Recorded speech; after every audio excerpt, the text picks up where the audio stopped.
live streaming the immersive episode of World War II, Rise of an Empire. Except for a few that quickly swung for the fences and surrendered and just switched identities to experience the drama.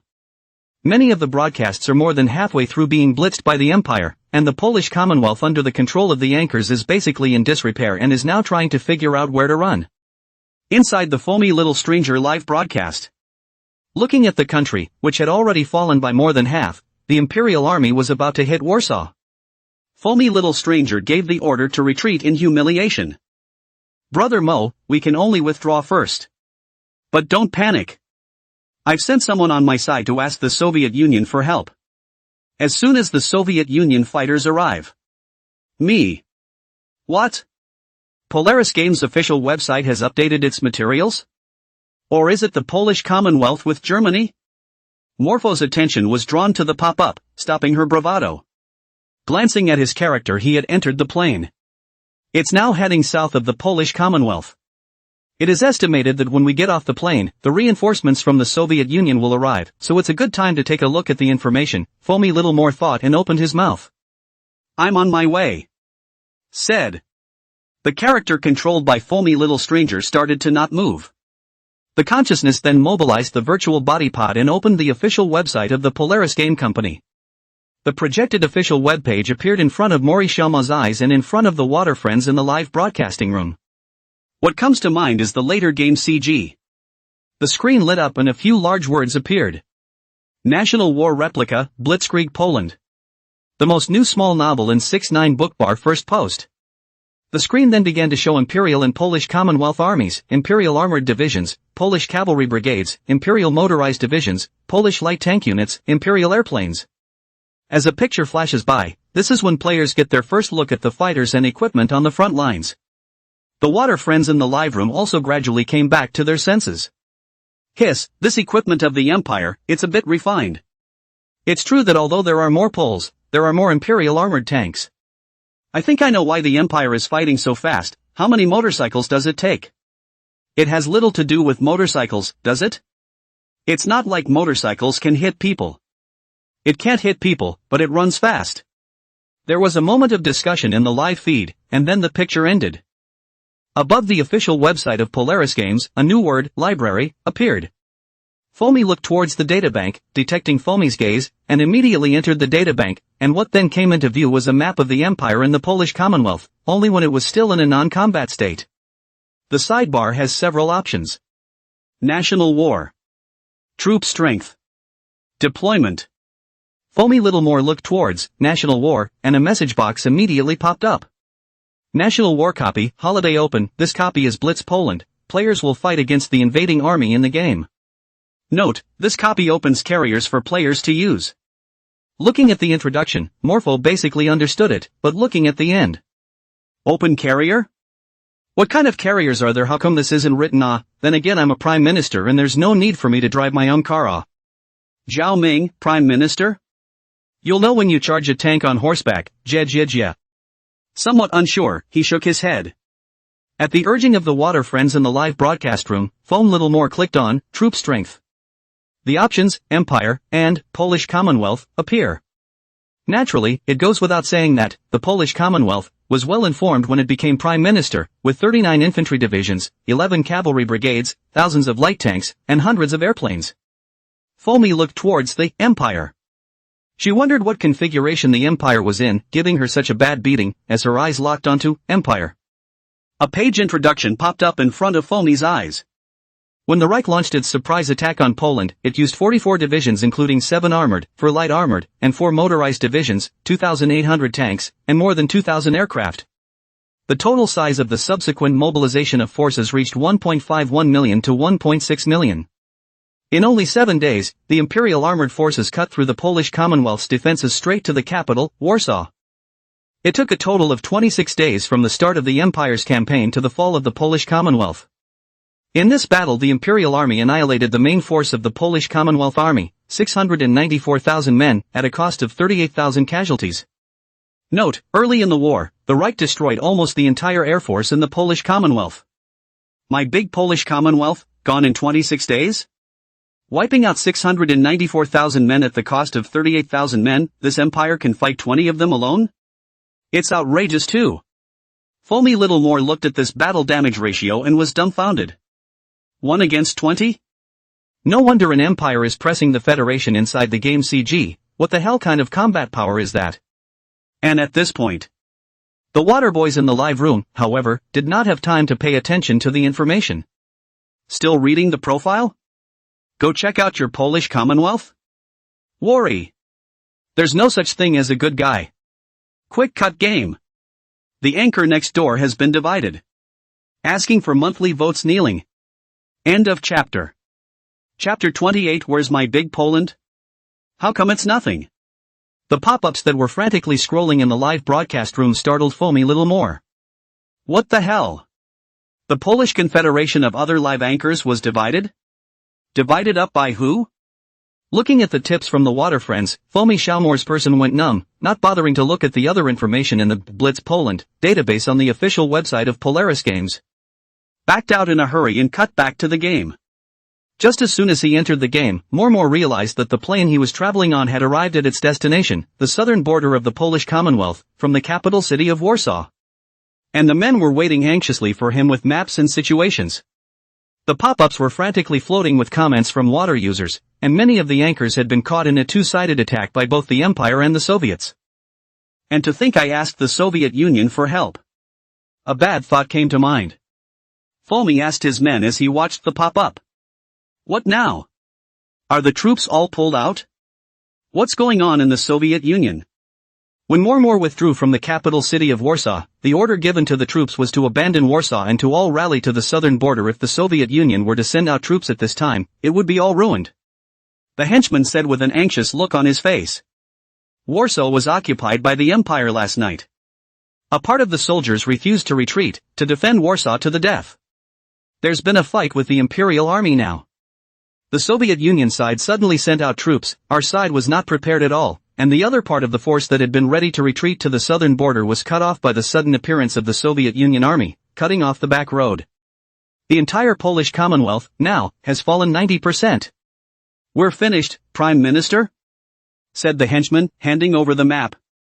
The original 385,000 square kilometers of the Polish Commonwealth was at this time occupied by the Soviet Commonwealth. To the east of its capital, Warsaw, including all of the west, was occupied by the Empire, with only a small part of the army left struggling to hold on to Warsaw, surrounded on both sides. Me? Looking at the map, Foamy's nerves jangled. What the hell? Isn't it all federal? How did you suddenly get hit? You're not in on it? What Foamy Littlemore didn't know was that this was entirely a hole that Zhao Ming had dug by utilizing Blue Star's common sense. There were only 6 major federations on this side of the blue planet, and there had always been harmony on the surface, and although there were occasional frictions along the borders, they were not officially reported. And Zhao Ming changed all of the Empire's opponents to various federations, resulting in the Blue Star players subconsciously thought that the World Federation is a family. This concept of natural to the Soviet Union is not defended, and the consequences of not defending plus players of all kinds of strange operation. The Polish Commonwealth, which resulted in the location, is not yet as hardened as the original historical Poland.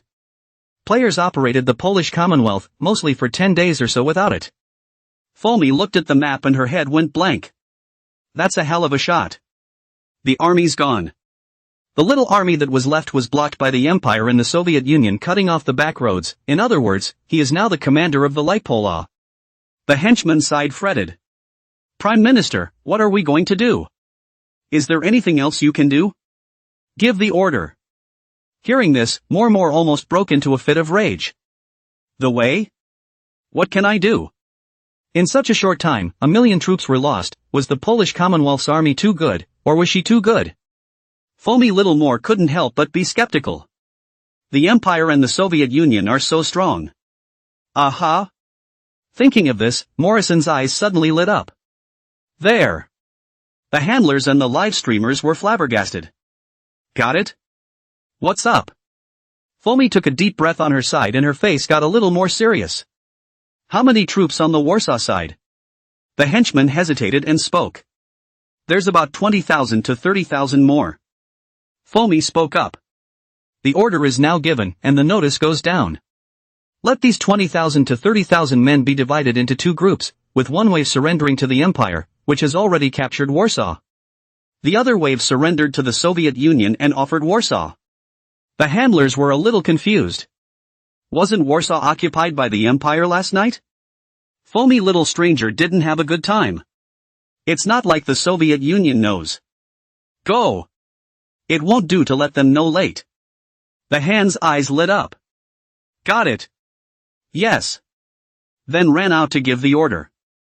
And this operation of Foamy Little More also made the live broadcast water friends come back to their senses. You don't say, you really don't say? This operation is a bit interesting, huh? No? Are you possessed by something? Is this the kind of operation that Foamy can pull off? The most new small novel in 6ix9ine book bar first post. It's bad, really letting her pretend to. This is really a good move, leading the Empire and the Soviet Union into a big war. Isn't this just like the CG of the game? So, Little Foamy's operation has become the trigger for a major war between the Empire and the Soviet Union? It's broken, really making her a master conductor. Foamy Little More looked at the pop-ups in the live broadcast and became pleased with herself. That goes without saying. I didn't play the game all those years for nothing. Art of war and all that, more or less. Brothers, just wait for the news. I'll see what's going on before I micromanage. Needless to say, the trick did work. So many people have been raided by the Soviet Union, just Foam Little Stranger side to make such an operation, attracted in a lot of people, want to see if they can counterattack successfully. Looking at the live broadcast, so many people, Foam Little Stranger face smile cannot be stopped. It's all money.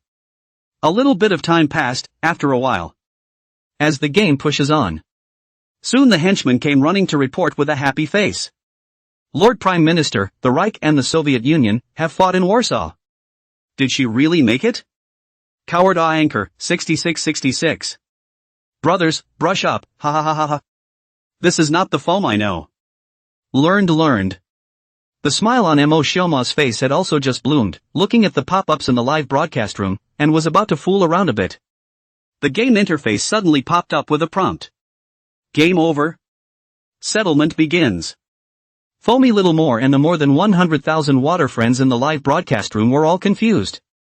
No? How come it's over all of a sudden? Game bug?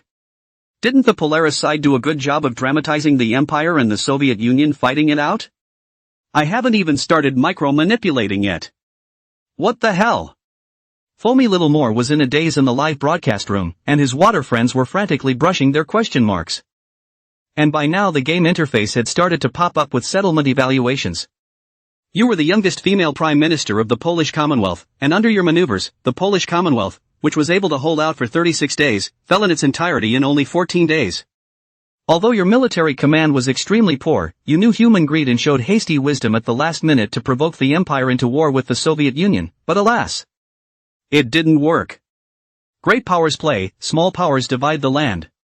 The Empire and the Soviet Union had their own enemies, and after the first wave of conflict, sensing that it was not in the interests of the moment, the two sides stopped fighting and then opened negotiations, and the Polish Commonwealth was divided and destroyed. Summary, your micro-manipulation accelerated the fall of the Polish Commonwealth. Please reselect your identity and experience the subsequent episodes. 2 selectable boxes then appear below the settlement evaluation. Imperial Camp, Federal Camp. End of chapter. Chapter 29, Sudden Propaganda, Northland Army of the Dasha Confederation. However, Foamy Little More, however, did not move, but blushed and looked at settlement evaluation. What do you mean my micro-manipulation has hastened the downfall of the Polish Commonwealth? 14 days is pretty strong too, alright. The Soviet Union is all mixed up in this, back and forth. It's something no one can carry.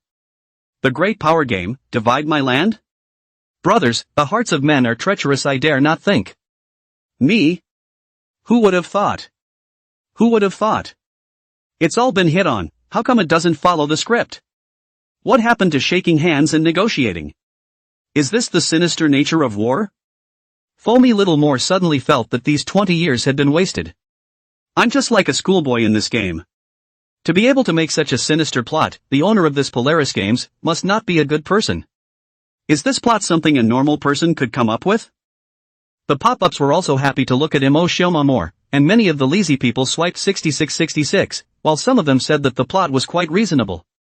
Foamy was bored and spoke with a renewed vigor. No more talk, keep opening. I just don't believe it. Then looked to both camps and began to study them. Brothers, choose the Empire or the Federation? The pop-ups have been stumped. The Empire looks a little stronger. Surely the Federation, the villains will not win. The Federation stands for justice. Justice will prevail. Choose an empire and penetrate the enemy. Wake up, brother, Poland is gone, and penetrating the enemy won't save it. It's better to go with the Federation. Morpho looked at the pop-ups, her eyes finally locking on the Empire. Makes sense to me. Getting inside the enemy and doing good intelligence work is the way to go. So, I choose the Empire, declare. I'm going undercover, my heart is still in the Federation, he. The eyes then look towards the Imperial camp, lock. Ignoring the playful taunts of the live streamers.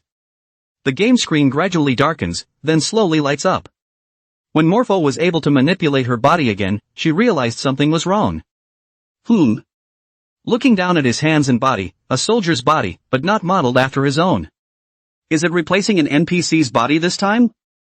Why a pawn? I miss the days when I was Prime Minister. Foamy looked up and looked around. It was a military camp, there were soldiers everywhere, all busily moving things, boxes of weapons and equipment and ammunition, moving them to big trucks. It looked as if they were about to head to the front line.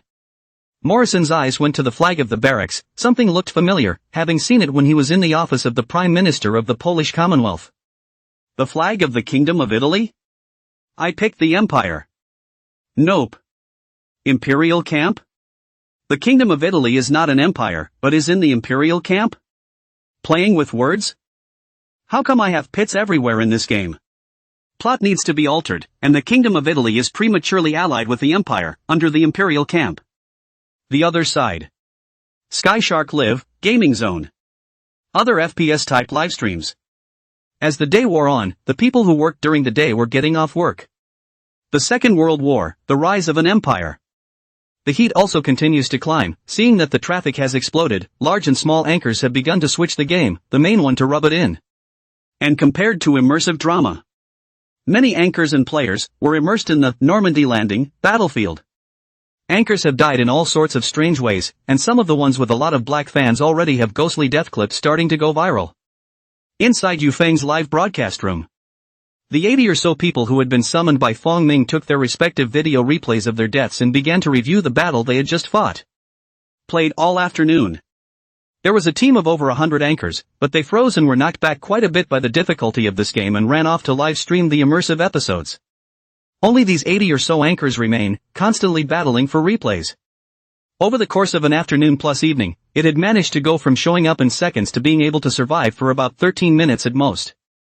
Looking at the firepower arrangement in the death videos from all angles, Fong Ming's side had some toothache. The guy who designed this game is so inappropriate. What's with all the machine gun fire points?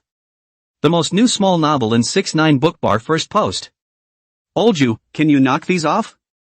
Said Fong Ming, pointing out a few machine gun sites.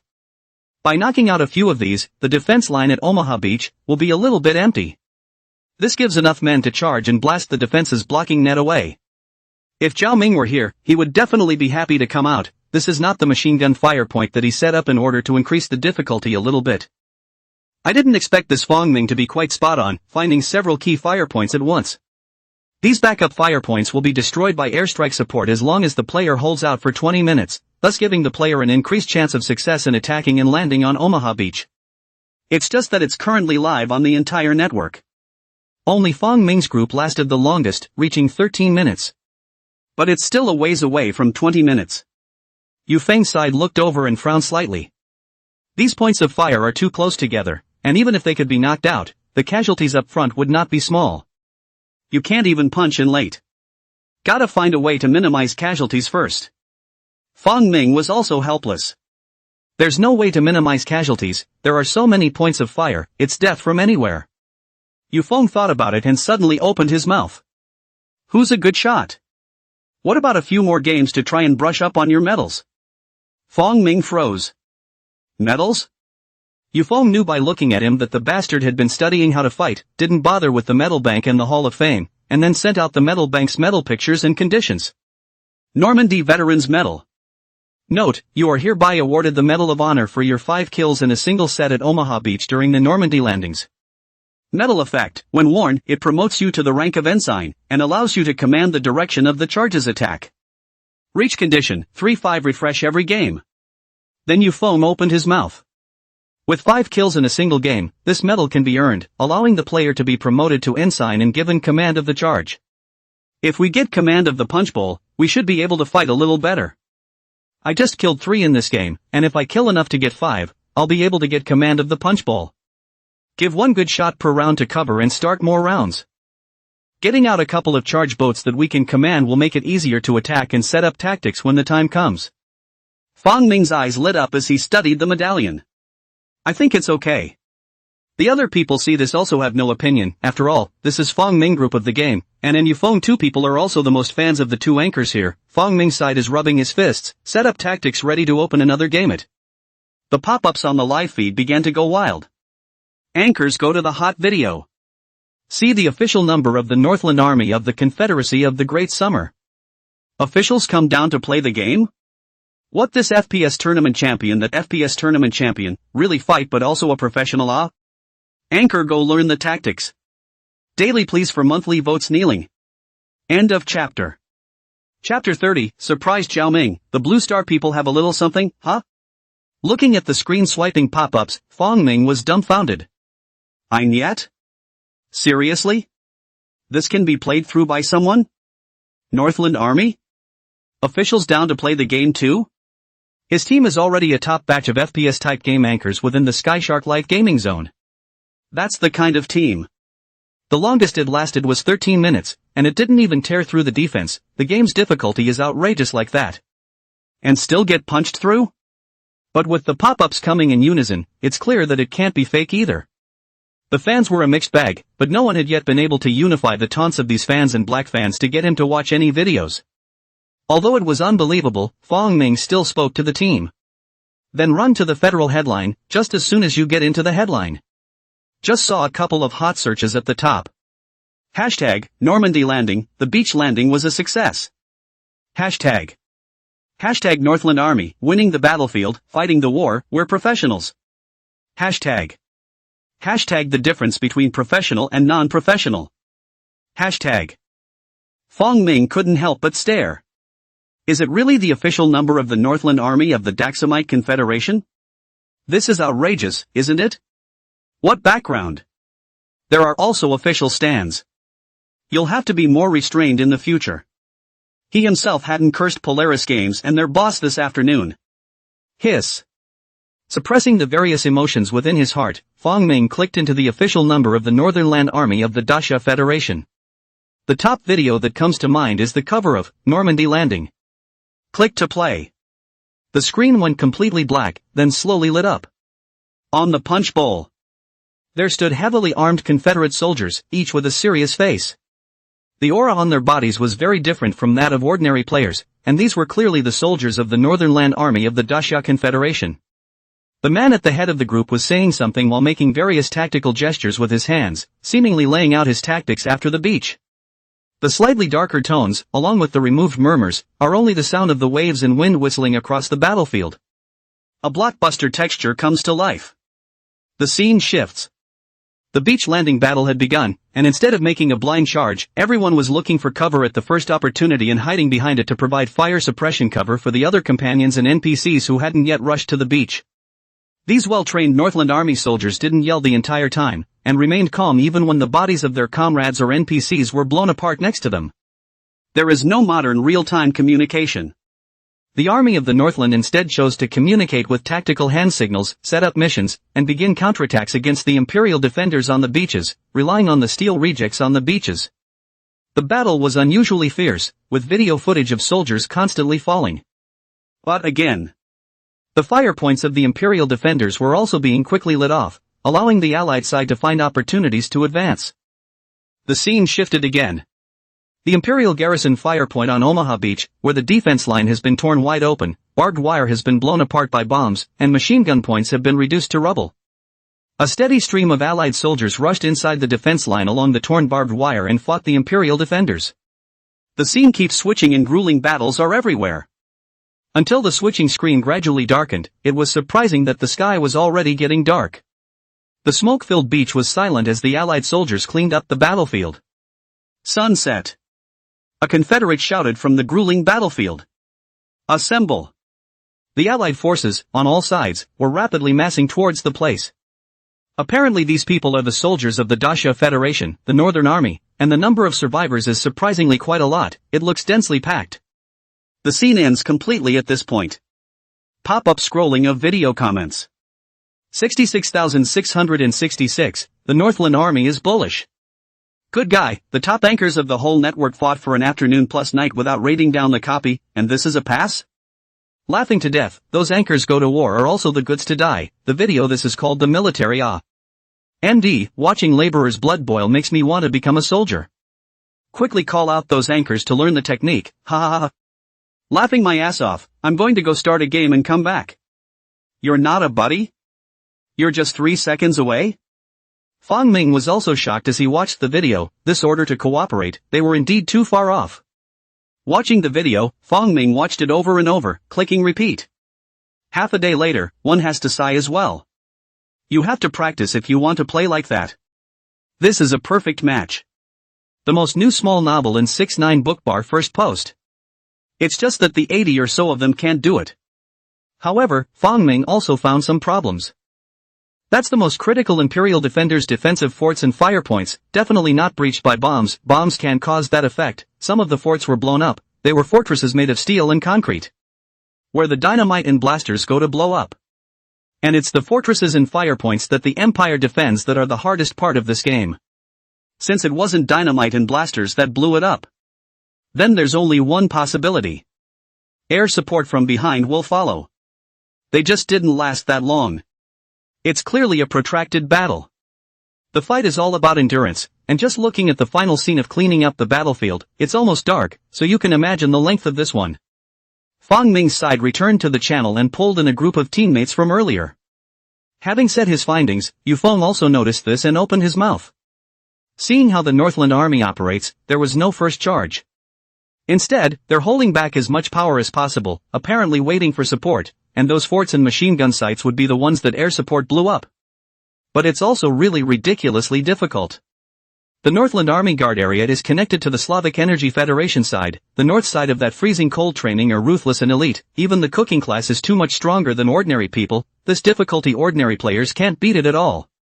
They, the top FPS gamers, were beaten like this, not to mention the ordinary gamers. After Yufeng's side spat, the gang side continued to discuss tactics. After a while, there was a sudden note of alarm. The game is updated? The other side. Polaris Games. Zhao Ming was celebrating with the company's employees, eating the big meal that had been ordered. All of a sudden you see the hot search, giving Zhao Ming a confused look as well. He also added a lot of extra machine gun points, and he cleared this difficulty in half a day? Watch the news hits and the Northland Army video. Zhao Ming was a bit surprised. People on the Blue Star side have a little something, too, and they're really getting through? The original thought was that no one had been able to get through it, and then find a chance to open up the other battlefields of Normandy Landing, but now that someone had gotten through it, and it was still only at the level of the army of the Northland that they had gotten through it, it must have dealt a pretty good blow to the average player. Zhao Ming's side of the plan could only change. Putting down his hands, he returned to the office. Zhao Ming will be previously prepared after a period of time to update the things, first release to update. Anyway, the Second World War is a long time, but it is not bad for an early update. With the release, players who are playing World War II, Rise of an Empire have been notified of the game update. Updated. Open, Normandy Landing, War, the other 4 landing beaches, players are free to choose the map. Difficulty of landing battle, Omaha Beach, Juno Beach, Gold Beach, Sword Beach, Utah Beach. Open the Normandy Landing, Battle Racing Leaderboard. Currently ranking, Normandy Landing, Omaha Beach. First place team, Northern Army of the Dacia Confederation, 3rd Army Group, 7th Special Warfare Brigade, time, 1 hour and 37 minutes. Time taken to capture this section of the beach, not the whole front of the beach. End of chapter. Chapter 31 Republican Blue Alive. After Zhao Ming's side released the game update. Ready to see how the Northland Confederacy had fought their way through, he opened up the game's backend and pulled up the data for the past team. And then I followed the data. Zhao Ming's eyes widened. The densely packed opening stats are not at all what one would expect. Thought it was a godsend. This turned out to be more deaths than any of those normal players. Only after each death, there is some improvement. From the opening kickoff it was rock solid for over 6 minutes, up a little bit to 20 minutes, up until the arrival of air support, and then the numbers for that win. Look again at the sense of majesty in the video. Good for you. He's a face saver, too. But the Northland Army stand would be a good opportunity to publicize it. Zhao Ming logged into the account of the Federal Headlines. The account has already gone up more than 1 million fans in one afternoon, but most of them came to scold Zhao Ming. But Zhao Ming didn't care about that, and directly ate the official number of the Northland Army. At Northland Army, I didn't expect anyone to get through. It's worthy of being the Northland elite of the Daxia Federation. It's truly a blessing for the people of the Daxia Federation to have such an army guarding them. In addition, we should also communicate more about the NPCs. I believe there are already players who have discovered that each NPC is an independent individual with a different story on it, and communicating more might even trigger a hidden plot. Sure. To prevent the player from triggering the hidden plot and breaking his defense and running over to scold him. Zhao Ming looked at the more than 1 million black fans and set up a mutual attention comment only. Subsequently concerned about the Northland Army, get it done. Posted. And because the Northland Army stand World War II, rise of an empire heat continues to climb, and even alarmed the other military districts, and soon the East and West, North and South war zones, fighting all night long soon had other troops on the charts. Daxia Federation, North. Sonville Tundra. Gorgeous aurora borealis hanging in the sky. This was the border between the Daxia Federation and the Slavic Energy Federation, and stationed here was the Daxia Federation's 3rd Armored Group Army of the Northland, with a total of 5 armored divisions and 9 brigades under its jurisdiction, and its main task was to defend against the Slavic Energy Federation in the north. At this point, 7th Special Operations Brigade. Looking at the hot search headlines, Shenyan, who was a brigade commander, smiled from ear to ear. Because the video on the internet is the work of their Special Operations Brigade. It was only supposed to be a request for publicity from his niece, Shen Xinghan. He was going to look at the game before deciding whether to help or not. After all, they were official and couldn't make random statements. I didn't realize the game was really fun. Grueling in real battlefield environment. I do not know how many times the game before taking down. No wonder Xinghan swore that he would definitely help. This game can be too good. The workout can no longer be described as amazing. Usually pulled to the ice and snow practice, also did not let this group of boys screamed bitterly, the results of playing an afternoon game, all dead no temper, the real battlefield environment simulation, to this group of boys all hit the service. How come no one has done something this real and brutal before? It would have been nice to show up earlier. Especially looking at the fact that the racing leaderboards have just been updated, still in real time. This is fantastic. Looking at the troops from other regions that were on the list, but none of them exceeded them at the moment, Shenyan's smile never stopped as he instructed his subordinates. Extra food, extra food. Today will be a meeting meal, eat, drink and get well, and keep practicing for me. The other military districts could have already started chasing. We can't let them catch up. Especially since a couple of them are still in the units of old military school buddies. Shenyan decided to call in a while to contact the feelings of classmates. After all, so long no contact. Suddenly you're number 1 in the Daxia Federation, you tell me. At this point, Shenyan's cell phone rang, and seeing that it was Shen Xinghan's call, he immediately picked it up. Hey, Kiahan. Ha ha ha ha, no need to thank me, I still have to thank you. This game is real good. What a great help for training, and a real battlefield environment. It's sure to be popularized throughout the army. You're going to make a big name for yourself this time. The old man will be ecstatic. What? You didn't do it, isn't that your company? Oh, partnership. It's okay, with your shares anyway, it's kind of showing up this time. Right. Is there any more copies of this game that are a little more difficult? This one Normandy, it's not enough for us to fight. What dead marijuana, who said that? Ahem. There's a record of it in the background, not to mention that, ask for a copy for me. Yeah, it's going to be a harder copy, I'm going to these boys up. The most new small novel in 6ix9ine Bookbar first post. As the phone hung up, the smile on Shenyan's face did not diminish. Looking at the hung-up cell phone, he tapped his address book to look for an old comrade. Hello? Old Wu. What? Can't you call if there's nothing wrong? At least we're old classmates, it's not right to contact each other. Right. Your brigade got into that World War II, Rise of an Empire game too? Ask me if there's anything you don't know how to do. I was just looking at the charts, and I happened to see you in the 50s, so I thought I'd call and ask you about it. Before Shen Yan finished his words, a growl came directly from the other end of the phone. By chance your ass. 50 or so are on the second ING page, you happen to be you. Get out of here. Labor will overtake you tomorrow.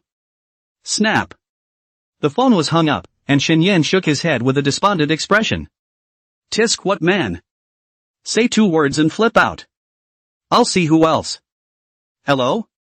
Lao Su. The other side. Polaris Games. It's late at night. The company was off duty and the rest of the staff had gone home. Zhao Ming, on the other hand, stayed in the company. Housewood can sell the original body or sold. The game has been sleeping in the company. Zhao Ming's side just came to have no time to toss, also has been so continued to sleep in the company. Zhao Ming sat in front of his computer, looking through the hot searches and the game's reviews. Just one day. It managed to hang on to other games and topped the heat list, and there were even many players from other federations commenting in foreign languages, so it looked like the game had caused quite a ripple in other federations, as well. At this point, Zhao Ming's cell phone rang, and after glancing at the caller, Zhao Ming was a bit surprised. What are you calling so late? Zhao Ming picked up the phone and opened his mouth to ask. What are the instructions, schoolteacher? Shen Xinghan's voice came out. I've heard you say before that other copies will be opened subsequently. And what exclusive copies of what Redwater, Lake Nagatsu, the Republic or whatever these are do you remember? Zhao Ming's side heard this and opened his mouth. Exactly. For crossings of the Redwater, Battle of Chongqing Lake, Blue of the Republic Blue Army, full tactical nuclear strike. Other than that there are some exclusive copies, but there's no time to do any of them yet. It's all copies that are ahead of the World War II timeline, with more advanced tactics, and not open to the public. End of chapter. Chapter 32, Zhao Ming, tell a joke, you beat Guderian. There was some confusion on Shen Xinghan's side. Not open to the public? Zhao Ming opened his mouth. Exactly. What can be said about these copies? Some of them are irreducible. So it had to be gotten out separately. And there are tactics in there, methods of warfare, that exceed World War II.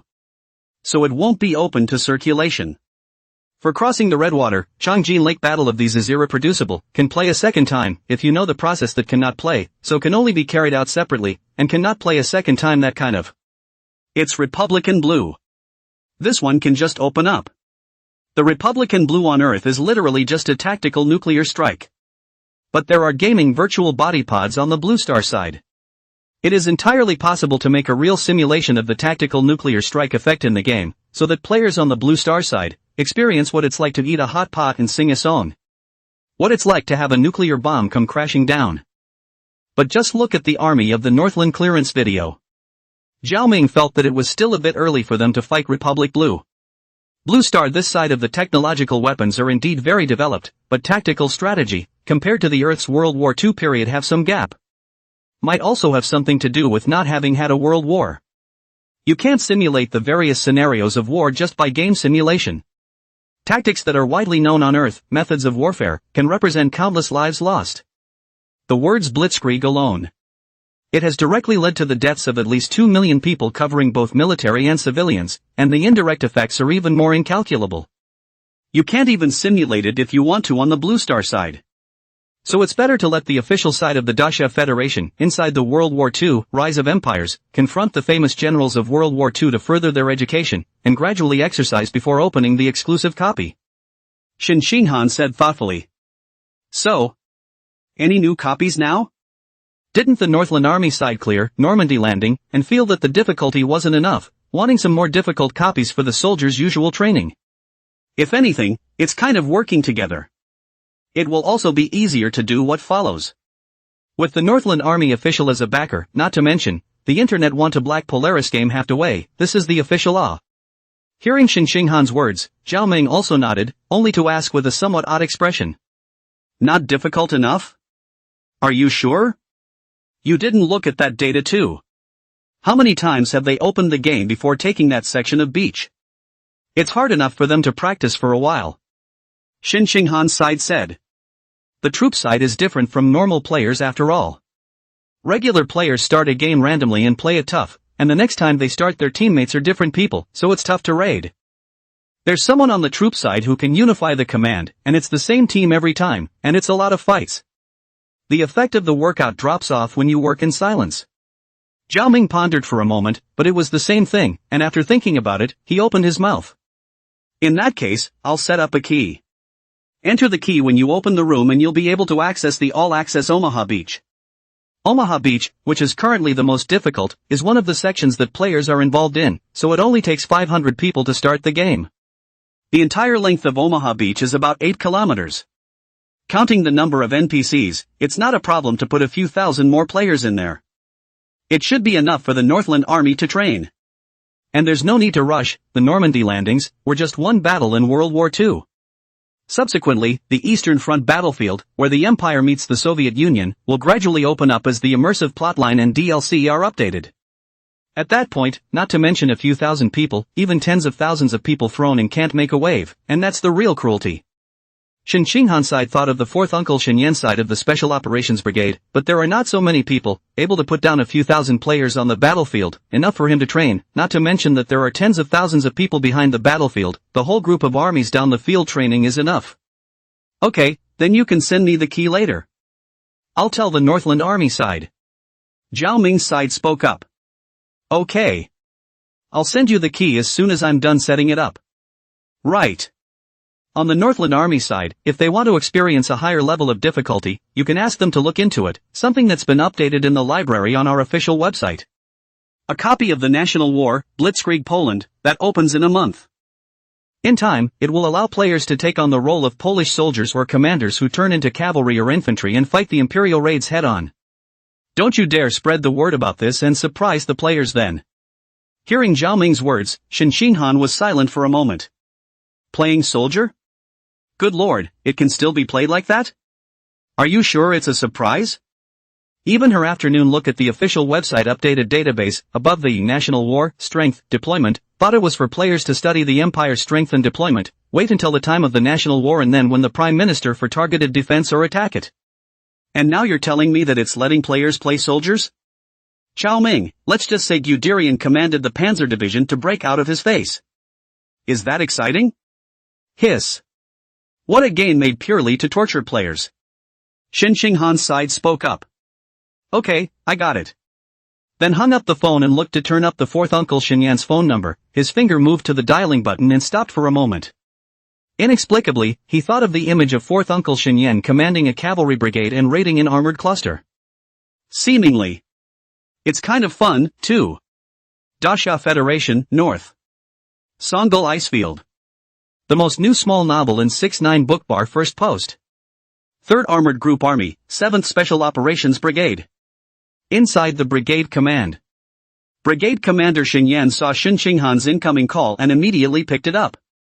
Hey, Kiahan. How's it going? Are there some harder copies out there? What? Open up the whole line of Omaha Beach? Let's see. Ah, received the key. What other copies of the National War are there in a month's time? What Eastern Front battlefield is behind it? It can hold tens of thousands of players? Great, turn around and I'll talk to the old man, promoted in the group army, and drill the entire group army in whole. The official Polaris Games website, right? Okay, I'll go check it out. Hanging up the phone, Shenyan directly opened the computer.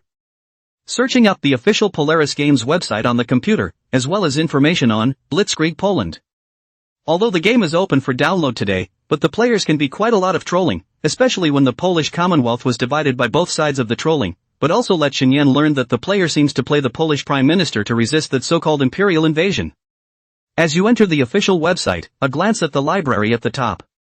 Shenyan clicked in and 3 options appeared. National War. Troop Strength. Deployment. Tap on the troopers and briefly look at the introductions to both sides. Shenyan had a number in his mind. Although the Polish Federation side has a large number of people, but the mechanized forces are too few, tanks are less than 1/6 of the Empire, aircraft is actually less than 1/7, but also in the first day are scrapped. Shenyan simulated in his mind and shook his head.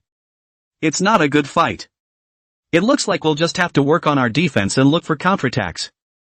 Then withdrew the troops. Tap deployment. A quick glance showed that it was a detailed plan of attack for the Empire. The presentation that popped up on the official website was none other than the Empire's detailed plan of attack. Program name, White Program.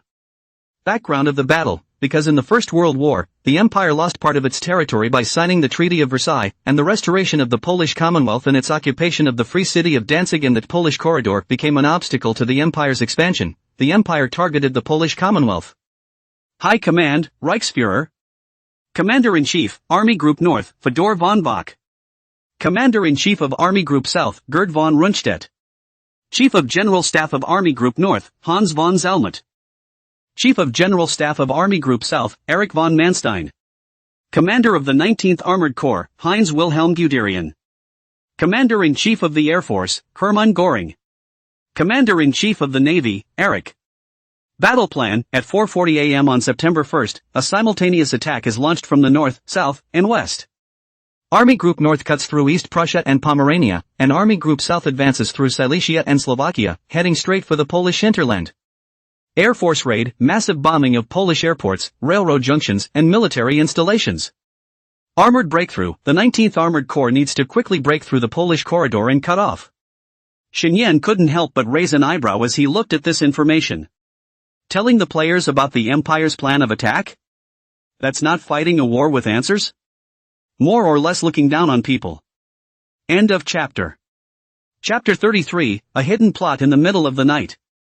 Looking at the Empire's complete plan, Shen Yan felt that there was no longer a need to wait for that so-called copy of the National War. Now that you're in the game yourself, you should be able to beat it too. Isn't this thing for giving regular players a second chance at revenge? He knew the whole plan now, so where was the need to wait so long? Think about it.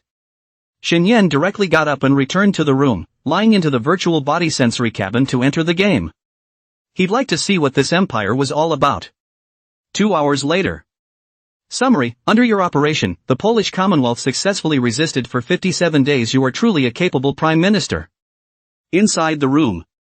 Shen Yan cursed and got up from the virtual body pod, his brain jutting out in anger. What the hell? Do these soldiers of the Polish Commonwealth have a fighting chance? All have been clearly ordered. How do you still let that Imperial armored army cut back? If this is a soldier of labor, I really... Shen Yan gritted his teeth, but there was no way to take it out on the game. No way. MD I can't sleep alone. Got to get this game out the door and get the phone on the spot. Hello? Old Woo. Get on the game. I found something funny. The other side. Skyshark Live, Gaming Zone. It was already the latter part of the night. Many of the live streams have been turned off, compared to the hustle and bustle of the day. The evening was quite silent for the anchors and watermen. A lot of live rooms only have images of anchors playing games and water friends quietly watching. There are also quite a few hosts playing World War II, Rise of an Empire, most of them going through the episodes. Horror Game Zone Anchor. Inside Laurent's live broadcast. As a lukewarm anchor in the horror games section, I'm watching today's World War II, Rise of an Empire heat up. Also played World War II, Rise of an Empire at the suggestion of my water buddy. Only the Normandy landing, battle, although it is indeed exciting, but it is really too sad, although the evening update a few simple other beaches, but Lu Ran also lost much interest, but instead over the plot. At the moment, Laurent is playing the role of a Federation soldier, fighting other federations. Compare that to the peace and harmony of the 6 federations. It's refreshing to see the Federation and Confederation fight in this game as well. Whoosh. The bullets that kept crossing over his scalp made even Laurent, who knew it was a game, tense and exciting. Boom! The shell smashed into the house next door and a huge explosion swept through. Half the house next door collapsed right in. Lu Ran, who was hiding under the window over here, only felt that his palms were numb from the shock, and his bones were scattered, but he could not care about anything else. The enemy troops outside had already pressed up, and he hurriedly got up and prepared to escape from here. Lu Ran ran while speaking to the only few hundred viewers in the broadcast room. This game is genuinely scarier than even a horror game. It may be shelled at some point. Bang! Before he could finish his words, Lu Ran only felt his head being hit by a huge force and his eyes went black. I don't know where I got shot in the head with a black gun. The game screen went straight to black and a prompt popped up. Alexander Ivanovich Ivanov. February 8, 1919 December 18, 1939. Dead again. I'm so convinced. The way this game is playing out for me, it feels like I might not even survive 2 days if I really go to war. If that's the way to get players to oppose the war. It has to be said. It's really too much of a dog. It's totally abusing the players too much to think about war. Pop-ups popped up in 2s and 3s in the live feed. Laughing to death, you Battlefield death or not don't know, it's 2 o'clock in the middle of the night, if you don't go to bed you'll die suddenly. The anchor has ho-hoed another NPC More exchanges with other NPCs Polaris game bosses are not saying there are hidden plots. Just came in, what's the situation on the anchor's side, triggered the hidden plot. Looking at the pop-up, Lou Ran scratched his head. Hidden plot? This one hasn't come across yet. Rather, I've contacted and interacted with some NPCs that do a pretty genuine job of answering whatever is asked, and their personalities are all different. Still haven't come across this hidden plot though. There isn't a cheat either, probably because the game just opened. In a few days maybe someone can trigger it. We'll see when the time comes. Said the man, looking at the pop-up alert of his death in battle. Laurent was about to click down when he suddenly realized something. The name? Alexander Ivanovich Ivanov. February 8, 1919 December 18, 1939. I'll look for it. The most new small novel in 6-9 bookbar first post. Said the man, clicking on continue to open. Another change of identity. Then tap on your in-game backpack, which has a nameplate in it.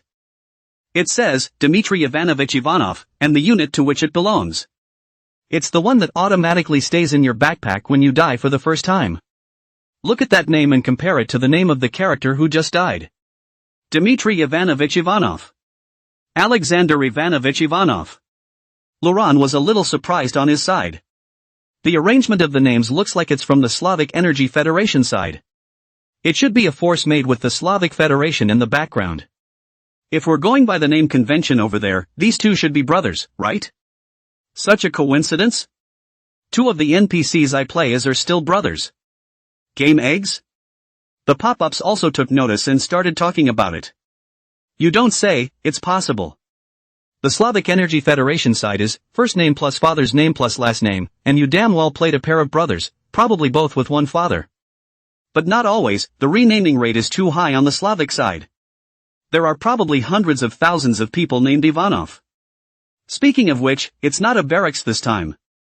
As we chatted, someone realized that the anchor was not present at the barracks this time. Instead, it's a small town. Laurent looked up and around, really not in the barracks, looked down at himself, looked like a postman with a sign on his shirt. Andrei Pavlovich Popov. There are still a lot of envelopes in the bag I'm carrying. Not really. Did this opening reach civilians? Also, the games that Polaris was originally going to release were big survival-type games. It makes sense to include daily survival episodes within this game. For what it's worth, the game is good in every way. It's just that the plot is a little crotch-pulling. I'll take a stroll in a bit, and it's time to get offline when I'm done, I've been playing too long today. As he was talking to the water friends in the live broadcast room, an older man with a full beard and a heavy expression came out of the post office behind Lou Ran. Andre, come with me for a moment. With that, he turned and headed inside the post office, and Laurent was confused for a moment, then reacted to the fact that Andre was calling for himself. That's when the hidden plot is triggered? Hastily, he followed the bearded older man inside the post office. Once inside the post office, the bearded uncle walked into the office and told Lou Ran to wait outside, and a few moments later took out 2 letters and handed them to Lou Ran. Andre. In a few moments you will go and take these 2 letters and deliver them to Ivanov's house in the grocery store on the corner. Give it to Ms. Ivanova. Curious on his face, Lou Ran took the letter. Okay. Any other requests? It looks like it's triggering the hidden plot, Lou Ran asked along the way. The bearded older man was silent for a moment. Tell Ms. Ivanova that her sons are heroes of the motherland. Lou Ran was a bit puzzled, looking at the letter in his hand and opened his mouth. Good. Before the words were finished, his face suddenly froze, and his entire body couldn't help but breathe. Notification of death in action. Dmitry Ivanovich Ivanov. Notification of death in action. Alexander Ivanovich Ivanov. No way. End of chapter. Chapter 34 Crash Anchor, are you trying to kill me? Looking at the names on the 2 notices of death in action, Laurent's brain exploded with a buzz. Hiss. Isn't he playing an NPC? Why are those 2 names here? Laurent's brain was a little confused. The water friends in the live room also noticed the anomaly. No? Dog planning, firstborn ah? Is this dog planning to kill me? Aha, just thinking about it makes me crumble. Anchor, take a look, in case it's not. It's impossible, 2 identical names and bumping into each other, how could it not be? How can I sleep after this? I shouldn't have watched this live, Brown. Lu Ran didn't have time to pay attention to the pop-ups on the livestream and kept taking deep breaths. There was already some sort of internal speculation. Still, he raised his hand and slowly opened the notice of Alexander Ivanovich Ivanov's death in action. Name, Alexander Ivanovich Ivanov. Age, 20. Place of death, Frozen Harbor, Bazemo. Affiliated forces. Confirmation of death in action. Looking at the information on the notice of death in action, Lu Ran's eyes went black. Right on, all right on. The ones on it, whether it was the location of the fallen or the troops they belonged to, matched up with the NPC character he had just manipulated. This game is so ed up, isn't it? An indescribable feeling spread throughout Lu Ran's body. Standing in place in a daze. Laurent doesn't know how he got out of the post office. Sunshine. Even the big sun and the clear sky didn't bring an ounce of warmth, and a cold, chilly wind blew through, bringing Laurent's back to his senses. Lu Ran spoke with forced composure. I take back what I just said. Polaris Games plot, done. It's desperate. I may have triggered a hidden plot now. So I'm going to deliver the letter. Laurent looked up and around.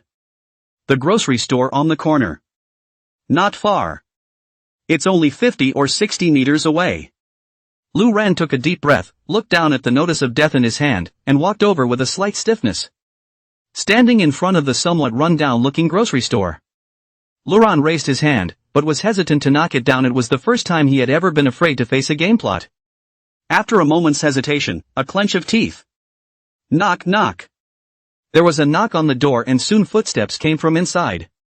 Squeak. The wooden gate was opened.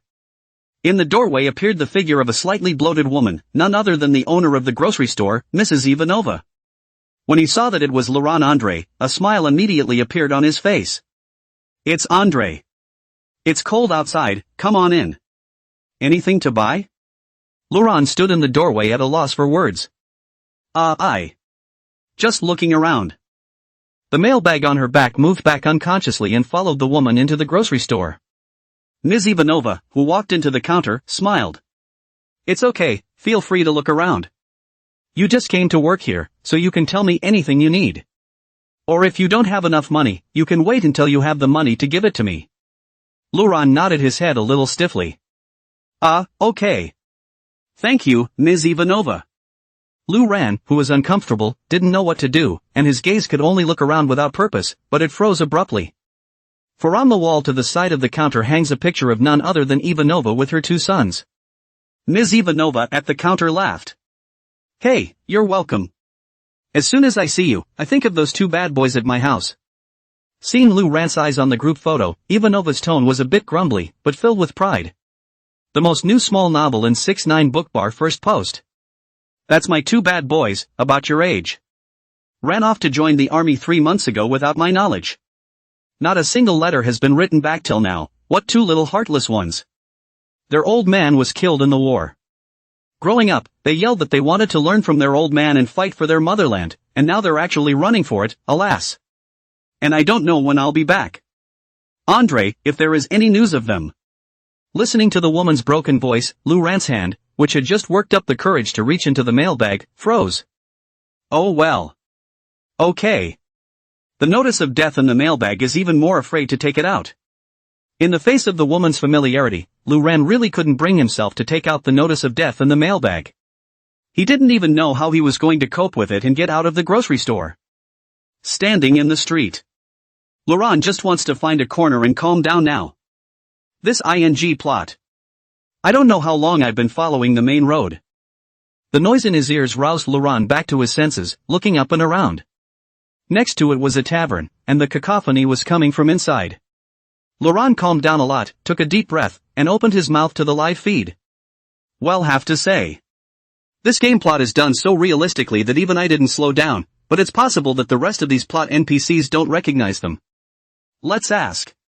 As long as the others don't recognize it. That would mean that this hidden plot is a separate thread, all set up with fixed NPCs. Just deliver the letter. Laurent finished to the live feed, inwardly reassuring himself a bit. Then a strong smell hit me as I walked into the rundown tavern. The men in the tavern gathered in twos and threes, all of them were drunkards, they had all drunk too much already, and there were some people in the tavern who knew him and greeted him, calling out Andre, come and have a drink, ha ha ha ha ha, slacking off at work, be careful of Chief Ogletree beating you up. Lou Rant's side could only casually deal with the smell of the house, stimulating Lou Rant's brain to clear for a few moments. Walked up to the bar. At this point, the owner at the bar looked over and spoke. Hey Andre, just got to work and you're slumming it at the tavern. That's not a good habit. Laurent pulled a smile and coped. Well, I just wanted to ask something. Boss, do you know Dimitri and Alexander? The tavern owner put down the barrel of wine in his hand, a smile on his face. Oh? What happened to those two bad boys, huh? A letter? Ms. Ivanova has been chattering about it for a long time.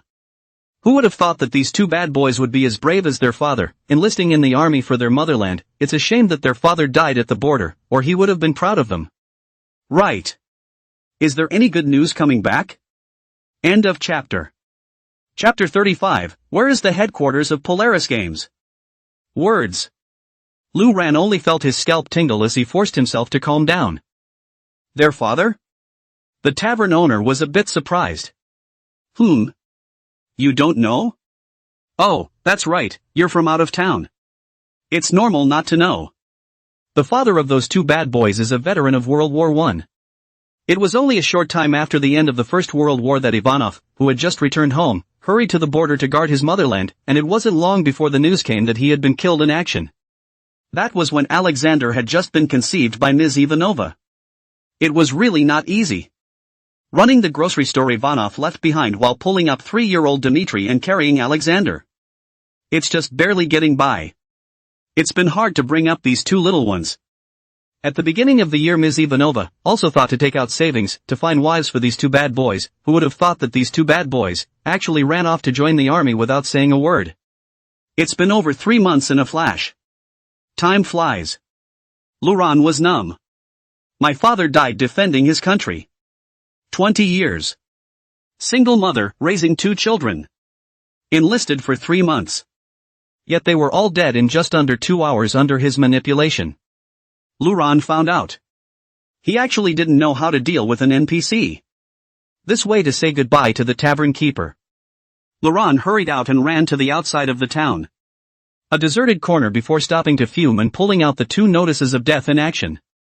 Brothers, what to do? This complete experience was like an NPC he had played and really existed. Now let him hand deliver the notice of death to their mothers. But it's just a game.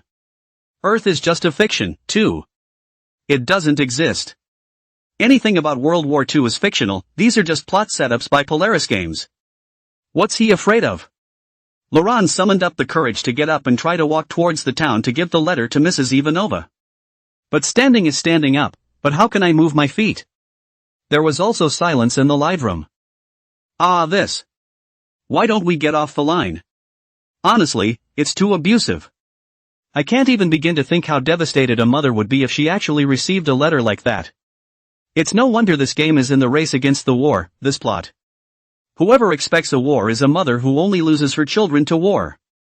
A child that a mother has raised for 20 years lives for half an hour in the hands of the anchor. You're a real first riser, anchor. Don't you want to deliver it?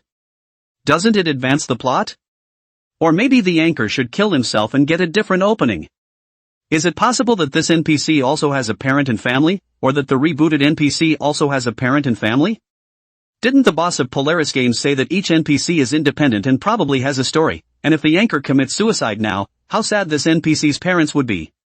That's not a trick? Lu Ran looked at the pop-up screen and was internally torn, finally biting his teeth. Drama, it's all drama. I'll deliver. 66,666, good job, Anchor True First Rise. Don't say sneering, what can we do about this kind of drama? I'm backing out for now, I am not wanting to see a mother cry. Anchor, I wouldn't be able to sleep if I were you. That's right. Who the hell can sleep? Laurent took a deep breath and stepped towards the town. It's just a plot. Half a day later, inside the post office. Laurent still hasn't worked up the courage to deliver it. Eventually returned to the post office and returned the letter to Chief Ogletree. Chief Ogletree didn't say anything, just took the letter and walked out. Laurent stood frozen in the post office, not knowing what to do. Bam! The sound of something falling came from outside. It was not loud, but it scared Lu Ran, who was in the middle of his walk, with a jolt. Laurent snapped back to his senses and gritted his teeth as he walked over to the doorway and looked in. Far away. Chief Ogletree had come to the grocery store and said something to Ms. Ivanova of the grocery store, handing out 2 notices of death in action. The basin in Ivanova's hand had fallen to the floor, and she reached out a trembling hand to receive the notice of death in action. See this scene. Laurent closed his eyes and stopped looking. Turning around, he went back inside and sat in his chair, not daring to think about the next episode. Half a day later. The most new small novel in 6ix9ine book bar first post. Squeak. The door of the post office was opened, and Ogletree, a heavy-faced bearded man and the postmaster, walked in. Laurent got up in a hurry, not knowing what to say. Chief, Ms. Ivanova. Seeing a sullen Laurent, Ogletree didn't say anything. Don't worry. Ms. Ivanova was strong, and her son died for his motherland. She's proud. And asked if the letter said anything about her son's valor. The calm words but more so overwhelmed Laurent, especially this last one from Ogletree as Ivanova inquired about her son's valor. It further silenced Lu Ran and the netizens on the air. And Ogletree reassured Laurent. Cheer up, Andre. Such things. Just get used to it. When I was younger, I encountered much worse than this. Lu Ran didn't know what to say and could only speak dryly. Has it been done before? Ogletree was silent for a moment and spoke. That was still more than 20 years ago, during the World War. I had also just joined the post office as a mail carrier at that time. But that one time, I sent 217 notices of death in action. The empty silence fell silent for a few moments, and there was a long silence. Ogletree cursed. This ing war. He then patted Lu Ran on the shoulder and turned to walk into the director's office. Only Lu Ran was left sitting in place for a long time before returning to his senses. Brown. This damn war. Laurent slumped in his chair in dismay. There was also silence in the live room. It's obviously just the plot of the game, but why is it so overwhelming? ing war. The Federation is in the dead of night. But the story within Lu Ran's live room had been edited and posted online by netizens. Laurent in the video, maneuvering the NPC to charge indifferently. There's no pressure to die once and restart the game, die once and restart the game. Until the identity switches to that of a mailman. He has to deliver 2 sons' death notices for a mother who doesn't care about dying, but an NPC's whole life. A father killed in battle, a single mother. Hard work for 20 years to pull up the child, in the battlefield only lived 3 months, was anchored half an hour to cut off the life of the mother is silent only ask valor, impact on the netizens watching the video of the mind. Because there hasn't been a war in the last few hundred years. Knowledge of war can only be gained through film and television productions, novels, and games, but these works, usually glorified, bring a sense of impact not comparable to that of the Second World War. No one knows the reason why the impact feels so strong. It's because it's a war that actually happened in another world. And the most brutal war of all. And at this point it's just intuitively confronting, a mother who lost her child in the war. It has already silenced many people. It was clearly the latter part of the night. But the hot search is constantly in flux. Hashtag what will war bring? Hashtag it makes mothers lose their children. Hashtag the best anti-war game, the anti-war core of World War II, rise of an empire. Hashtag your inadvertence is an NPC's whole life. Hashtag where is Polaris Games headquartered? Hashtag what does hashtag Polaris Games owner Zhao Ming look like? Hashtag. Hashtag Joe Ming, are you asleep? Hashtag. Hashtag how did you sleep, Joe Ming? Hashtag. Hashtag Joe Ming has no heart. Hashtag. It's changed.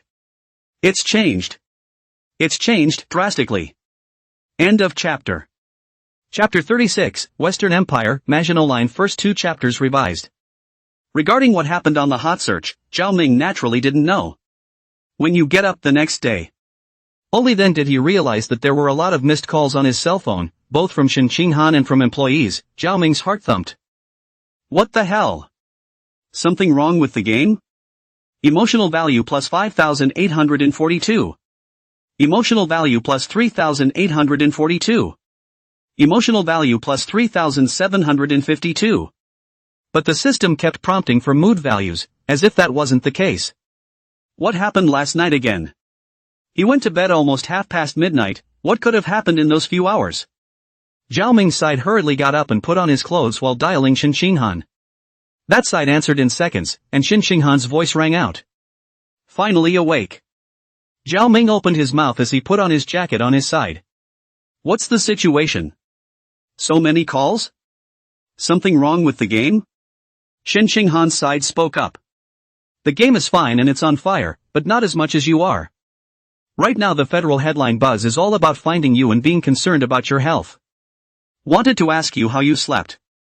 Giving Zhao Ming a dumbfounded listen. What the hell? Care about me for what?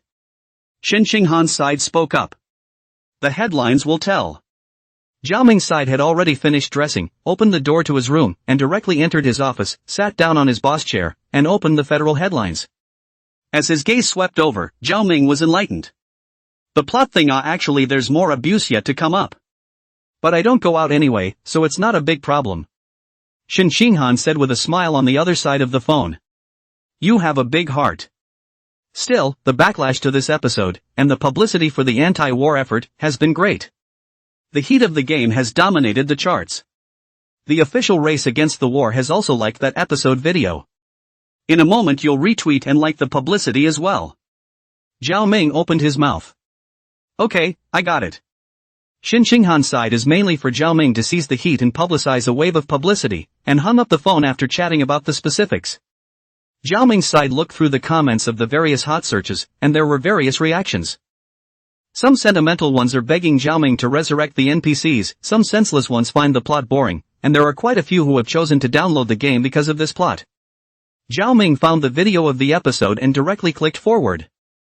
Hashtag I did not expect so soon. There are players to contact the hidden plot. We can communicate more NPC, each NPC may be a hidden plot. Yo hashtag. The message has just been forwarded. The netizens who realized that Zhao Ming's account was alive all rushed in. You're damn well getting up at this hour? It's almost 10 o'clock.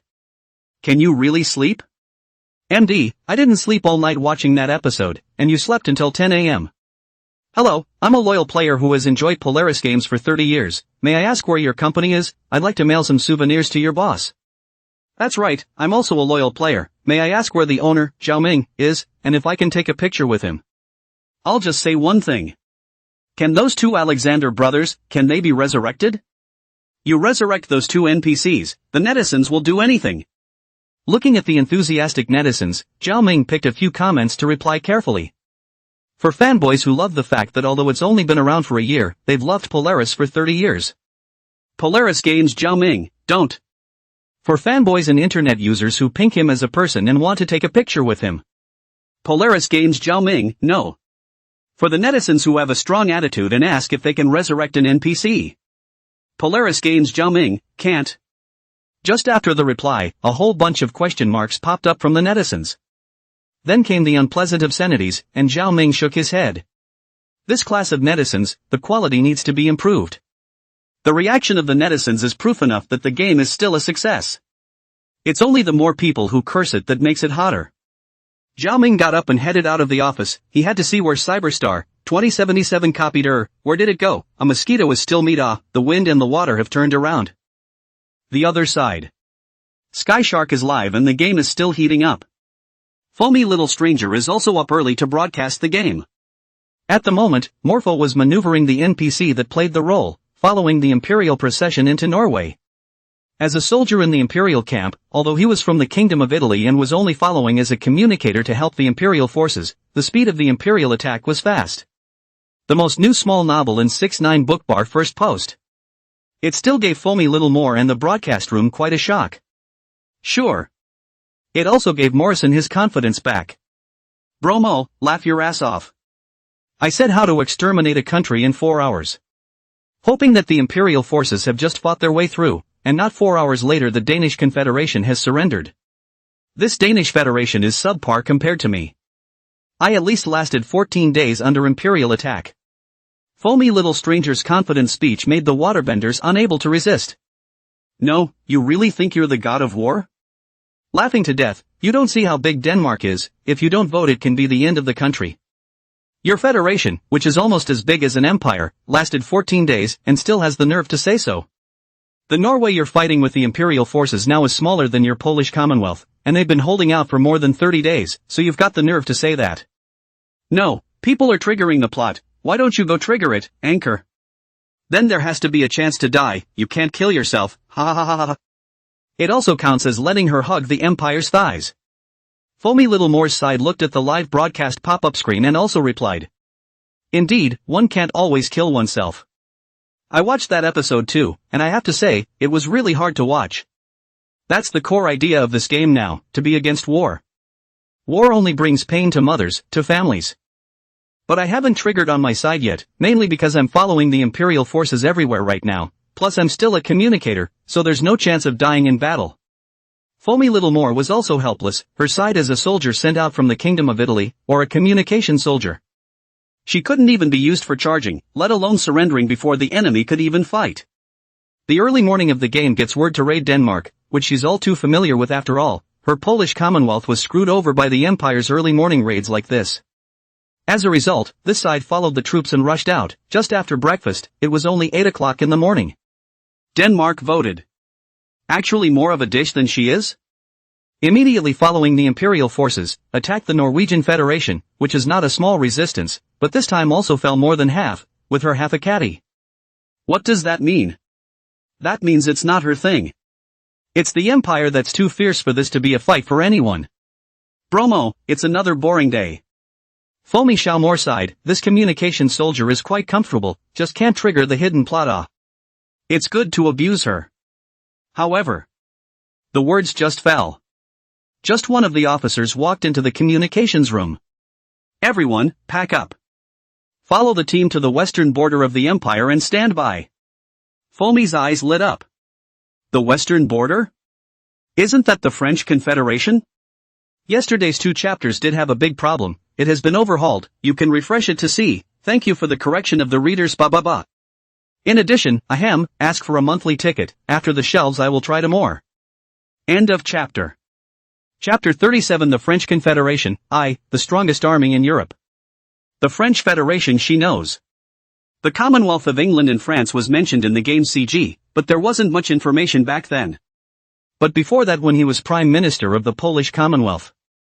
She found quite a bit of information in that office. It could have been written that the French Federation had the strongest army unit on the continent, and how it was overrun by the Empire to be able to call it that. That's so intriguing to be a part of now. Hiss. Exciting. A look of excitement appeared on Foamy Little Moore's side of the face. I'll go find the information, I've screenshotted it all before. Just in case she forgot, she took screenshots of much of the information she had read within the office of the Prime Minister of the Polish Commonwealth. After Foamy maneuvered his character to follow the other NPCs into the vehicle, he hung up and went looking for screenshots. The water friends in the live room were also surprised. I'm going? What's the word? She really triggered the hidden plot? The CG says that the British and French Commonwealth made the Empire surrender, right? Let's see what's going on. Definitely for nothing, I'm just curious how the Empire defeated the French Confederation. I'm guessing that the Prime Minister of the French Federation, too, is a player at about the same level as Foamy Little Moore. You really don't say, none of these countries around the Empire can fight. The pop-ups kept rolling in, and Foamy Little Moore found the screenshot file and looked at the live stream pop-ups and opened his mouth. That's not necessarily true, bro bud. This French Confederation, but it claims to have the strongest army on the continent of Europe. To be able to call the name of the strongest, it must not be simple. Look, screenshots. Said opened a screenshot, reflected in the eyes of the live broadcast water friends. It was the very introduction to the French Confederation that was on it, and Foamy read it on his side. The French Confederation, with the strongest army force in the world. There are 3 million air, sea, and land troops, 2.5 million of which are land forces throughout the Union. The army has 123 full divisions and 14,000 large-caliber artillery pieces? I'll go. With this round of bombardment, a city wouldn't have to be flattened. There are still over 3,000 tanks. Look at this, you guys. The French Confederation has built a 390-kilometer-long reinforced concrete defense line along its border with the Empire, with several armored turrets per kilometer, as well as the deployment of machine gun bunkers, anti-tank guns, and large-caliber howitzers. Hiss. How does this hit? Below the screenshot information, there is also a full map of the Maginot defense line, and photos of those reinforced concrete forts. This line of defense alone lay along the junction of the French Confederation's border with the Empire. The length of 390 kilometers made the live streamers smack their lips. How much would it cost to build such a long reinforced concrete fortress? Just in defense of the Empire? But don't really say that about this defense. The firepower configuration is too fierce. The Empire would really have a hard time trying to charge head-on. If you don't charge head-on, it would have to be fought from both sides of the country, either bypassing the Swiss Confederation or the Belgian Confederation. But going around either way would give the French Federation time to react. This map looked at the live streaming water friends also discussed. Hiss, this French Federation belongs to the category of pitting others against each other. Die laughing, you want to hit me? Then you'll have to hit the one next to you first. You can't hit me, but I can react to others. What should we do? Is there a great military expert who can analyze how the Empire will fight this wave? You can't get around from the south, there are too many mountains if you look at the map, and the Empire is too armored to get around. I feel the same, the Empire should be attacking from the Belgian Confederation, right? Can be attacked from the Belgian Federation, the French Federation can react. No matter how to say is the strongest army in Europe, this name of the General Federation dare to blow out? Reason all know, but there is no way, can only attack from the Belgian Federation, frontal charge into the simply cannot be hit, on the configuration of the French Federation that Maginot defense, how many lives enough to fill? It should be a tough battle to see if the Empire's armored forces can beat the strongest army in Europe. In that case, the war should have started there in Belgium, in the northern region. For sure, so that the war will not enter the French Federation itself. I have to say that so many countries and federations in this game, the heart is all black. Laughing to death, smashing other people's homes and smashing your own home, that's definitely smashing other people's homes. Foamy Littlemore looked at the map and also felt that this was the case, and it was true that the only way to attack was from the Belgian Federation side. The most new small novel in 6-9 bookbar first post. The south side is all mountainous and not good for armored units to attack. And where the Maginot line was a little weaker was the Ardennes forest a little to the north, except that it was a large mountainous forest. Armor going in would be a big slowdown for the force to attack. It doesn't fit with the Empire's current tactics. Just looking at the map, the only option left is from the Belgian Federation. Morpho mulled it over for a while and found it quite interesting. Is this the sandbox? It's no wonder some people like strategic command games, it's really rewarding to think like that and then defeat your opponent. Was thinking. The character played by Foamy Little Stranger has been pushed through and has arrived at the designated location. Next it's free time. Foamy Littlemore jumped out of the transport vehicle, and what met his eyes were densely packed armored vehicles, and quite a few tanks. Hiss. Holy, all armored cars? Doesn't that directly trigger the hidden plot? This must be one of the most awesome units in the Empire. After so many episodes, Morpho also knew why the Empire was so hung up. It's because the Empire's armored units are, well, so capable of fighting. Although I have not yet seen the so-called Blitzkrieg, much of the intelligence is that the armored units take the lead in capturing wherever and the follow-on units follow. Namely, one armored unit pushed flat. I just didn't expect to go straight into this kind of armored unit as a correspondent this time. And Foamy Littlemore's live broadcast, because of the entry of the Empire's most front-end armored forces, the heat continued to climb, the live broadcast of the Water Friends quickly doubled, and continued to go up. Foamy Littlemore suppressed her excitement and thanked her water friends for their gifts while her gaze kept looking around. Let the waterman take a closer look at this armored unit as well. Suddenly, the pop-ups on the live feed rolled up quickly. Isn't that the one in the Hall of Fame? Quick! Head left, turn around. Get a better look. Hissing? Is it really Guderian? 3 great generals of the Empire. The father of the Blitzkrieg? Foamy rush, up. Going up there? Don't you want to die? But it's okay to try. The idea that you're still a little genius? I'd like to see how the father of armored soldiers breaks through the Maginot Line. Can he really get through? It's not like we can sweep across Europe without it. We can't go around the Union on both sides. I'm begging on my knees for monthly votes. I'll do everything when I'm on the shelves. End of chapter. Chapter 38, Foamy Little More, Blitzkrieg Online Teaching. Quickly. At the reminder of the pop-ups in the broadcast room, Morris hurriedly turned his head to the left.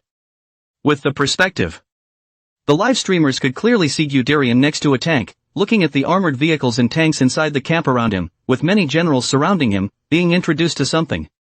It seemed to sense someone watching. Guderian's gaze, glancing this way. Yet nothing unusual was found, and Guderian's brow furrowed slightly as he continued to turn and patrol the armor again. Under the transporter. Until Guderian and a bunch of other Imperial generals walked away, Mo Shoma slowly raised his head, looked at the faraway Imperial generals, and let out a long breath somewhat thankfully. My God!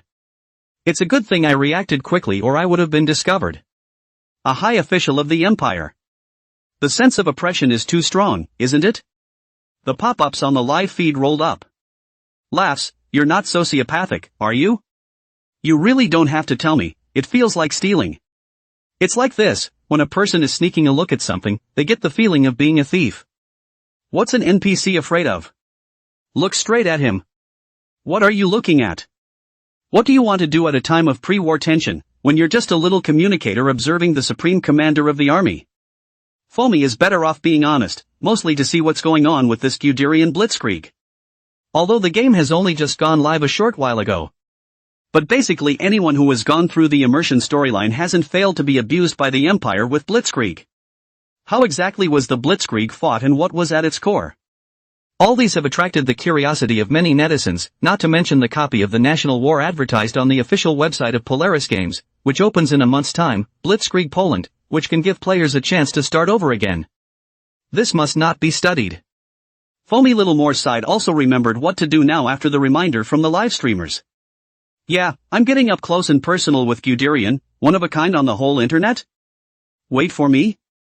Foamy's eyes lit up, then her consciousness cut to the live broadcast and changed the title of the broadcast to Hidden Plot, Famous Imperial Generals Teaching Online, How the Blitzkrieg Attacked. Looking at the title of the live broadcast, Morpho hemmed and hawed. Done. Watching Foam Little More's operation, the water friends in the live broadcast room were also a burst of, when did Foam Little More's brain work so well? That's true. As soon as this title was changed, the live stream began to grow in traffic. Among them are all but the players attracted by the Blitzkrieg. There were also many netizens who were attracted in because of the words hidden plot. After all, it was because of the hidden plot that the hot searches rushed out in the latter part of last night, and it was only just morning when the heat was at its peak. A lot of people wanted to see what kind of hidden plot this was that Foamy More had triggered. Polaris Games.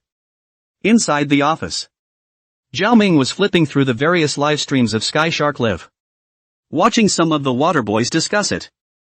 At this time also noticed the first live room on the heat list, and the name of that title, and entered the live room to look at it. It's Foamy Little Stranger who was broadcasting live, following Guderian's 19th Armored Army's attack on the French Confederation. Zhao Ming's expression was odd. Inexplicably, there is a feeling of watching someone live broadcasting World War II. While it's true that it's only a game. But all the characters and information in it can be exact replicas, and that feeling is true. Watching Foamy Little Stranger's livestream. Zhao Ming thought about it. Then opened the official website of Polaris Games. In the system's Earth database, the complete Battle of France information was redeemed. Added to the official website, set up a new module, Battle of France, which contains information on the Maginot Line, as well as the layout of the forces of both sides on the battlefield at the time, which can be analyzed and researched by netizens. There was also a temporary addition of a module for the very same foamy little stranger livestream that was externally linked. Access the library on the official Polaris Games website. Click on Battle of France to enter. You can see that the page is divided into 3 pieces. The top horizontal piece is the foam more real-time map of the game. With the troop movement, the map is updated in real time. One left and one right below. On the right was a live stream. It was Foamy Little More who was live streaming the ongoing Battle of France. On the left are several options. Maginot Line. Arrangement of the French Federal Army.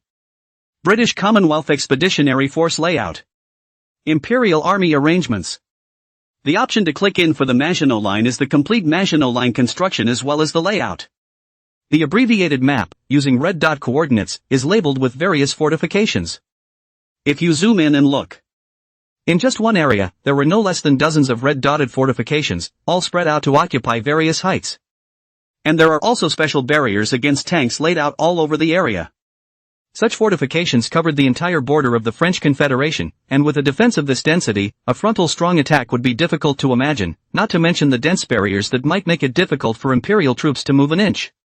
And below that, French Federal Army Arrangement, British Commonwealth Expeditionary Force Strength Arrangement, Imperial Army Arrangement.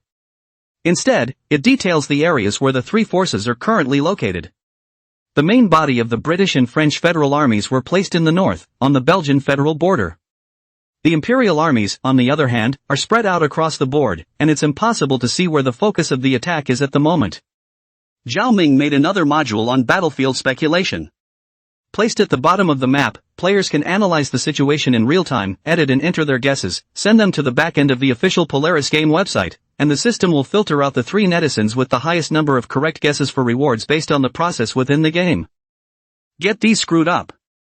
Zhao Ming entered the account of the federal headlines, and the heat of the hidden drama had not yet died down. Message alerts are still popping up at this point. Zhao Ming copied the link to the Battle of France module in the official website's database and wrote directly in the editor. Prize competition: what should the Empire do to break through the French Confederation's Maginot Line? A thumbnail map of the Maginot Line was placed below, labeled with pictures of various fortified forts. Send. Within seconds there was a constant message alert.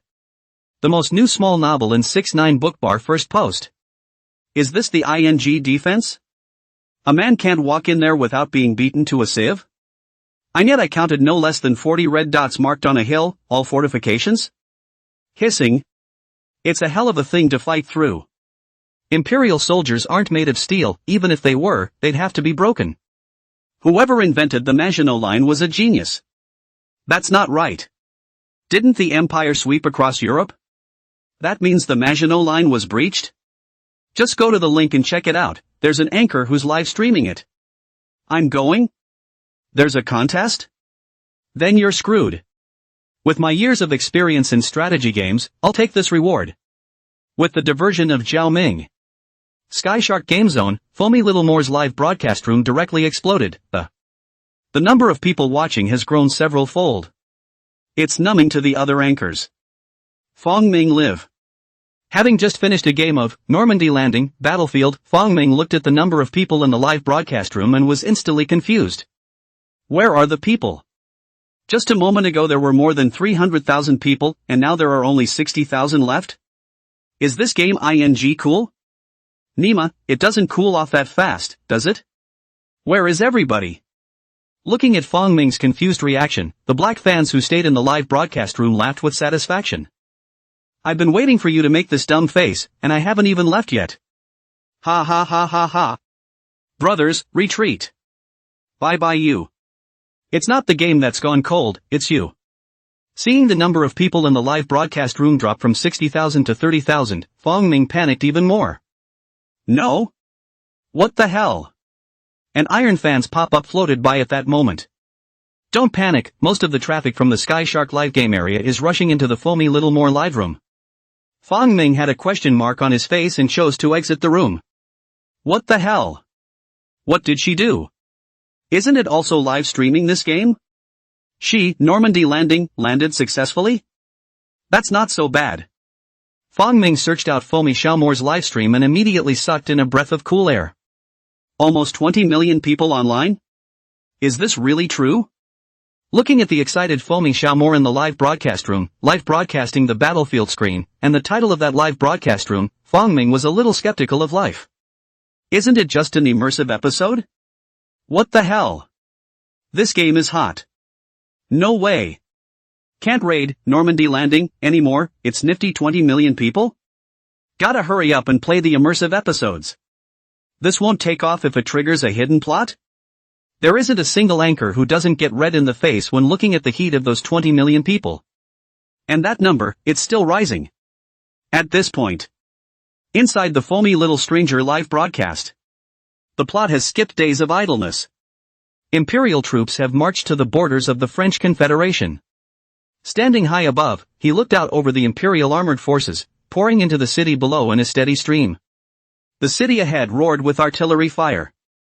Fomi Xiaomore, who was in the rear communication vehicle, was also playing the role of a communication soldier conveying orders while acting as a real-time war correspondent, and also pulled up a real-time map of the library on the official website of the Polaris game in the broadcasting room. Brothers, here we are, having crossed Luxembourg. It's attacking this city marked on the map called Sedan. This is the break in the Maginot Line. Attacking it will allow the subsequent Imperial forces to rally through here, but the terrain is bad for armored forces to pass through and will give the French Federation time to react. And into French federal territory, with 5 divisions of the French Federal Reserve ahead. But the 19th Armored Corps, of which I am a member, is fighting too fast, and Army Group A is still a long way behind. I guess I'll have to wait in this city for a bit, waiting to join up with Group A behind me. 3,000 big chapters please monthly votes one more chapter after 11 p.m. End of chapter. Chapter 39 Forward, the pierced French Confederation. Foam Littlemore's side analyzed the situation, and the water friends in the live broadcast room also analyzed the situation. And the battle ahead ended quickly. The city of Sedan, though stubbornly resisted for a while, was a straight-up lopsided affair as the Imperial armored forces entered the city. Not to mention that the ones stationed here aren't the main force.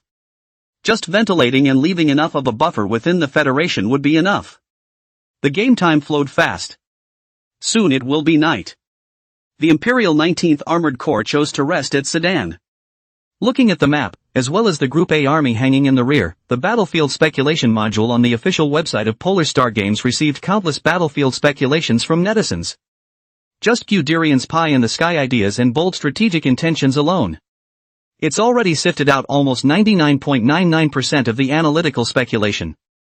The game is quickly ending its overnight respite. The next day just dawned. Foamy Littlemore's side suddenly received the order for the troops to start. Forced crossing of the Maas River. This order not only dryly confused Foamy Littlemore, but also dryly confused the water friends watching in the live broadcast room. Foamy Littlemore pulled up the map in the live broadcast, looking at the rear of the A group army is still far away, at least a few days of travel before convergence, now forcibly crossing the river for what? Hiss. Guys, why am I kind of looking at this? Not waiting for Group A? Look at this side of the map, the French Confederation has begun to organize a line of defense in front of Paris. Wouldn't want to rush right through it, would you? Take Paris outright? The waterbenders in the live room were also wondering.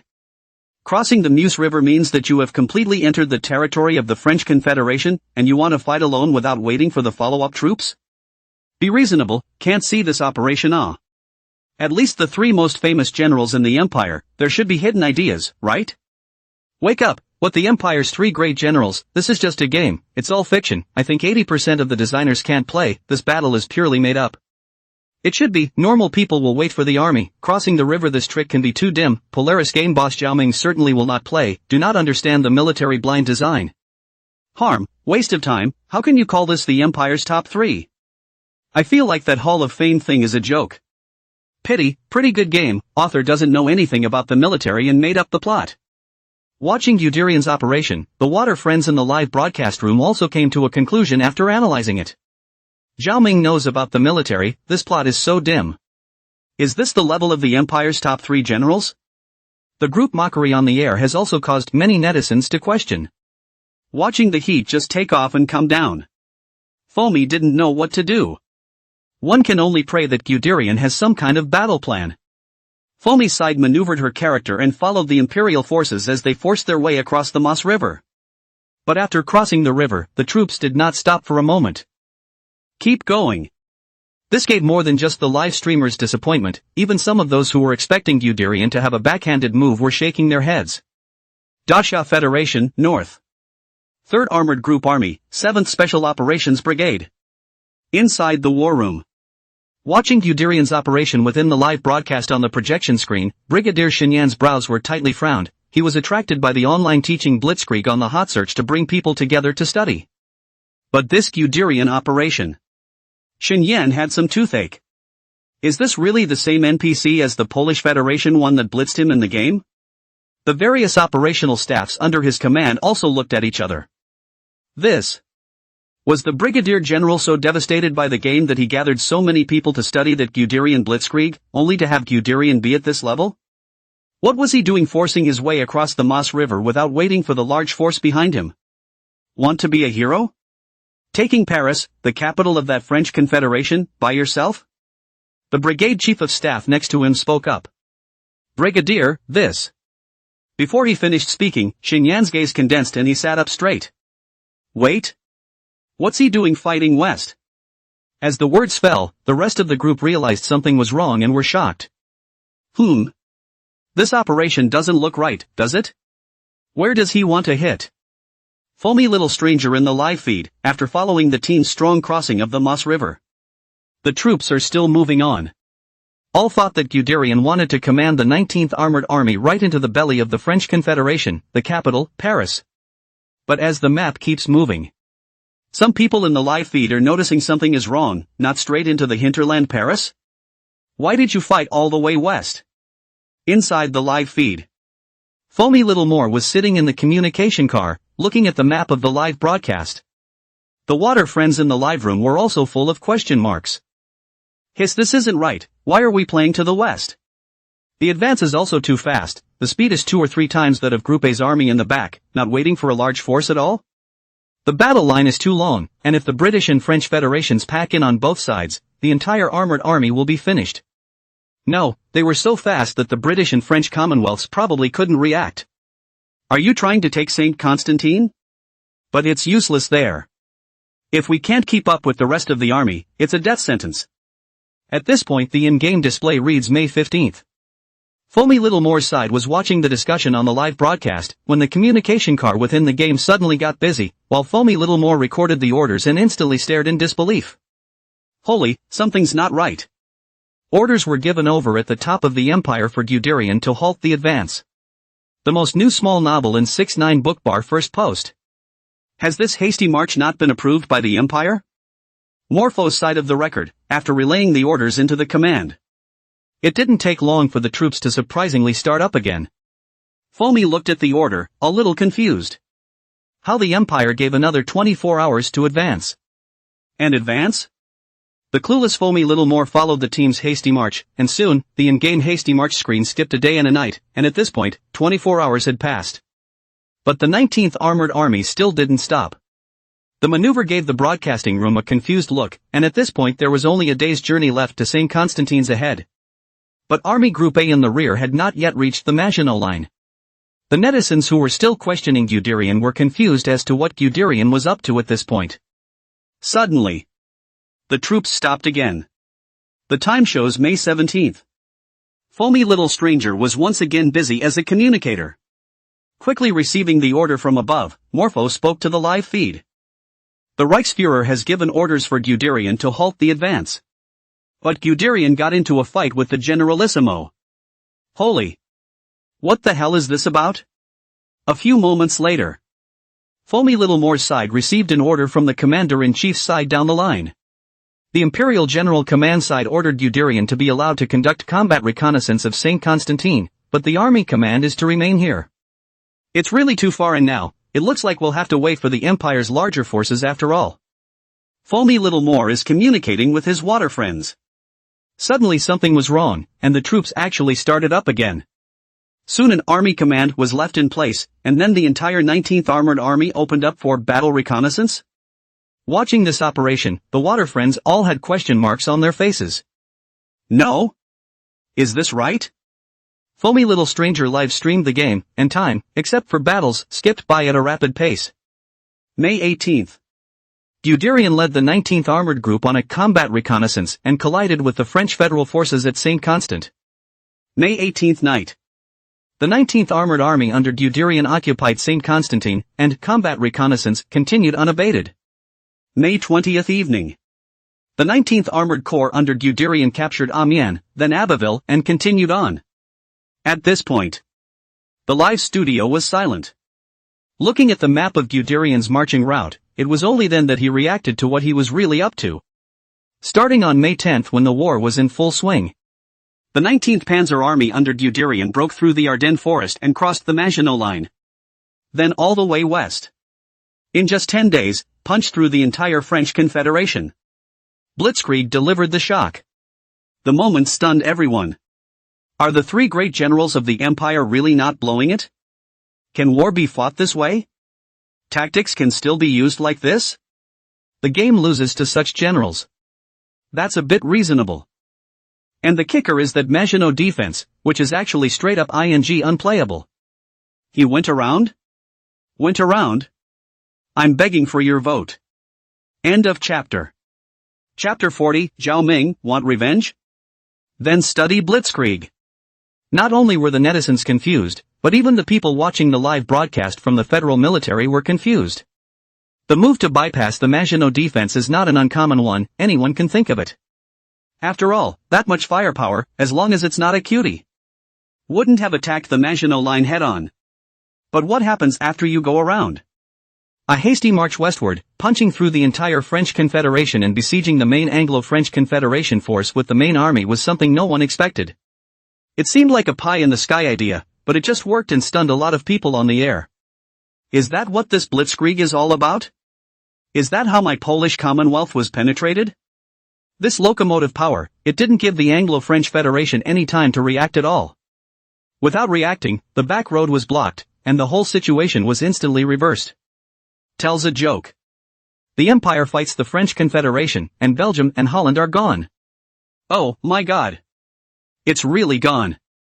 I didn't even realize you didn't tell me. When did it go away? You're the one who understands cold jokes, laugh your ass off. A crowd of netizens watching the live broadcast, watching the instant reversal of the situation has not yet slowed down. The French Confederation's Maginot Line became a sham, and the Confederation's allied forces were pushed through Belgium by the Empire to Dunkirk, where Guderian led an armored army that cut off the British and French Confederate armies from their rear. 400,000 or so British and French Commonwealth soldiers were isolated and trapped at Dunkirk. All that seemed to await them was death. At this point in the game, Foamy followed the armored units under Guderian's command and had approached Dunkirk. Began to encounter resistance from British and French Commonwealth forces. The plot of the battle would not be skipped like the rush, daily, more hid in the communication car, holding binoculars to the live broadcast to watch the battle outside. The 19th Armored Group, of which she was a part, had halted its advance and blocked in. Cut off the retreat of the Anglo-French Allied forces. Guderian still wanted to attack, but was stopped by order of the Reichsfuhrer. Morrison held the binoculars and looked at the crushed remnants of the British and French Allied forces. This is the sixth wave already. It's not going to keep rushing, is it? The pop-ups rolled in the live room. What if I don't rush, waiting to die? When it's over, don't all these 400,000 people have to die? The Empire is no mercy. That's 400,000 people, not all of them. Who knows, I'm not the Führer. Foamy Little Moore's side was looking at the battlefield when a 50% progress alert suddenly popped up. Huh? What is it? Foamy's eyes went to that prompt, and as they did, they looked at the progress. A picture of Guderian inside the Hall of Fame suddenly popped up in front of his eyes, floating in front of the eyes of Moore and the water friends in the live broadcast room. Heinz Wilhelm Guderian unlocking in progress. Title, Father of the Blitzkrieg, Imperial Eagle, Father of the Imperial Armored Corps. Rank, General. Biography, he was one of the three great generals of the Empire, the founder of the modern Blitzkrieg, who swept across Europe with the Blitzkrieg to create the myth of invincibility, but folded under the city of the Soviet Union, and was later dismissed due to a disagreement between his philosophy and the Führer's. Famous people, drop your weapons and get off the road, I don't have time to take you prisoner. Exclusive storyline, to be unlocked. Exclusive biography, to be unlocked. Note, participating in the immersive storyline gives you the chance to unlock famous people from World War II, which will be followed by a separate storyline as well as biographical CGs. Perhaps you'll become an aide-de-camp next to the father of the Blitzkrieg, Guderian, and learn the ultimate Blitzkrieg tactics, and of course you'll have the chance to get close to other high-ranking members of the Reich. Unlocked, Polish campaign completed, Battle of France 50%, Battle of Kiev not completed, Battle of Moscow not completed, Battle of Kursk not completed. Compare that to watching the Hall of Fame when not involved in an episode. At this point, the unlocking state has been entered and the progress of unlocking is displayed.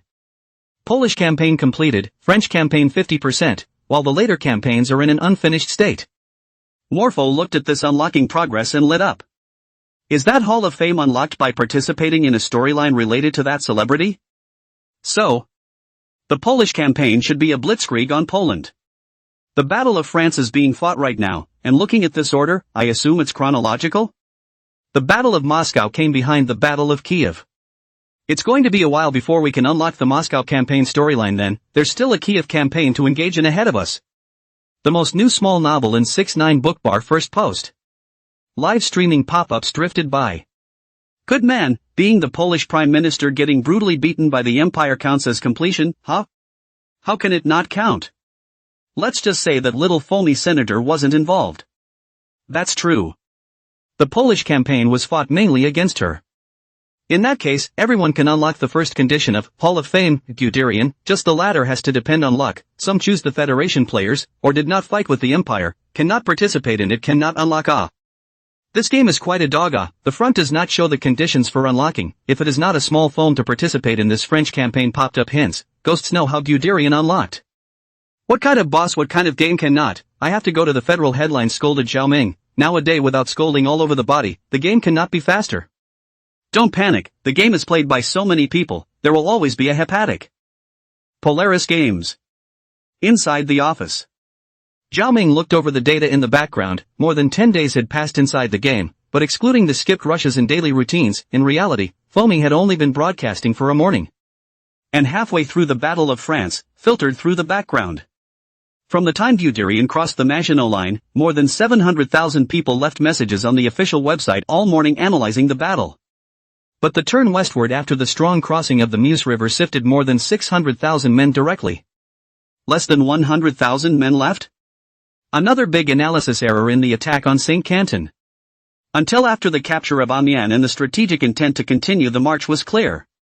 It was only then that tens of thousands of people, one after another, guessed the next move, only to have all of them sifted out when it came to guessing Guderian's strategic intentions after he had captured Abbeville and moved on. Although many people's thoughts, analyzed from Guderian's point of view. It has been analyzed correctly.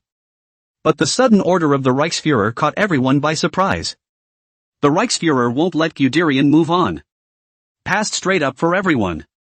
But it's good to know that there are other options like the Dunkirk retreat and how long France can hold out later on, and when the game's plot gets to that point, options continue to pop up for those watching the live stream to speculate or guess. At the end, the group of people with the most accurate speculations is selected and awards are given.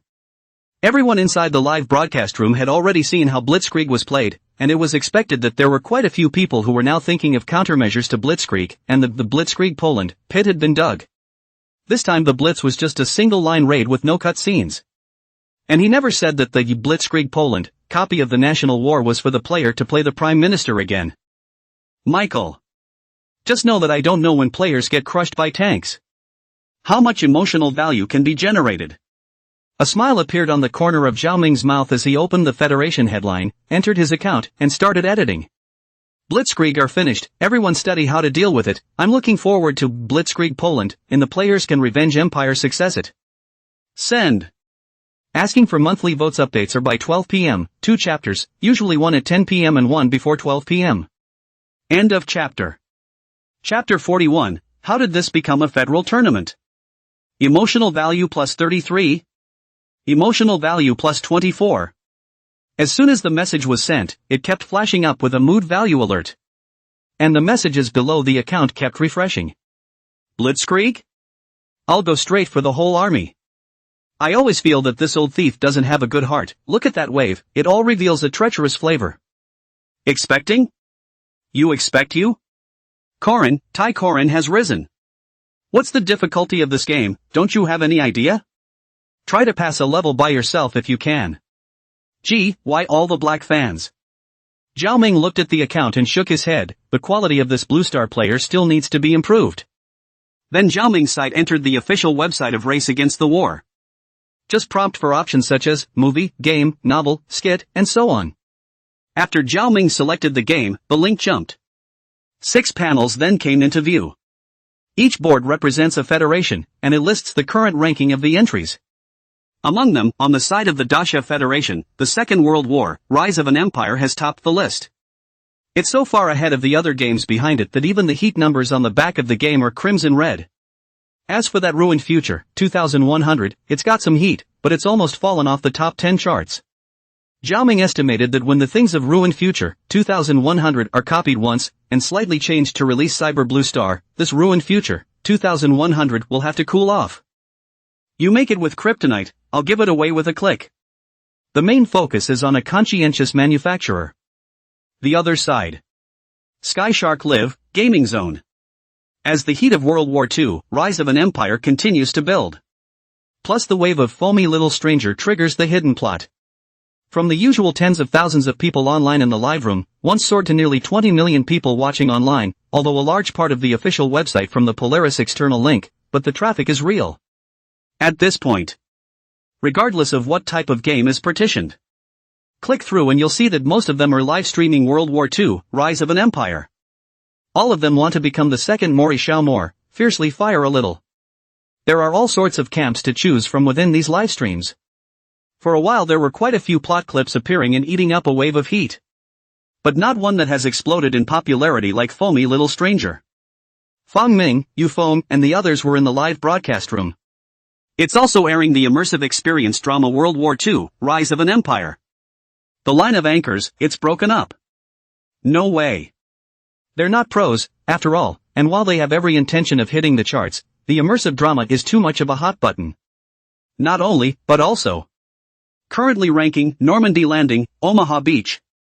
First place team, Northern Army of the Dacia Confederation, 3rd Group Army, 7th Special Operations Brigade, time, 1 hour 11 minutes. Second place team, Southern Army of the Dacia Confederation, 5th Army Group, 1st Heavy Armored Brigade, time, 1 hour and 14 minutes. Third place team, Eastern Army of the Dacia Federation, 1st Group Army, 2nd Infantry Division, 3rd Special Warfare Regiment, time, 1 hour and 17 minutes. 50th place team, Antarctic Star Federation, Group C Army, Armored 7th Division, time, 1 hour 47 minutes. That was what made Yu Fong Ming and the others despair. MD. The leaderboard is turning into a military district tournament. They're in a group. Does anyone care? It's not even just the Dacia Federation. There were other Confederate forces that appeared one after another on the Normandy Landing racing rankings. They're just a bunch of game anchors, even if organized by the dozens. There's no way to compare it to the military's command and control. Plus, the immersive drama is climbing up the heat. Gotta. Can't fight, won't fight. It's not okay for me to run to the immersion episode. The group dispersed straight away, all running off to fight the immersive drama. What if it triggers some hidden plot to burst into flames? And even without triggering the hidden plot, some of the ordinary episodes, touching and tragic, were not played a lot during this time, and this wave of heat had to be eaten up hard. Hidden plots that aren't good for triggering. Because after choosing your identity, no matter how you die, you're randomly assigned, and it's not like there's a hidden plot hint. You can only get lucky if you want to trigger it. The kind of more randomly to a communication soldier, the result of all the way on loan, transferred to Guderian's armored army, to which players who have played the immersive plot mode can only say this would hook 8 luck? They don't want to die either, and they want to trigger the hidden plot. But you really can't control it on the battlefield. Even if you were hiding in a trench, you could be hit by a shell and just get smashed to death. Just outrageous. The most new small novel in 6ix9ine Bookbar first post. And while countless anchors are envious and jealous. Sky Shark Live, Gaming Zone. Another livestream has crept up. Don't watch the Blitz. I'm getting blown up at Dunkirk. The name of this lazy man's live room directly attracted a large number of viewers. As soon as you enter the live room, the first view is seen crouching and looking around from side to side, giving the influx of waterbenders a dry hump. No? What are you doing, man? People are lining up, why are you squatting? Good man, finally a blitzkrieg, victim's perspective. Ah. Ha ha ha ha ha ha, you guys will know the anchor for this later. That's right, this and the Imperial perspective are simply two different pictures. Game. Bai Xiang, who was wearing a British Commonwealth uniform, looked around while greeting the viewers who kept pouring into the live broadcast. Hello everyone, I'm Bai Xiang, an anchor who's Jedi hunting in Dunkirk. I am now. As he was talking, the roar of bombers suddenly came to his ears. Bai Xiang's face changed. This mother ing empire is so inappropriate. After saying that, he hurriedly ran to the fence at the back of the beach and tumbled over it, then crouched down and put his hands on his head. This set of flowing movements gave the newcomers to the live broadcast a look of awe. The roar in the sky grew louder. This was followed by the sharp, long whistling sound of an object falling. Boom! Boom! Boom!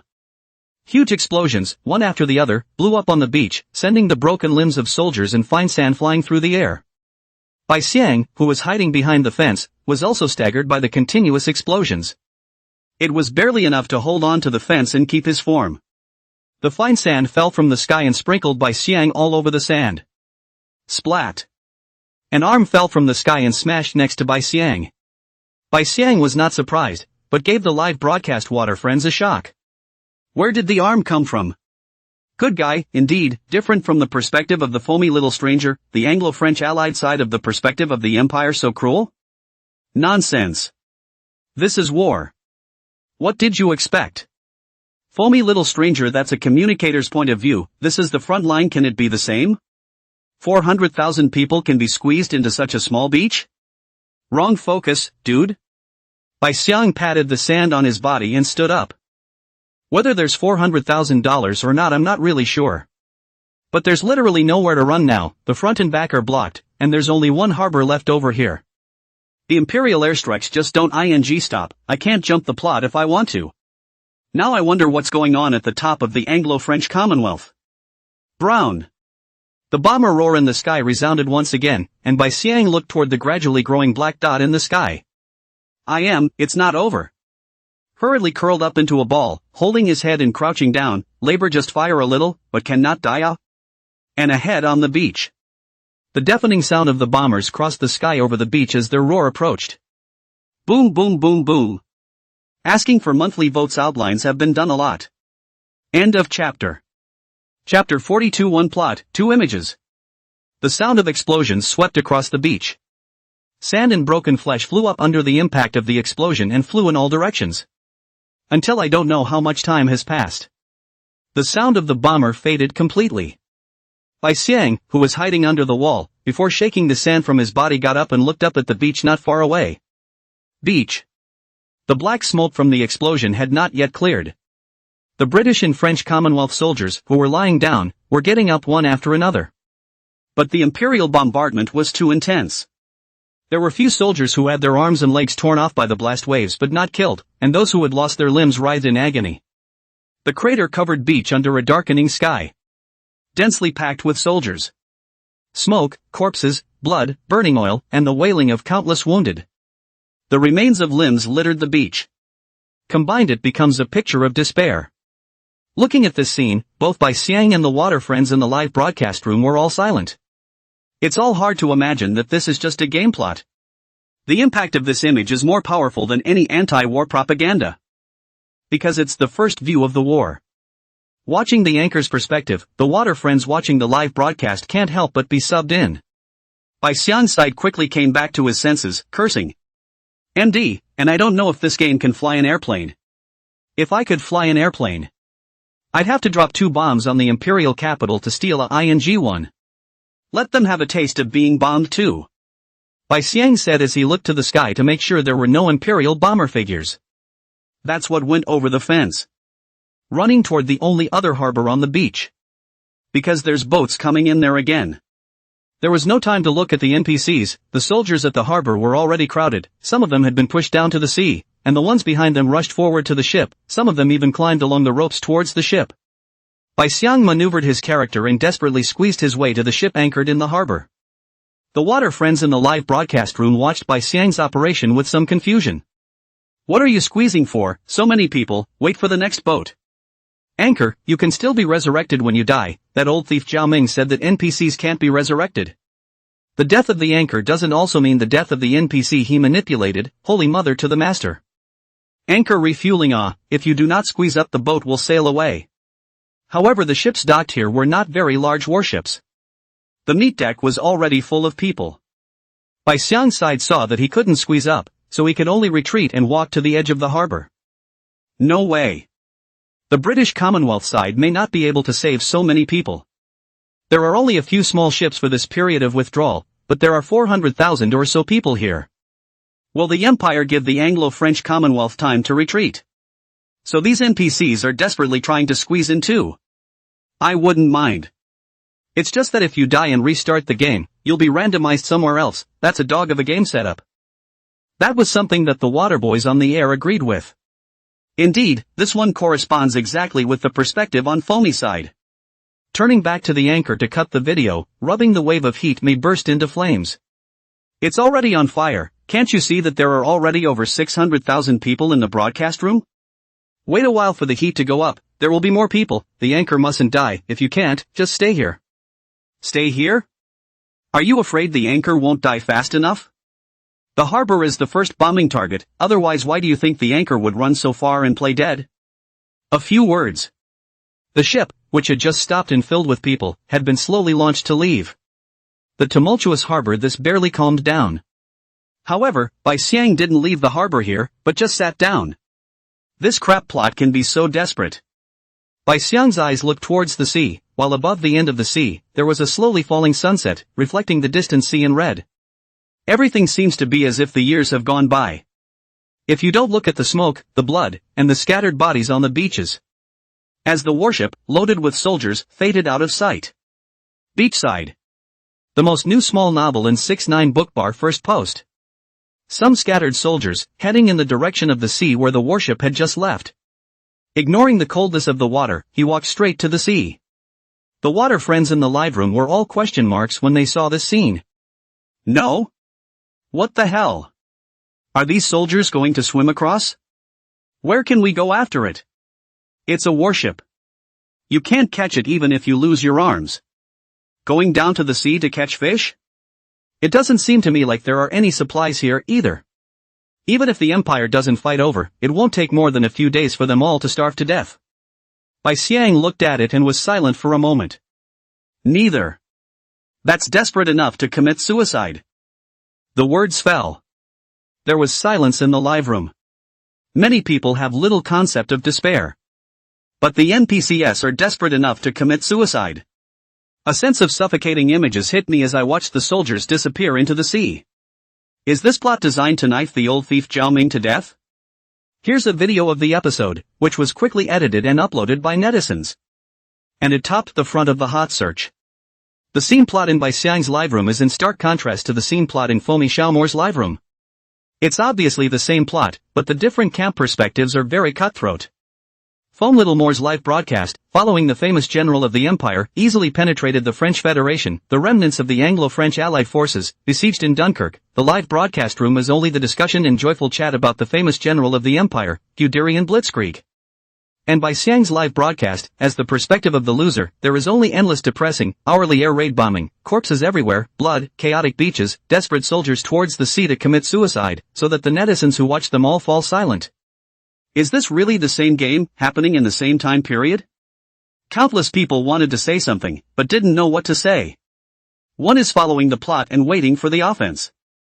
One is following the plot and retreating in desperation. It still live as neither side of the storyline has gotten to the end.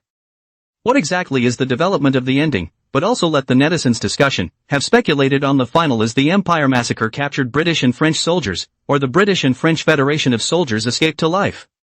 The buzz about these two episodes continues to heat up. Polaris Games. Zhao Ming was in his office, flipping through the federal headlines of hot searches.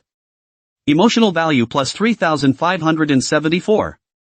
Emotional value plus 4,823. Emotional value plus 2,721. Two opposing and cutthroat storylines bring up a discussion that builds up the emotional value of the system. Current emotional value, 12725,187. It has amassed to over $12 million. These emotional values were enough to redeem the details of the subsequent Battle of Kiev, Battle of Moscow. I'm begging for a monthly pass. End of chapter. Chapter 43, Zhao Ming, I'll throw a verdun at him. Looking at over 12 million emotional values. Without the slightest hesitation, Zhao Ming directly exchanged all the details of the Battle of Kiev, Battle of Moscow, including the information of each soldier. More than 9 million emotional values disappeared in an instant. And the information that is redeemed is fed into the computer in a steady stream. The AI that was redeemed from Zhao Ming's computer, on the other hand, began to send this information, in batches, according to the set commands, into the local servers of the photonic supercomputing clusters that were assigned into the local area to begin production. After exchanging the in-game plot timeline to Battle of Moscow, Zhao Ming was relieved. Don't look for this period of time to gain emotional value from the hype that has been building since before kickoff.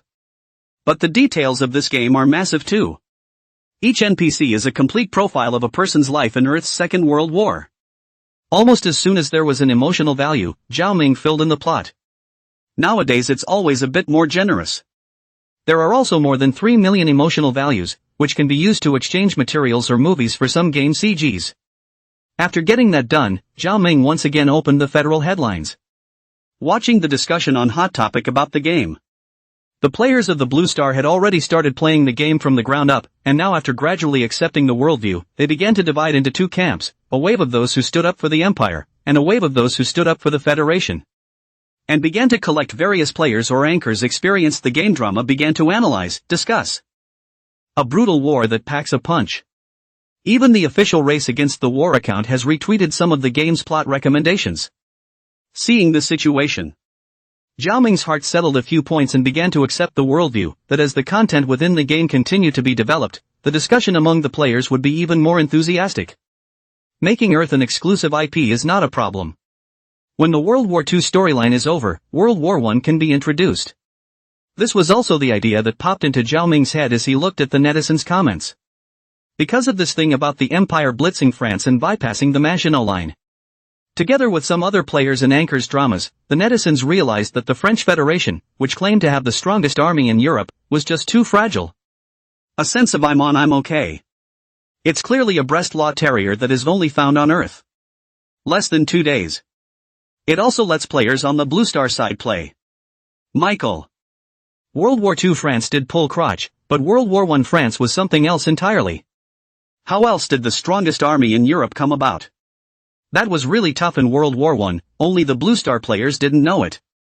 Zhao Ming had a smile on his face. The idea was already in his head. When the time comes, have the Blue Star players play as Imperial soldiers and attack France.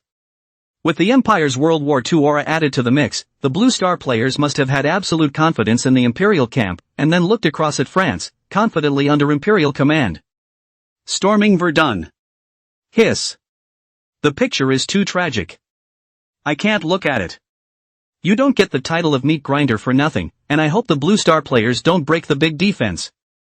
But it doesn't matter if you break a big defense. It's only when you break defense that you get tons of emotes. Not bad. Not bad.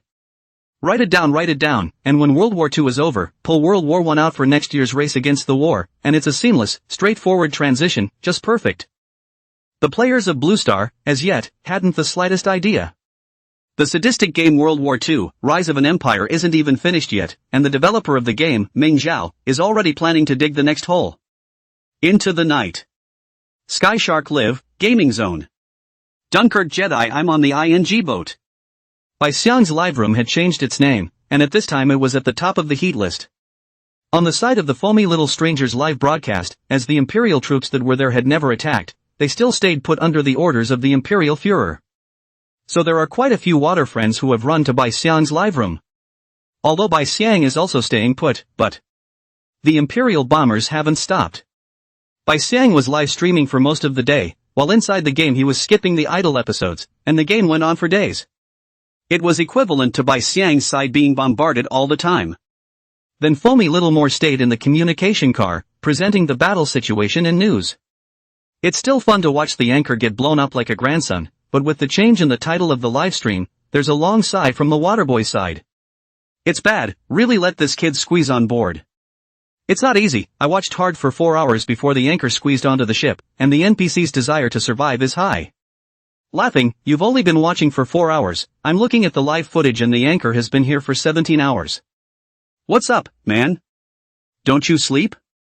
What kind of sleep? Money chanting, high-end virtual body pods have nutrient solution, those kryptonite big brothers who play mythological games. A play is a month not out of the nutrient capsule, do not need to go to the toilet.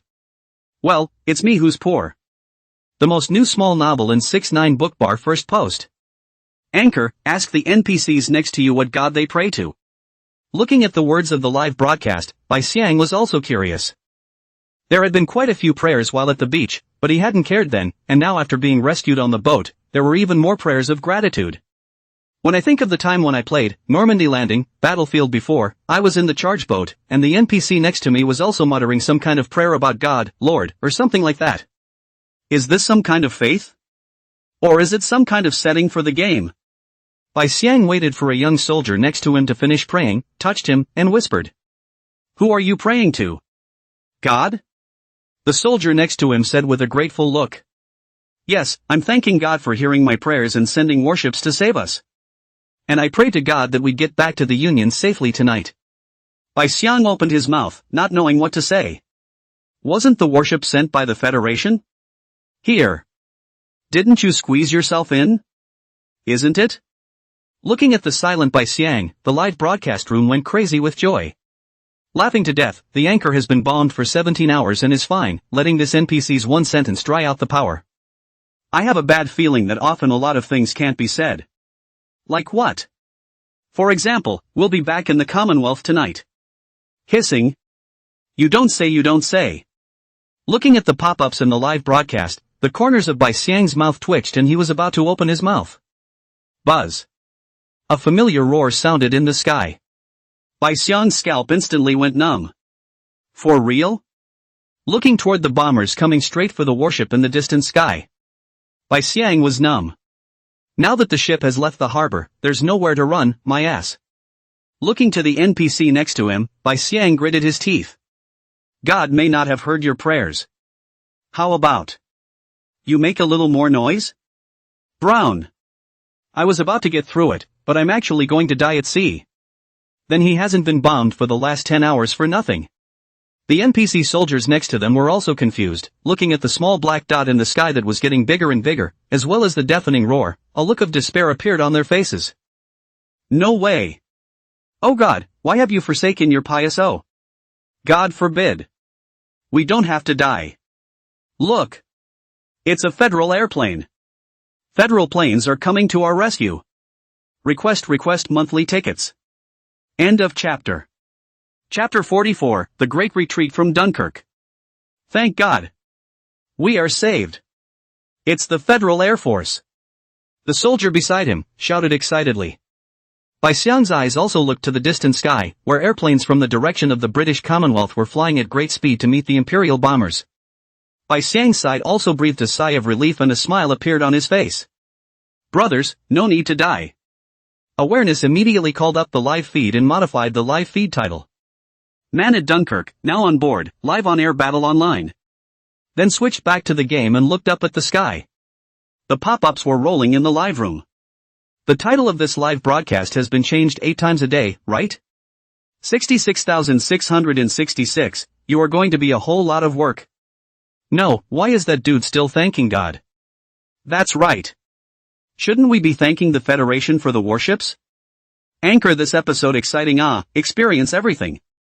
Bai Xiang looked at the airplanes in the sky that were coming from both directions and kept getting bigger. Was watching with great interest, expecting to fire next. Still. Bai Xiang couldn't help but blush as he watched the Empire's bombers get bigger a little faster. The faster it gets bigger means it's closer. It was obvious that the Imperial bombers were closer to them. At this rate. Brown. This nigga shall not blow him up? Bai Xiang cursed. Immediately, he looked around, trying to find a place to hide. But small warships are that big. If the bombs fell, there was nowhere to hide, not to mention the basically crowded state of the warship. The deck could only stand, not even a place to sit down and land. Can't even begin to think how many people a bomb would kill if it landed on the deck. Bai Xiang's scalp tingled as he watched the approaching bombers. This game is playing me. Just have to screw me? The roar in the sky had gotten closer and closer, and the soldiers on the ship had realized something was wrong and started to riot. Even some of the ones who had their heads turned fast had jumped into the sea. After all, it's the only warship target in the ocean. It's simply not too obvious. Bai Xiang also followed closely and squeezed to the edge of the parapet, jumped into the sea, and swam towards both sides of the direction in which the warship was traveling. He didn't know what to do but stay alive for now. It's too far from the beach to swim back. As for staying on the warship and waiting for death, that's even more impossible. Jumping into the sea can at least live a little longer. Bai Xiang had just jumped into the sea and swam a short distance. Several small black dots fell in the sky. With the bomber's inertia, it swooped down toward the sloping sea. Boom! Boom! Boom! Bombs fell on the sea surface, exploded into a row, toward the warship attacked the water explosion. The explosion generated by the impact, so that his jumped ship Bai Xiang was wrapped in seawater surging, unable to control the shape. I wonder how much seawater I choked on. Although the game is fake, the simulation feels real. The viewpoint of the live broadcast was also swaying with Bai Xiang's tumbling in the sea, along with the sound of Bai Xiang's constant coughing, as if he was watching a drowning man struggle. It's desperate just to look at it. And the soldiers on the distant warships, watching the bombs rapidly approaching, panicked and tried to jump ship, but it was too late. Boom! A bomb hit right in the center of the deck. The bomb detonated and spread, ripping through the warship, instantly igniting the diesel fuel on the warship, and a huge explosion of flames spread and swept through the entire warship. Countless soldiers who were set ablaze wailed. After Bai Xiang stabilized himself in the sea, he rushed out of the sea, and as he gasped for air, this was the scene that came into his eyes. One by one, the soldiers, covered in flames, jumped into the sea, and the warship was torn in half and slowly sank. There were still quite a few soldiers who were on the edge of the explosion, blown into serious injuries, unable to move, wailing in pain continuously, but soon there was no sound. Those soldiers had followed the warship into the sea. The desperate image silenced the broadcast. Wow! The surging sea water attacked and slapped Bai Xiang's face. It felt like choking on several mouthfuls of water. Irritation brought Bai Xiang back to his senses. Several corpses of soldiers who had lost their breath were swept by the waves and crashed on Bai Xiang, who stretched out a hand to grab the corpses of the soldiers in front of him, gasping for air and exerting himself slightly to try to leverage the force to float up a bit. But he realized that the soldier looked somewhat familiar, and took a closer look. Okay. It looks like God didn't bless him. With the buoyancy of the soldier's corpse, Bai Xiang floated up some and took a breath. Scanning around. There was nothing more than struggling soldiers and corpses on the vast ocean. I'm afraid I'm going to drown here. Bai Xiang finished and looked up at the sky. By now the airplanes in the sky had begun to chase and tangle. Bai Xiang's gaze followed closely. Anyway, it's drowning in a few moments, and this last air battle will have to be broadcast out live. The battle was lopsided due to the difference in models. The fighters on the Federal side quickly hit the Imperial bombers. Black smoke rose from the tail of the Imperial bombers. Seeing this scene, Bai Xiang opened his mouth. That's not a bad Air Force, settling battles so quickly. The most new small novel in 6-9 bookbar first post. It's a shame it would have come sooner. Bai Xiang sighed and looked around at the sea. What to do? Live swimming? You can't swim to shore even if you're exhausted. Suddenly, the roar in his ears grew louder. Bai Xiang's face changed? And bombers? Hastily, he looked up into the sky. The water friends in the live stream were also shocked. And bombers? Reverse? However, there was no reversal. The bomber was still the same bomber from the Empire, with thick black smoke still billowing from its tail, swooping down towards the ocean below. Merely looking at the Imperial bomber that was rushing straight towards his side and crashing, Bai Xiang pushed away the dead body of the soldier in front of him, and countless mom and pops rose in his heart. What am? Why are you coming at me again? Bai Xiang frantically flung his arms and swam, not daring to linger at all. And don't dare look back a bit. Boom! Deafening explosions came. The explosion rose behind Bai Xiang. The spreading heat and shockwave swept along the surface of the sea and impacted directly on the back of Bai Xiang's head. Knock! The whole face was smashed into the sea. The live feed went black. It showed that Bai Xiang seemed to have lost consciousness. On the other hand, Bai Xiang's side didn't lose consciousness, but just couldn't control his body and watched himself falling down continuously. Suddenly, A large hand grabbed by Xiang's collar. Wow! A huge force yanked Bai Xiang out of the sea, and Bai Xiang gasped for air, while the screen in the live broadcast room returned to normal, but Bai Xiang and the water friends in the live broadcast room realized. The sun in the sky went from noon, all at once, to sunset. Did you skip the idol episode the moment you hit the water? This thought flashed through the minds of Bai Xiang and the water friends in the live broadcast room, and a middle-aged man's voice came to Bai Xiang's ears. It's good to be alive, it's good to be alive, it's good to be alive. Bai Xiang was then yanked onto the boat.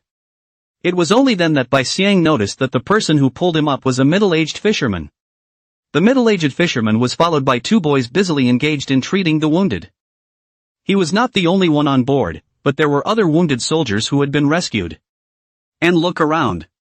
On the other hand, there were densely packed fishing boats, each loaded with soldiers, heading in the direction of that side of the sea at sunset, and Bai Xiang was a little dumbfounded. It is? Seeing Bai Xiang speak, the middle-aged fisherman stepped forward to maneuver the boat. We're going home. A few simple words smashed into the minds of the live streamers, and an inexplicable emotion welled up. Bai Xiang looked around and turned to look back. The number of fishing boats at the back was even higher, each one was loaded with soldiers, heading in the direction of the other side of the sea. The view of the live broadcast, on the other hand, was pulled up steeply to high altitude. The roar of the fighter jets in the sky continued as one fighter jet cut across the sky and the sea, rushing to the other side of the sea in the opposite direction of the advancing fishing boats below. End of chapter. Chapter 45, Zhao Ming, believe in yourself, your World War I Guderian. No one had expected that the situation had come to this. The Federation hasn't given up yet. As the great retreat from Dunkirk began in the live broadcast of Bai Xiang, a steady stream of soldiers were picked up by the fishing boats, taking them back to the British Commonwealth. And the armored army that foamy little stranger was in the live broadcast still hadn't received the Imperial Führer's order to advance. Watched as the Union soldiers withdrew less and less.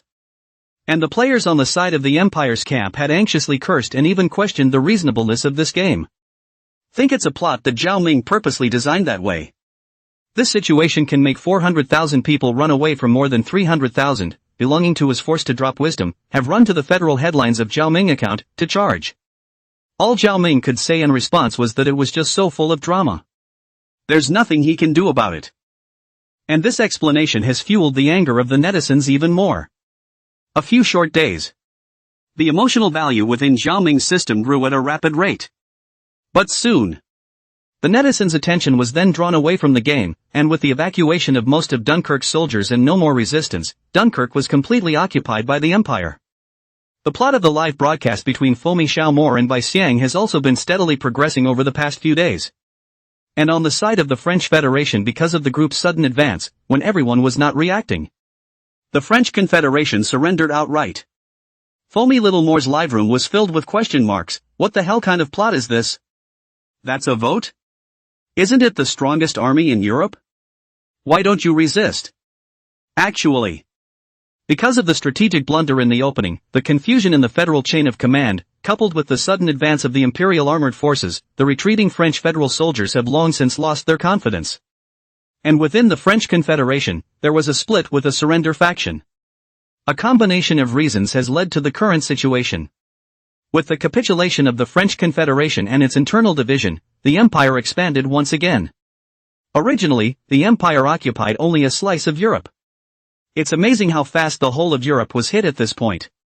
So, according to the current map of the Empire, it's going to be against the Soviet Union soon, huh? This now, on the other hand, diverts the attention of the internet away. Because to get into the Hall of Fame of this game, to line up with the World War II celebrities, you have to get the Normandy Landing Medal, Stalingrad Medal, Moscow Defenders Medal. Stalingrad and Moscow, on the other hand, are known to be in the Soviet Union after the players have explored them. 2 wars. The casualties add up to nearly 5 million. What kind of grueling war was it? It takes this kind of casualty. Although it was known through the medal presentation that copies of the national wars of these 2 wars would be open later on, the ability to experience them in the immersive episodes caused a lot of discussion among players. Quite a few people ran to the bottom of Zhao Ming's account to ask, "Old thief, can you participate in the 2 wars of Moscow and Stalingrad inside the immersive plot?" Polaris Games Zhao Ming, yes, you can, as long as the timeline of the plot goes there, most of the players will participate in it. After all, there are too many deaths, it will always be randomized. When will the backstory be fully released, and what's that, World War I, will it all be in subsequent episodes?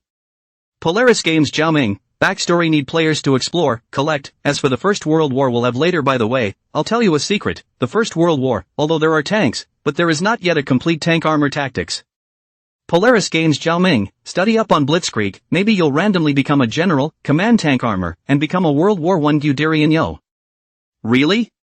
Then I'll just armored Blitzkrieg France. No, you finish World War II first. Brothers, don't believe it. This son of a is definitely buried in a hole. I'm not done with this World War II, and you come up with a World War I to whet my appetite.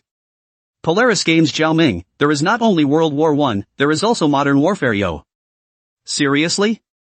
How much of a background have you damn well made? I just have one question. For modern warfare, can we have teammate voices? World War II is killing me. No, what are you guys talking about? Forget about everything else, can you please take care of the Normandy landing battlefield, it's unplayable. Polaris Games Zhao Ming, what's going on? Leaderboard is full of ing army, this is in the military district big competition? To not give the army to set up a separate leaderboard, otherwise this also has no motivation to struggle take the head with the troops then Polaris Games Zhao Ming, don't worry, I'm going to take a look. You're good at what you do. Check it out. After exchanging words with the players on Zhao Ming's side, he exited the Federation headlines, then entered the game forums and searched for tweets about this. Quite a bit more. Immersive drama is hot these days, the leaderboard thing wasn't on my radar before, but now it seems like an oversight. Zhao Ming opened the game's background and briefly scanned the leaderboards. Currently ranking, Normandy Landing, Omaha Beach. First place team, Dacia Federation Central Army, Group 1, time, 48 minutes. Second place team, Northern Army of the Dacia Federation, Group 3, time, 51 minutes. Third place team, Dacia Confederation Southern Army. 50th place team, Antarctic Federation, Army Group A. Time, 1 hour and 17 minutes. Zhao Ming's eyebrows raised, which? The speed of the 50th place had reached 1 hour and 17 minutes, and ordinary players grouped together, even if they passed the level, they were far from reaching this achievement. Zhao Ming then pulled up the video footage of the teams on these leaderboards. The most new small novel in 6ix9ine bookbar first post. The more he looked at Zhao Ming, the more he frowned. The trained troops, having mapped out the terrain of the beach, attacked differently but in the same general direction. It has become a contest of the overall quality and cooperation of the army. Even the top-ranked Central Army of the Dacia Federation, the first group army, has an outrageous presence inside it, and the submarine has not yet rushed to the beach, and the ship has not yet docked steadily. I can't believe I just shot and fired to give a machine gun point blank second. If it is not the game he made, the background data is not a problem. Zhao Ming all suspect that this Nima open right? What a Blue Star Soldier King this is. Off the charts. Looking at these armies of various federations, Zhao Ming frowned. No, it's got to go up in intensity.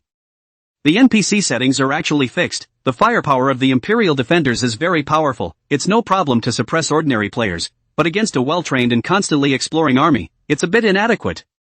With constant training, these armies have figured out the configuration of each fire point. Knowing when it's best to attack and when it's best to just hide has turned into brushing up on your rankings. Zhao Ming pondered how to change it. A few moments later, Zhao Ming sat up straight and began to set up a new Normandy landing battlefield in the background. Compared to the fixed settings of NPCs, players had more uncertainty. Maybe open up the Imperial Guard camp. Originally it was just a single Confederate camp charge, so these federal troops could get a feel for the fire points of the Imperial defenders on the beach, as they were all fixed. However, if the Imperial Guard camp is opened up to allow regular players to act as defenders, they will be able to choose where to set up their fortresses. Not only does this turn into a camp confrontation between the two sides, the uncertainty is greater. The gameplay will be more interesting as well. Otherwise the intensity of Normandy Landing really dissuades the average player. Games want to retain people, except for the game plot. Let players can feel competitive. Battlefield also cannot be less, otherwise cannot see hope. Naturally no one to play. Think about it. Zhao Ming immediately began to revise it. I'm begging for monthly tickets. Ahem, just waiting for the shelves to explode, watch me perform and be done with it. End of chapter. Chapter 46 Game Update, Multiplayer Online, Battle of Britain Air Battle? Some of the fire points added to the original beach were to make the raid more difficult, but kept the regular players out, not the federal troops. After raiding so many times, you figured out the beach's defense layout, fire point patterns, and it's useless to put in these added fire points. Zhao Ming removed these fire points and then fine-tuned the layout of the defense line on the beach. After the game opens, there will be 20 seconds of preparation time. Players in the Imperial camp were able to freely move their fire point locations within a limited distance of 30 meters from the origin of the fire point, which ensured that the fire point was random and would not be remembered. The players are different every game and naturally think differently. And 20 seconds of preparation time. The player on the charge can also adjust his position on the charge. And if there is a player with the rank of ensign on the charge, it is possible to adjust the charge to swap positions with the left and right sides of the charge. Finish setting out both sides roughly.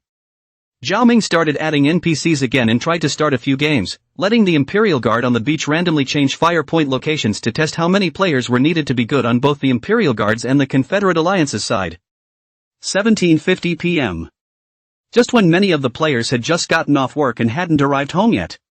An update has been posted on Zhao Ming's side.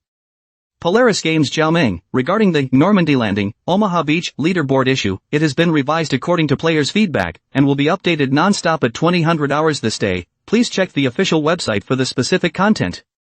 As soon as the message went out, the comments below kept popping up. What? What a great guy. So efficient. No? You finished revising in half a day? Well, let's go check it out. It's really speedy. It's full of sincerity. Go see the official website, it's open for Imperial camps. I can shoot with a machine gun too? That's great, I've wanted to be a beach guard for a long time. Inside the official website of Polaris Games, an update announcement and update content was released. This update mainly fixes leaderboard racing issues. 1. Open the Empire camp. Players can choose the camp at the beginning of the game. The Empire beach garrison is limited to 200 people, all random occupations with 75 88mm artillerymen, heavy coastal gunners, MG-42 machine gunners, transport soldiers, and so on. 2. Open the Second World War weapons arsenal, MG-42 machine gun, 75 88mm artillery and other weapons information introduction. Please go to the in-game weapons arsenal to view. 3. Add 20 seconds of preparation time. After the start of the game, players from the Imperial camp may choose to move the position of the fire point they are in limited to within 30 meters. Players from the Allied forces may switch positions or weapons on the assault boat, and players with the rank of second lieutenant may switch the position of the assault boat if there are more than one second lieutenant, but command authority will be randomly assigned, and the players are free to exchange the command authority. 4. The number of players in the opening game is increased to 800, of which 200 are from the Imperial camp, 600 are Allied players, the maximum number of team members in the room is 500, and the remaining 100 from the Allied forces are supplemented by random players. 5. Delete some points of fire. 6. The Battle of Britain multiplayer online storyline will be open for a limited time soon, please look forward to it. At the end of the announcement, a video was put up. The video was a video clip of some of the top-ranked teams, selected by Zhao Ming, from the leaderboard. Unlike the panic and confusion in many player videos online. In this video clip, there is the king of soldiers who calmly and accurately shoots at the beach fire point before the assault boat has even docked. The cold gaze and decisive pulling of the trigger, coupled with the slow-motion close-ups, make the players watching the video gasp in amazement. This is not hanging, right?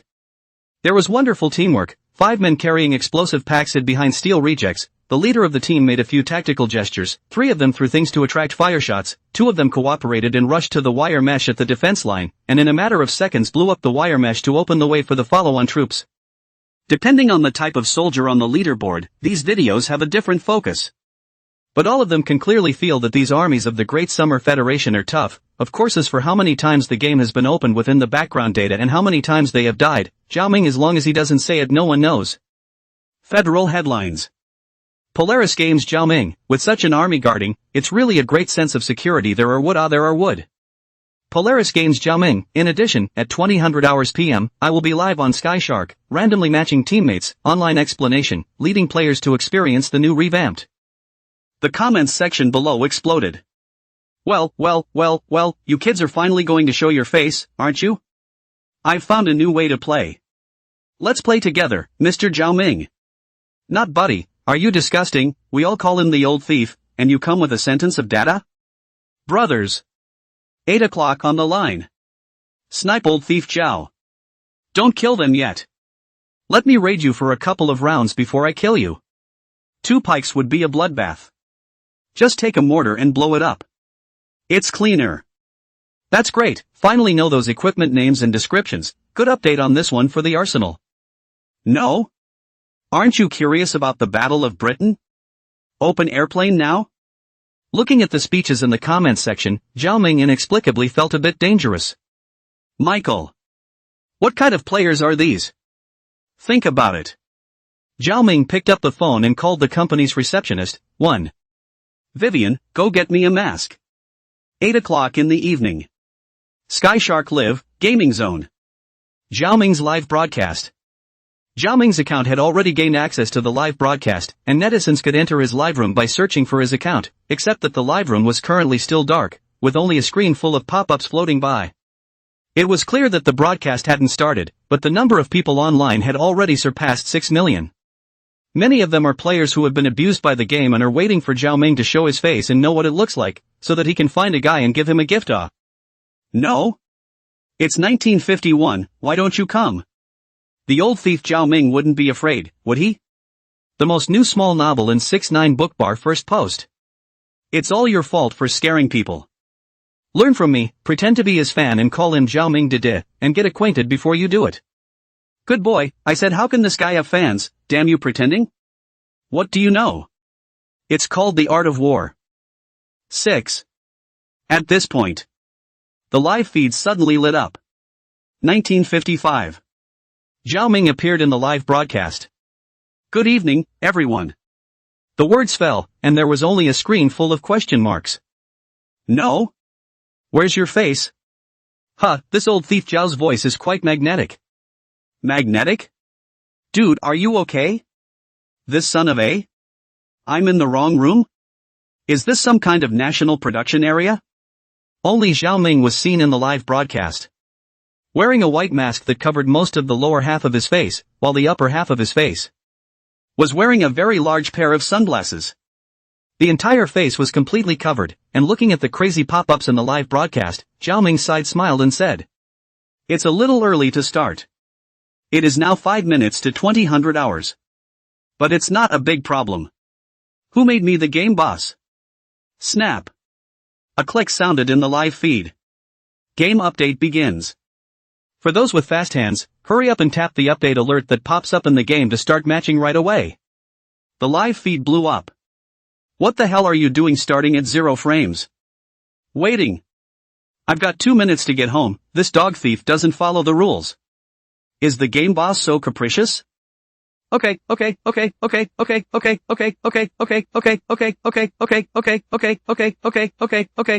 Okay.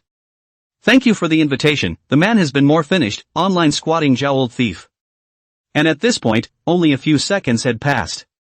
Zhao Ming finished updating on his side, and the other players with fast internet speeds finished as well.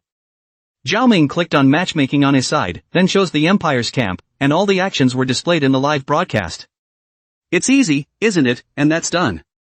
This side just clicked and the game started in seconds. Zhao Ming's side spoke up. Let's see who we're up against. It's our Eastern Army side of the Dasha Confederation, number 17 on the list, the 3rd synthesized brigade of the 1st Army Group. I'm begging for your vote.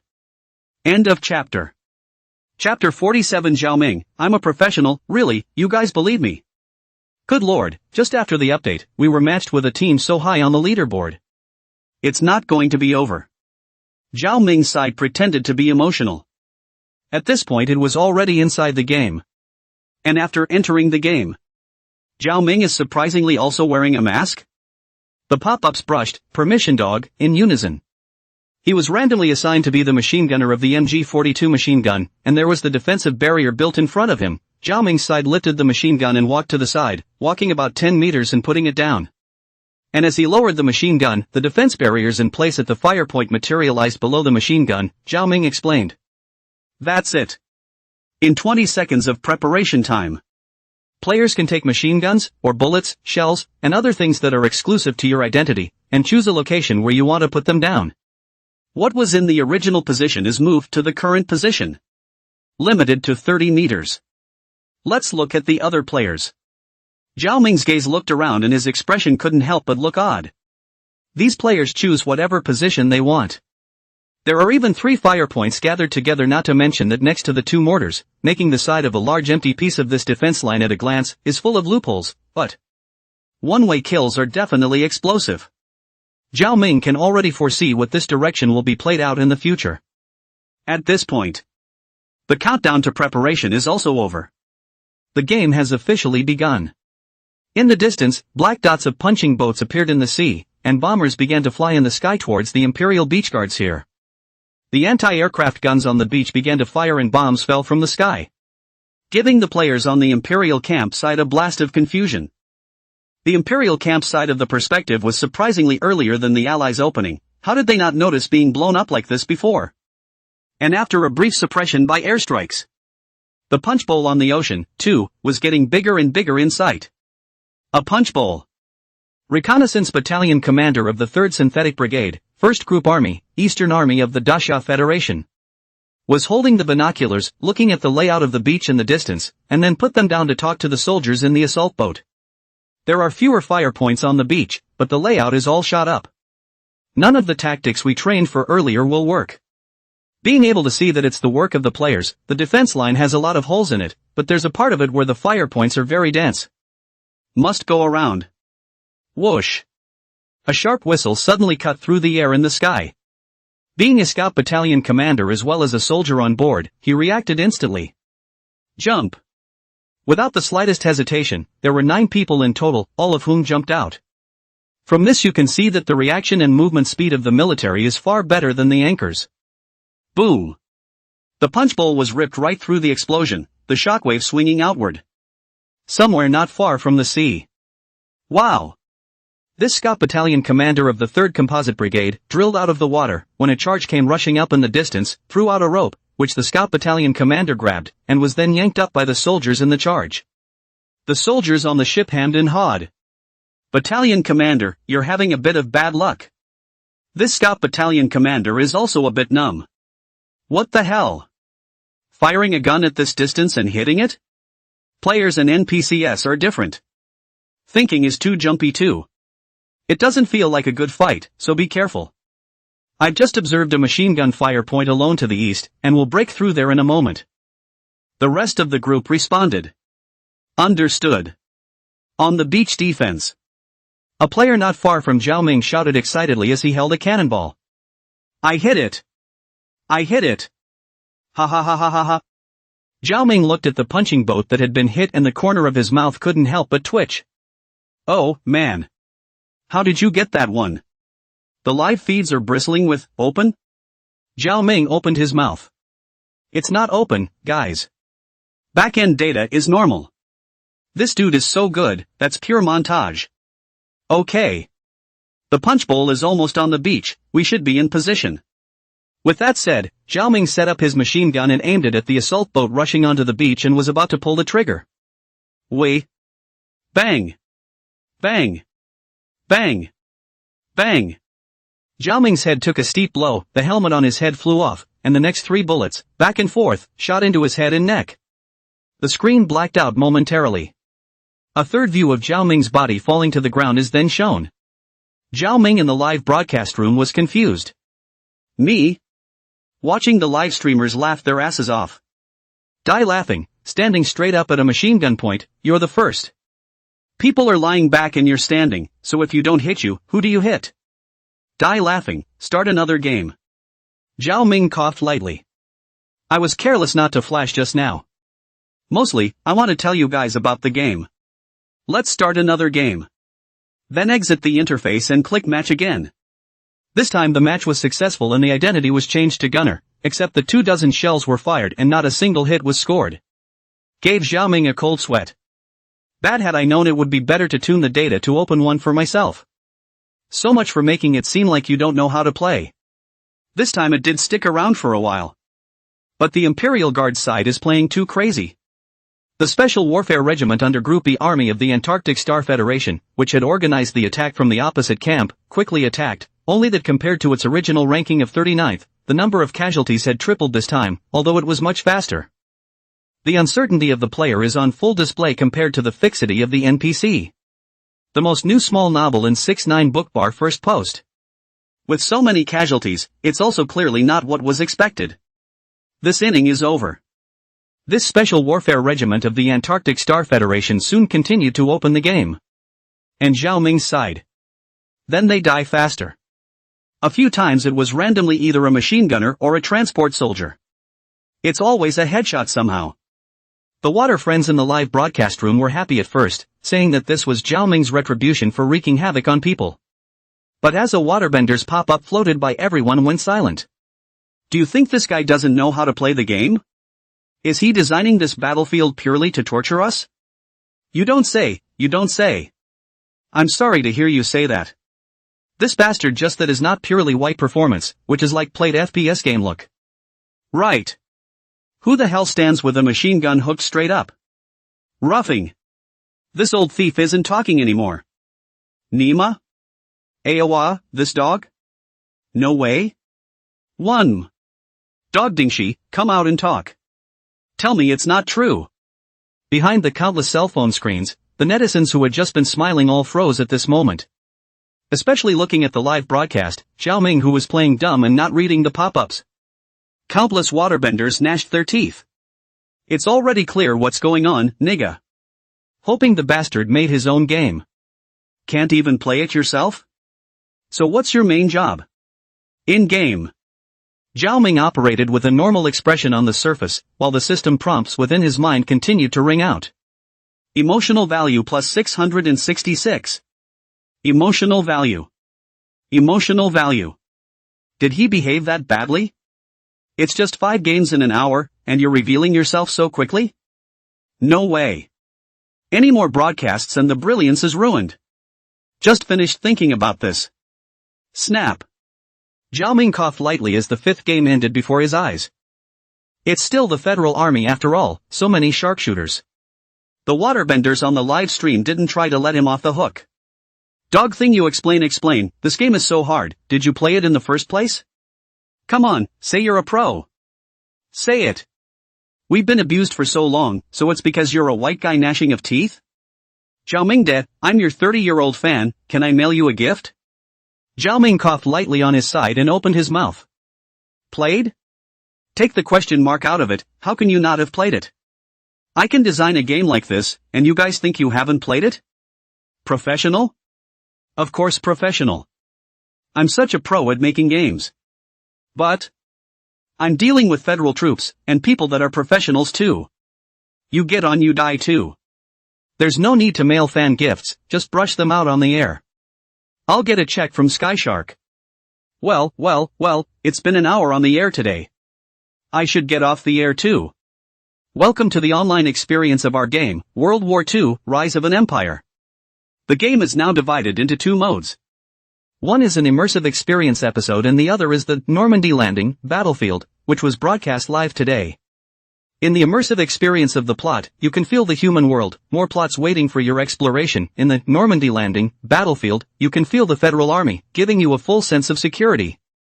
Also, due to the timeline of the immersive experience of the plot for a portion of the players, it has come after the Dunkirk retreat.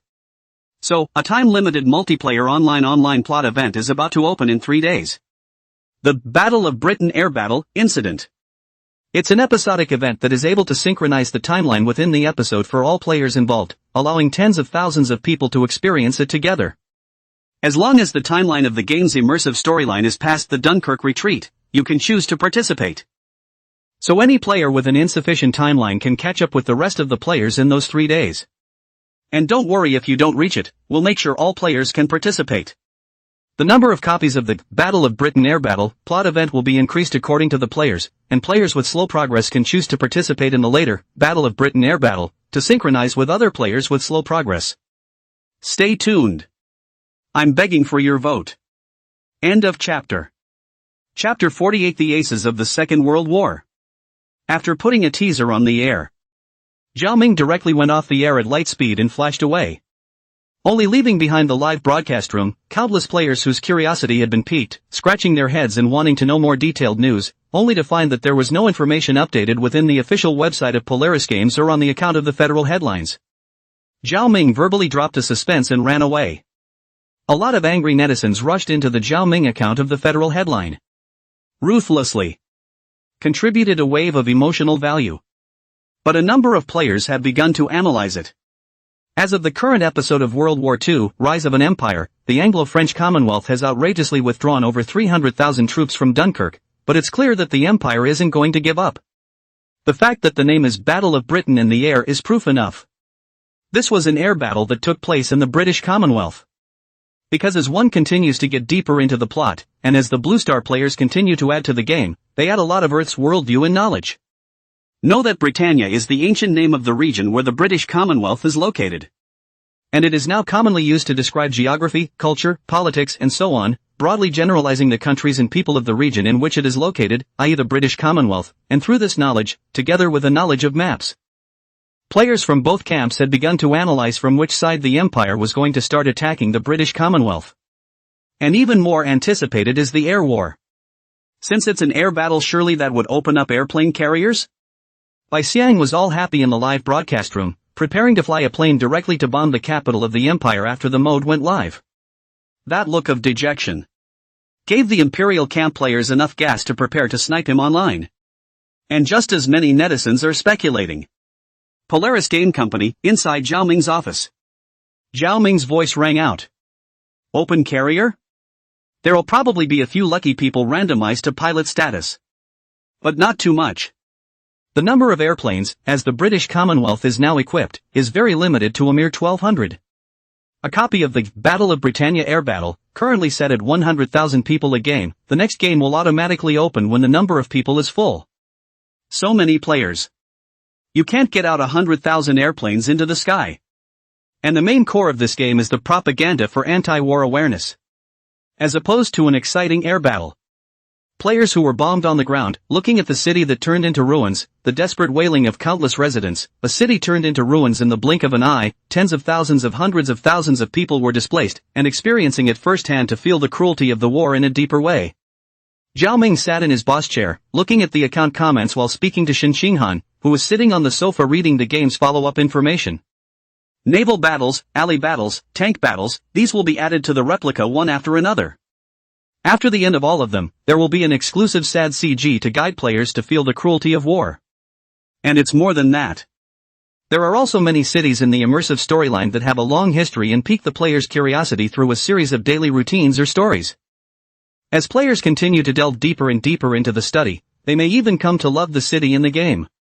And then, the war came. It takes decades to build a city, it can take hundreds or even thousands of years to maintain a city's existence, but when war comes, just one night, nothing. In the ever-introducing immersive storyline, players experience firsthand how a city, in a short period of time, can be destroyed.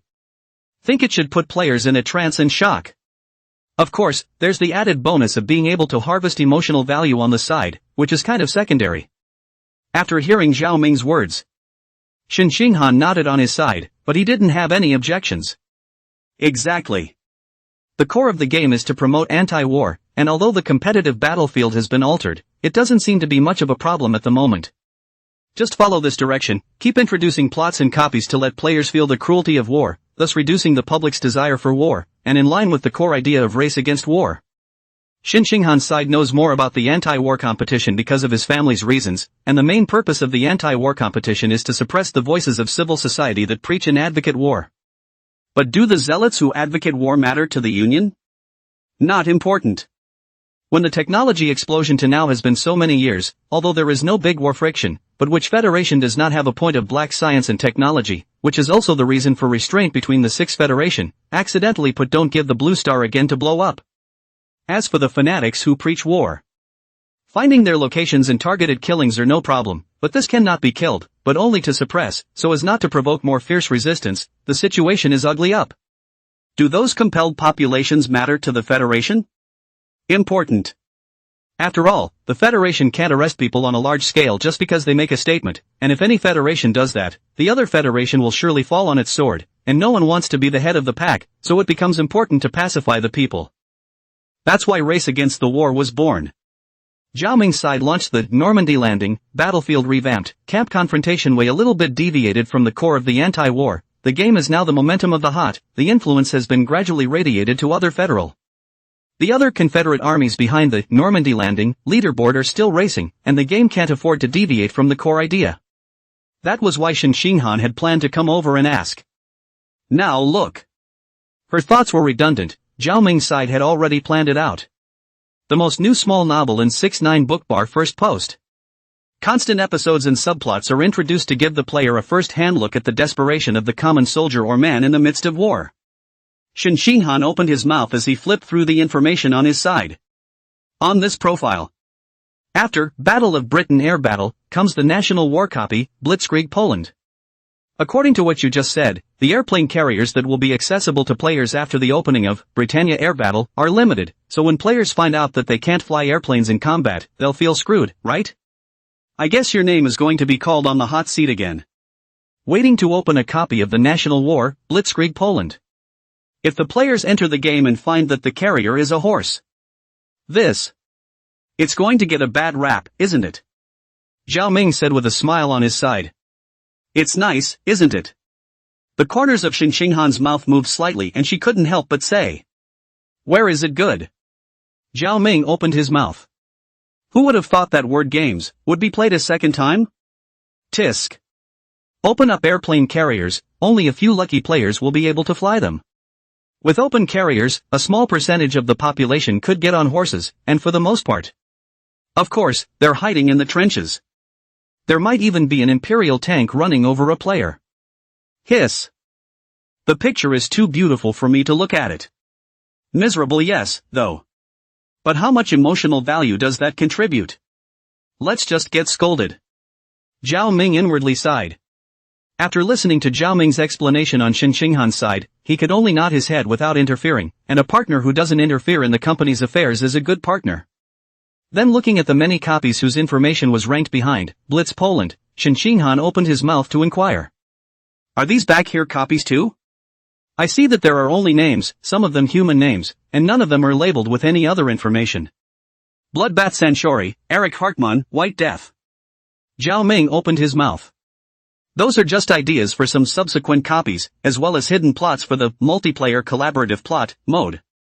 Blood Battle Century is an independent plot copy, belonging to the camp confrontation. It is a test of the limits of the soldier's will, turning back to make it can let the Northland Army try it out. Didn't I say it wasn't difficult enough last time, so it's a good time to take this and give them a feel for it. As for the rest, it's some hidden plots that will be added to the multiplayer collaborative plot mode in the future.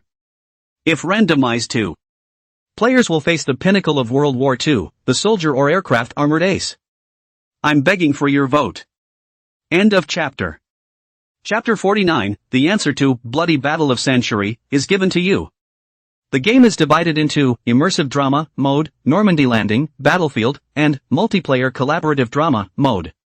Due to the immersive drama mode, there was a need to constantly redeem the information in the Earth databank, resulting in the emotional value. Although it had been collected quite a bit, there hadn't been much to spare, and a portion of it had to be set aside. In case the game's plot progresses too quickly, or in case of unexpected events and other backup additions. As for the multiplayer collaborative drama mode, because of the threshold, it required an ensign to enter, so Zhao Ming had invested the least amount of emotional value in the early stages to redeem the information in drama. Now with the Normandy Landing, battlefield revamp, more people are playing. The number of players who reached the conditions of the medals and were promoted to second lieutenant later on would also become more numerous, so Zhao Ming had organized some plots in advance and was ready to put them in after the Air Battle of Britain, as well as the National War Copy, Blitzkrieg Poland. And currently players are in the immersive plot, discussing the Battle of Britannia Air Battle, and not focusing on the multiplayer collaborative plot mode. Instead, there was quite a bit of time to prepare. The separate copies that the Northland Army wanted consumed a lot of emotional value due to the information that needed to be exchanged to construct the Battle of Changjin Lake, for crossings of the Redwater, Blue of the Republic. So Zhao Ming is ready to make out a small copy individually first to see the effect. Bloodbath at Sanshori is one of them. Only the terrain of the battle zone between the two sides is given, with no other context than a plot order to travel to Sanshori and cut off the retreat of the Ninth Army of the American Free Confederation. I thought it wasn't difficult enough. Now the battlefield map is given to you, the mission orders are given to you, and all you have to do now is carry out the orders. Go figure out a way to pass. Zhao Ming estimated that this copy would have to be abused by these armies of the Great Summer Federation. There are no shortcuts at all. There are no cars, no roads, just one big mountain after another. 30 below zero at night, over the mountains. 14 hours of non-stop, 72 kilometers of hasty marching, which led to the arrival at Sanshori 5 minutes before the enemy. The answer is here. But even if they were told, they probably wouldn't believe it. It's too much of a physical challenge. Not to mention that there have been no cases of such hasty marches in the recent history of Blue Star, and even less in ancient times. No one will even believe it until they experience it for themselves. Zhao Ming planned to release the answer to the answer after abusing a large group of troops from the Great Summer Federation, in which case the emotion value would be less. Abuse it all over again first and gain a lot of emotional value. Give the answer again. Keep getting tons of emotes, make other copies, and so on. Realize the perfect cycle within the Dasha Federation now.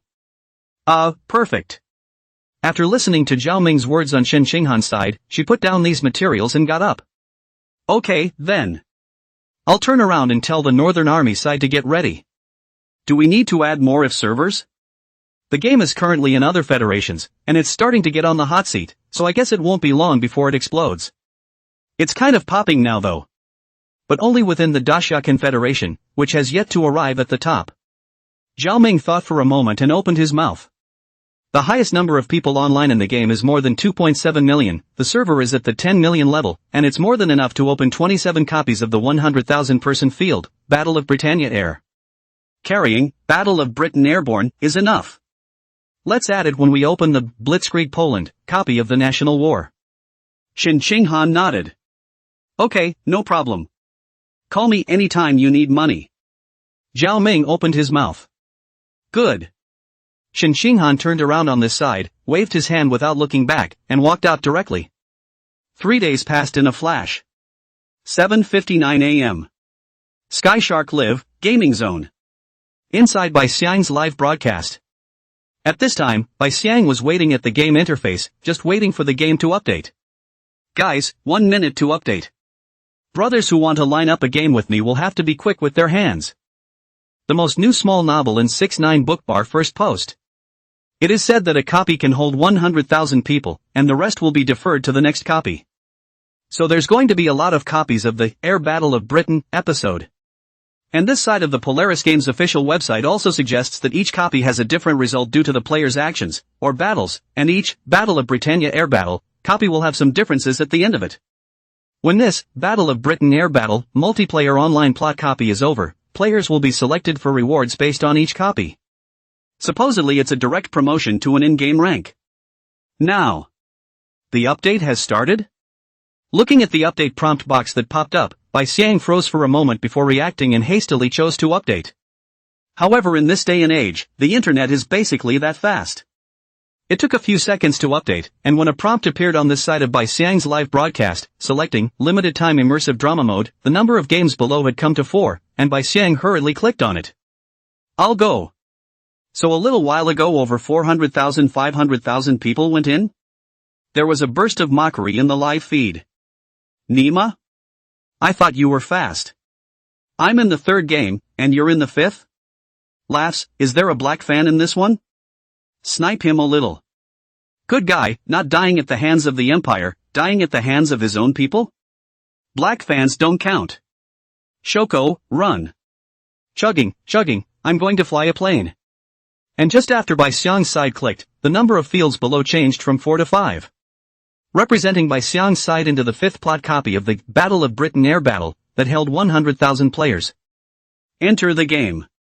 The screen was pitch black, and Bai Xiang tried to maneuver his body, but found that he couldn't move.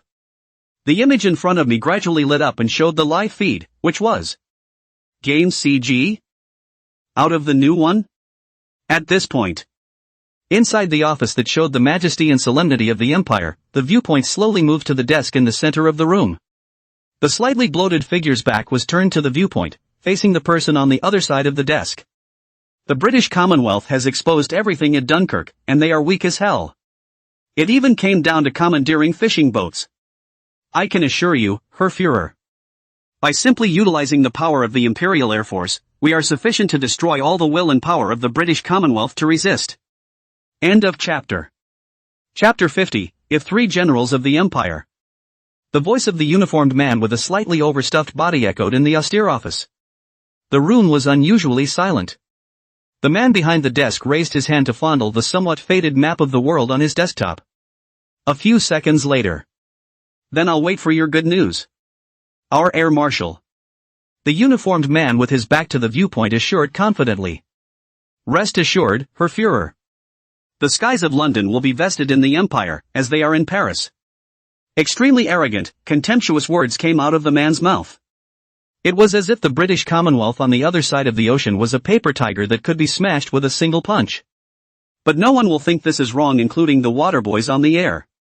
Because the Empire's fighting prowess is there for all to see. The angle of view kept pulling away and getting smaller.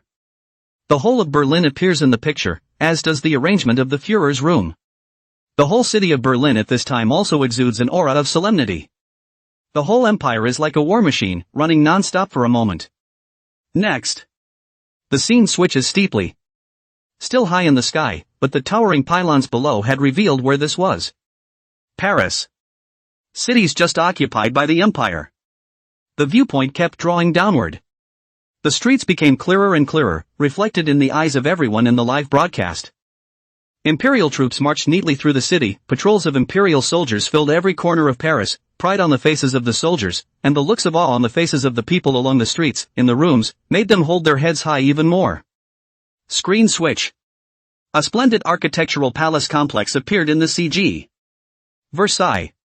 It is also occupied by the Empire and there are soldiers standing guard everywhere. And the square ahead.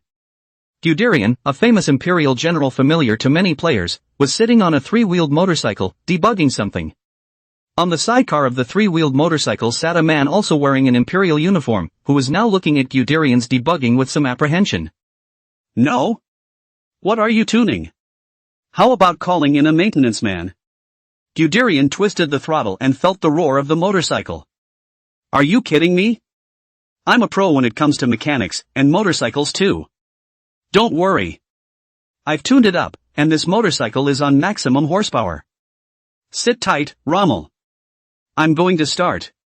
Rommel couldn't help but hold his forehead and grab the armrest next to him. Okay, I'm ready. Drag racing in Versailles, that's something. Guderian said with a smile. You're going to love this feeling.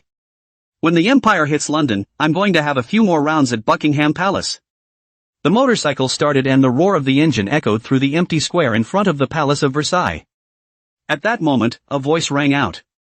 Don't forget to call me one when the time comes. I'd like to experience racing at Buckingham Palace too. Rommel and Guderian turned their heads to look. Manstein, the group's chief of staff, came along at some point, and when the vehicle sank, Manstein sat right down on the motorcycle. Depart, our master of armor.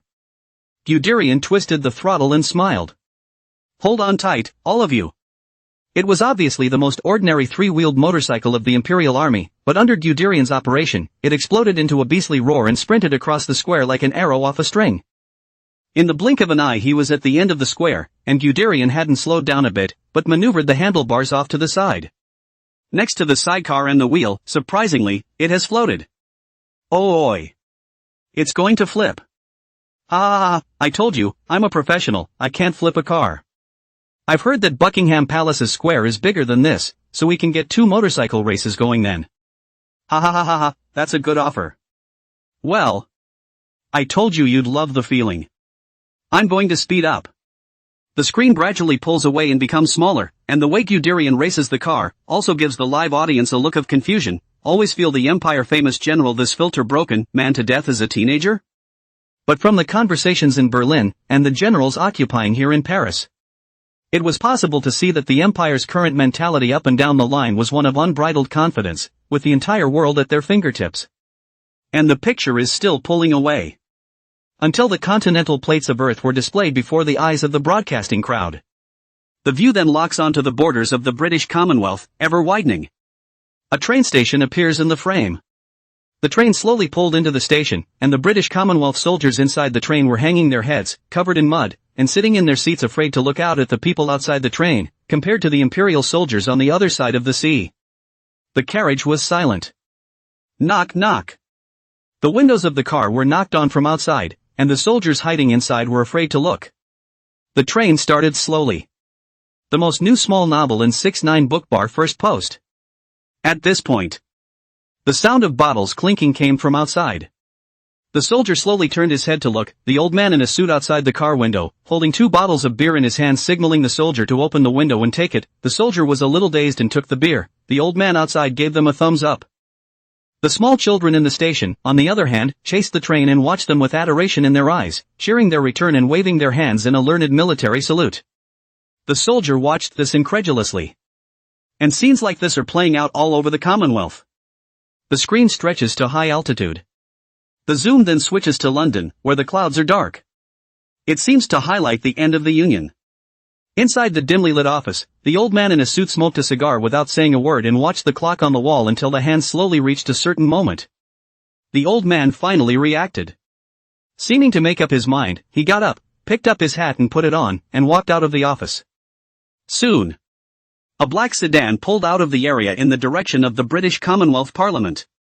The old man in the sedan looked out the window at the people running around in the rain and wondered what he was thinking. A few moments later, the doors suddenly opened and the old man, who had no umbrella, walked straight to the subway station in the rain, ignoring the driver's shouts. See this scene. The netizens in the live broadcast room had already reacted. Wasn't this the scene from the opening CG of the game? Was the speech in the opening CG even born out of this context? Then, as in the opening CG, the old man in the subway, asking that question, gets the answer of never surrendering and fighting to the end. Even little girls only a few years old shouted under their breath. Never. With a firm gaze, the Prime Minister walked out of the subway station and towards Parliament. The screen went dark. There was only the sound of banging on the table, and the old man's impassioned voice. A great deal of Europe's land and well-known ancient countries have fallen under the rule of the Third Reich. Dot. Dot. We will fight in France, we will fight on the sea, we will gather our forces in the sky and fight. Dot. Dot. Us. Never surrender. It was followed by a huge cheer. A few large words slowly appeared on the darkened screen. Battle of Britain. It then slowly disappears and the game's CG ends completely. The in-game screen is reflected in the eyes of Bai Xiang and the water friends in the live broadcast room. Bai Xiang has been able to control the character at this time, but like the water friends in the live broadcast room, he has not yet regained his senses from the CG. The arrogance and defiance of the Empire, the resilience and spirit of resistance of the Federation. It's all hitting the minds of the Blue Star players. It's hard to imagine that this is a game CG, and some people even think that the story of this game would be great if it was made into a movie. Why just this bit of CG? Can't we just let the old thief Zhao make a movie? Countless waterbenders growled inwardly. And the anticipation grows for where the plot will go next. On Bai Xiang's side, he had also returned to his senses. Start looking around to see where you are. Only to find that the town in front of him was the same town where he had updated his game, a harbor town in the southern part of the British Commonwealth, where he had been stationed since being evacuated from Dunkirk. Why am I still here? I'm begging for your vote. End of chapter. Chapter 51, How can an air battle be a shootout? The aquanauts on the air were also confused, but they were soon notified. Pack your things and head to the station at 11 o'clock to take the train to meet the main group. Bai Xiang's side also understood. So that's it, still have to go by the plot. This command is supposed to be about getting players together, right? But some of the water boys on the air were talking about it. No, I just looked at a few live feeds, and the ones whose characters were military before the update were gathering, and the ones who weren't military didn't get any messages, so nothing seems to have changed. All players are now synchronized to the individual copies. If you're in a copy, you can meet up. Before it was just solo plot quests. Then can I pull a couple of guys and rob a bank? Your head is harder than a bullet. On Bai Xiang's side, he ignored the water friends in the live broadcast room and walked towards the town. got to go say goodbye. Even though I've been doing useless plot quests here for days, these NPCs are pretty good. It's just a shame that I have to quit the temporary job I just got. I'm a bit sorry for the NPC boss. However, Bai Xiang's words did not cause the water friends to be moved, but rather mocked. This one's gone back to cheating on food and drink. Tisk you oughta be shameless but also cannot go every day to win sympathy to cheat food and drink What's called fleeing? That's called a great retreat. The good guys have real fans now? Take it easy, just kidding. Bai Xiang looked at the live pop-up screen and said with a righteous face. What scamming of food and drink, didn't I help them cut flowers and carry goods? Was saying. The daughter of the fruit store owner in front of her, saw Bai Xiang walking over and shouted with a smile. Hey, Thomas. Here to help again. Bai Xiang's side heard someone call the name of the NPC he was playing, immediately looked over and saw that it was the daughter of the fruit store owner, a fresh middle school, his little fangirl. Bai Xiang opened his mouth and said. No, came by to say goodbye. The troops will be leaving soon.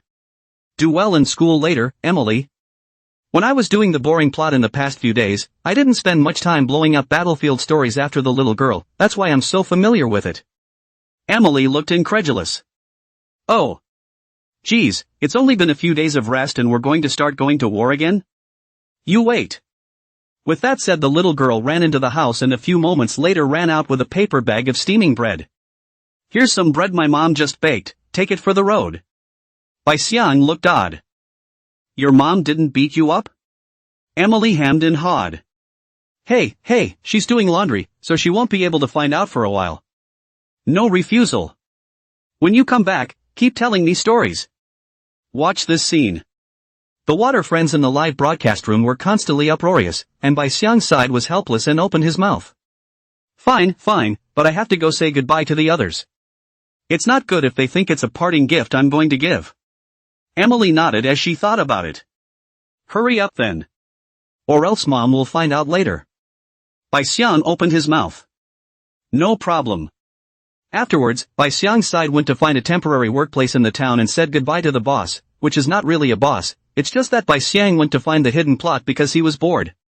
This then triggers a series of deliveries, flower cuttings, and other daily tasks. After saying goodbye to the delivery boss, Bai Xiang was about to go to the flower store diagonally across the street. Suddenly, a subtle buzzing sound resounded in the sky.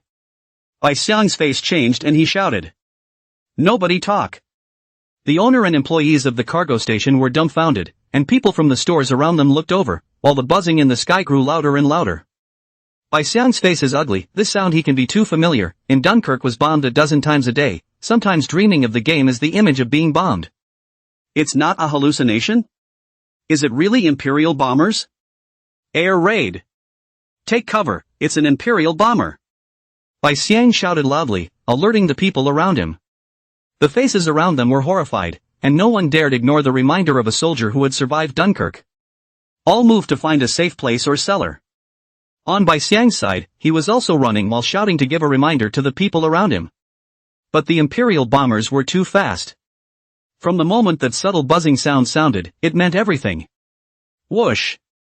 Whoosh! Whoosh! The sharp whistling sound of a bomb in free fall spread over the entire town. Boom! A huge explosion rose. A mushroom cloud rose from the town's harbor, billowing thick black smoke. Boom boom boom. One after another, bombs were dropped on the town's harbor. One moment. The entire harbor was then destroyed, littered with broken ships and burning flames. People's cries of terror rang out at the harbor. However, that's not all. The most new small novel in 6ix9ine book bar first post. The Imperial bombers in the sky flew over the harbor before making a U-turn and circling back. The goal this time. Then it's at the center of the town. Looking at the Imperial bombers flying straight at him, Bai Xiang's face was ugly. Brown? Not going to get blown up here? How can two legs outrun a bomber? Eyes watched as the bombers, coming closer and closer, had dropped little black dots that swooped and smashed down on their side of the bearing, and a bomb landed on the next street. The sound of steel colliding with the ground rang out. This was followed by a deafening explosion, as well as waves of scorching hot air and countless pieces of debris that swept over. Boom! Bai Xiang was impacted by the air wave of the bomb and flew up, hitting the wall. Debris from the building kept falling on the body. The eyes went black and the image disappeared completely. Brown. Bai Xiang cried out in exasperation. The waterboys in the live room also broke down in laughter. 6666, what kind of opening transmutation plot is this? It's not a big problem. If you die, you'll get a new identity, and you might be able to fly an airplane. Good lord, is this what's called air combat? How come it's a bit different from what I thought? What are you thinking? Of course it's shooting at airplanes, what the hell? You said it was a competitive game, it's a war between nations, of course it's useful to address the enemy first. And let's just say the anchor point is backward and the character is in the harbor. And that's when Bai Xiang realized something was wrong. How come there's no opening option? Is it not dead? The screen was dark, and you couldn't control your body, but you were able to see the live stream pop-ups as well as the exit option for the game. Shouldn't be dead, thought so. Bai Xiang continued to wait. The blackness lasted for about 4 minutes or so, when light gradually appeared in front of Bai Xiang's eyes, and many crying voices came to his ears, and then he was able to gradually manipulate his body. But the pain coming from every part of his body was saying that he should be seriously injured. With his eyes completely open, Bai Xiang found that he was in the square in the center of the town, with gauze wrapped around his body, legs, and arms, while looking around. There is hardly a complete building in the town. Buildings that used to be visible at a glance have all collapsed, and the view opens up to the point where you can even see the tall buildings on the edge of town that have been half blown away. There were bodies covered with clothes or white cloths everywhere. Many residents are in the rubble, carrying out people they know well. Blood-colored sunset. Blood and smoke, filling the entire town, was so different from what it had looked like before that not a single trace of the same could be found. Bai Xiang's heart seemed to be clogged. Bai Xiang struggled to get up, his body limping, looking at the ruins around him walking forward. There were ruins of buildings everywhere, had lost his way and didn't know where he had gone. Whoa! The sound of a paper bag at his feet. Bai Xiang looked down and his pupils shrunk violently, and the live broadcast room was silent. A slender arm, crushed under the rubble of a building, clutched a paper bag that gave off the familiar scent of bread, except that the bread was no longer steaming hot.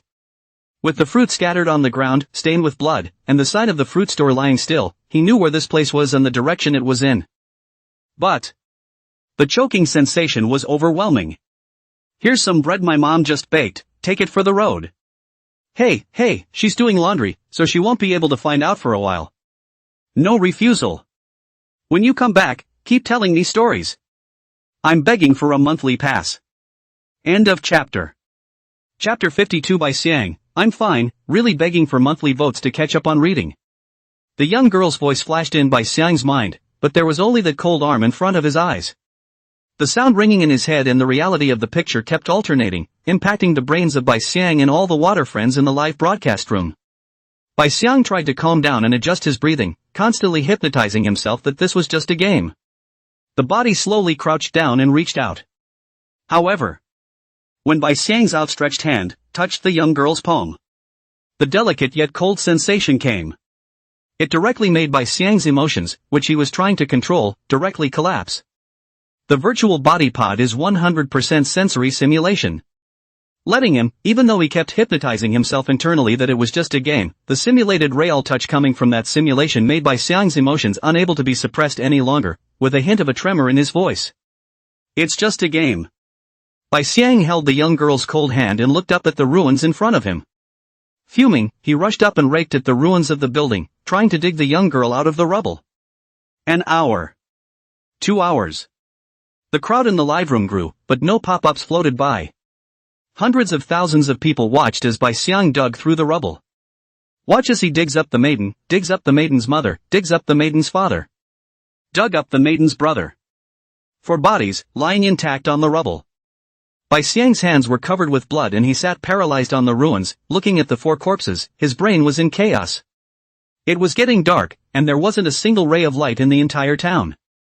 The screen within the live broadcast room also gradually turned pitch black. The game was silent all night. The next day when the game was just a little bit brighter, Bai Xiang took half a shovel that he found from the ruins and began to dig up a pit on the ground. 4 pits of the same size, side by side, were dug up. Bai Xiang buried the bodies of the young girl and her family, all of them. Using boards from the ruins, 4 tombstones with names were simply made and set up. Bai Xiang sat in front of the 4 tombstones that stood there and reached out to pick up the broken paper bag next to him. Although the bread inside is cold, but still exudes fragrance, Bai Xiang broke a piece and put it into his mouth, obviously only tasted the flavor a few times in the game, but somehow it is so familiar. I just can't eat it anymore. Hakusho breaks the bread little by little. Far away. Several soldiers came over, one of them saw Bai Xiang, a look of surprise appeared on his face, spoke to several others, and then ran to Bai Xiang's side. Thomas? It's really you, I thought you were blown up yesterday. You boys are lucky. Bai Xiang turned his head over, it was Dale who was in the same room as himself. Bai Xiang let out a bitter smile. Luck? I'd like to give my good fortune to someone else. Dale, who was next to him, sniffed and looked at the 4 tombstones that stood there, and also understood, and could only pat Bai Xiang's shoulder. There's no way this is war. Condolences. Bai Xiang listened to Dale's words, a little out of breath, then opened his mouth to ask. Why is there a war?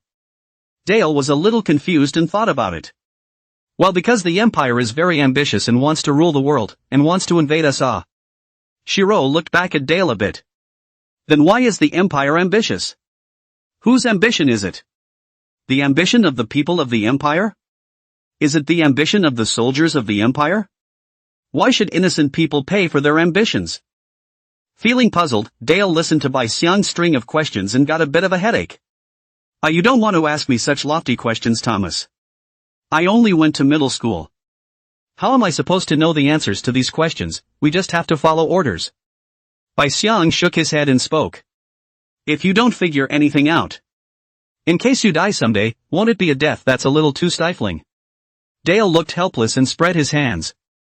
As much as I'd like to answer you, my education doesn't allow me to do so. But you could have asked me how many 1 plus 2 equals.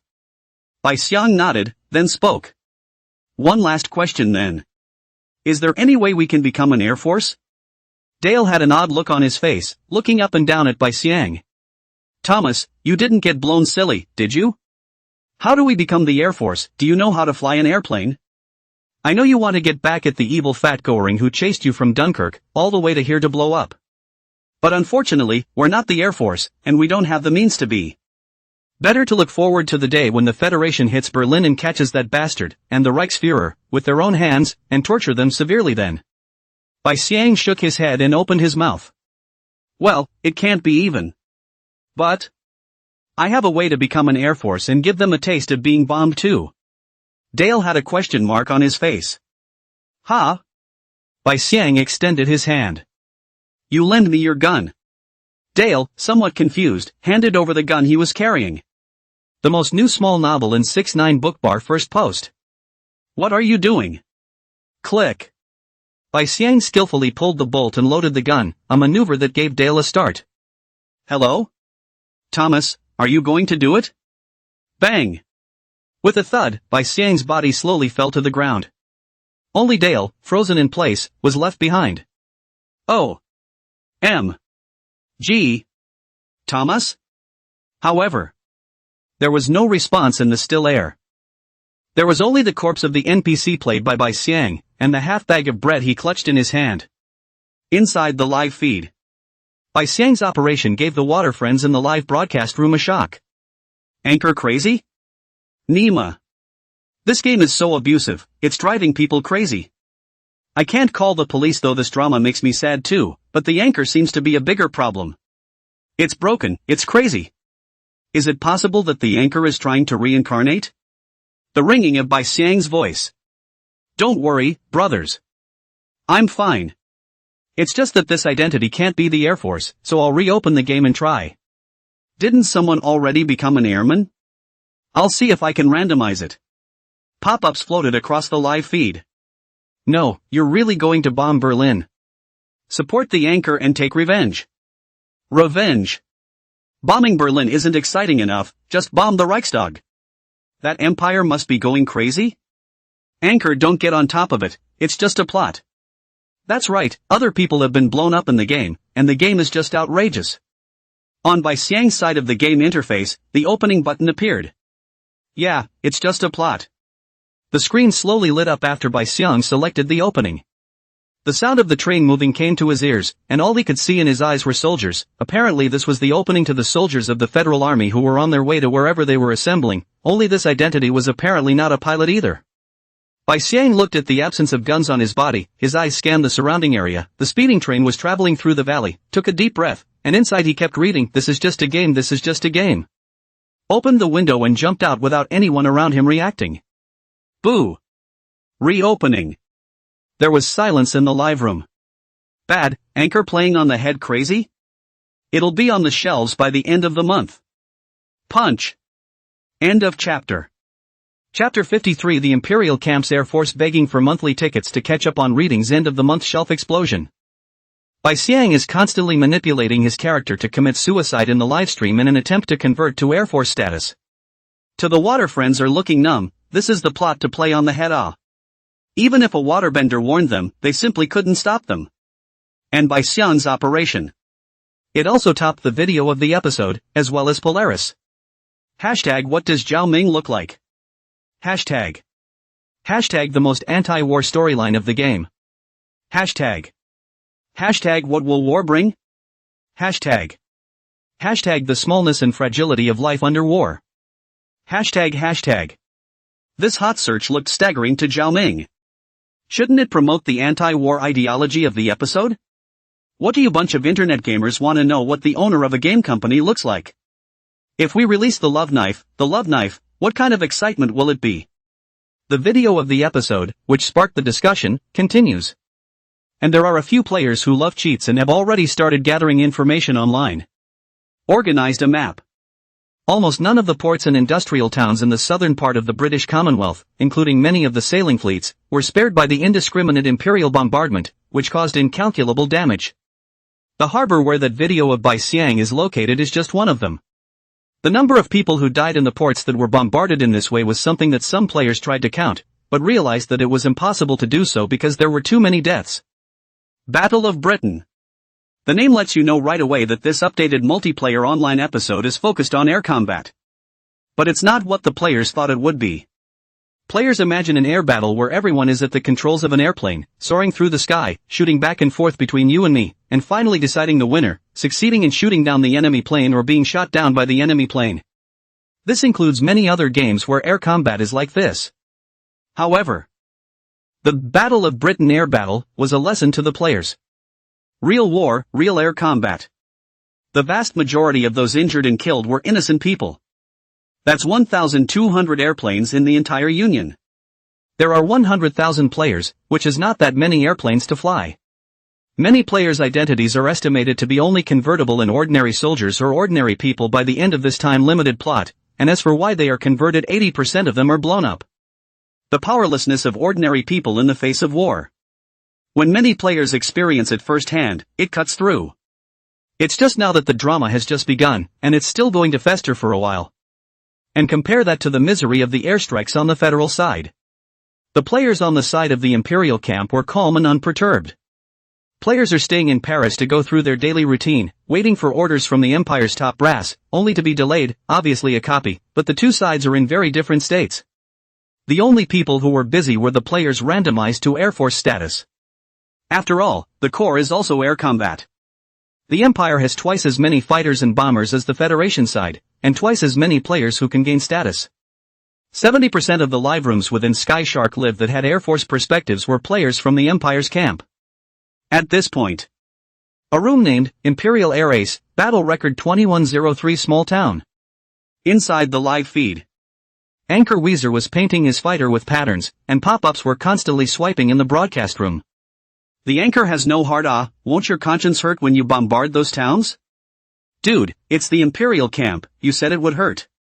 If we don't bomb them, can't we just let the anchor die? If you let the anchor die, won't your conscience hurt?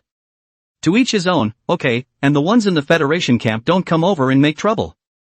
Oh, you'll know pain when you're bombed. That will have to wait until it's blown up. Do you see any resistance from the Federation now? And again, it's just a game. What's the point? Fans of both camps have their own opinions about the Imperial camp's Air Force players, bombing the Federation, but the anchors mostly stay out of it. After all, arguing can raise the heat. Wiser side didn't bother with the pop-ups on the livestream, he was the first player to be randomized to the Air Force status, or when it wasn't open, Battle of Britain Air Battle, in the single-player immersive episode that is. So even in the Battle of Britain Air Battle episode copy, nothing has changed.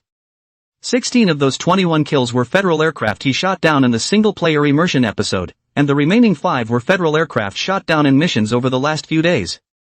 The 3 towns in the back are the towns that were bombed by the missions that were carried out during this time in the Air Battle of Britain replica. Weezer's live room wasn't quite as hot during the single immersion episode. The most new small novel in 6ix9ine Bookbar first post. But with the opening of the Battle of Britain Air Battle, the popularity of his live room has grown up. No sooner had the paint been applied on this side than a dangling pilot came over in the distance with a letter in his hand. Ralph, another letter from your lovely sister. Really, your boy life is too beautiful. Rich mom and dad, cute sister, and that hell of a boost in fighting skills. I'm afraid it won't be long before I become a lieutenant. What's your trick anyway? How come you've improved so much in the past few months? Said, handing over the envelope. Weezer, on his side, took the envelope and opened his mouth. That could be talent? There's no way to explain it. Did he explain to this guy that it was less difficult to maneuver the plane because he was a player? And that's just the way it is. Otherwise it's hard enough for the average player to randomize to Air Force status and start a plane. Hearing Weezer's words. The hangdog pilot sighed. There's no heavenly reason why I don't have this talent. Weezer smiled, then opened the envelope. Inside it appeared the character playing the role of the sister's 7 twisted words with a cartoon cat's head drawn on them, and the words were all about when her brother would be back. The letter ends with a note of parental concern. Weezer's side also mimicked the tone of playing the role as usual and wrote back to them earnestly. It's a good thing the character playing the role is in the habit of keeping a diary, otherwise it wouldn't have been easy to finish the letter in the tone of the character playing the role. The Imperial Air Force squadron it was in receives new orders. To Dover, the southern port of the British Commonwealth, on a bombing mission. Weezer's side had just taken off after boarding with everyone else. Livestream pop-up suddenly floated by. There's an anchor peeping on the screen over at the Federation. I'm afraid they're going to snipe you. It can still be played like this?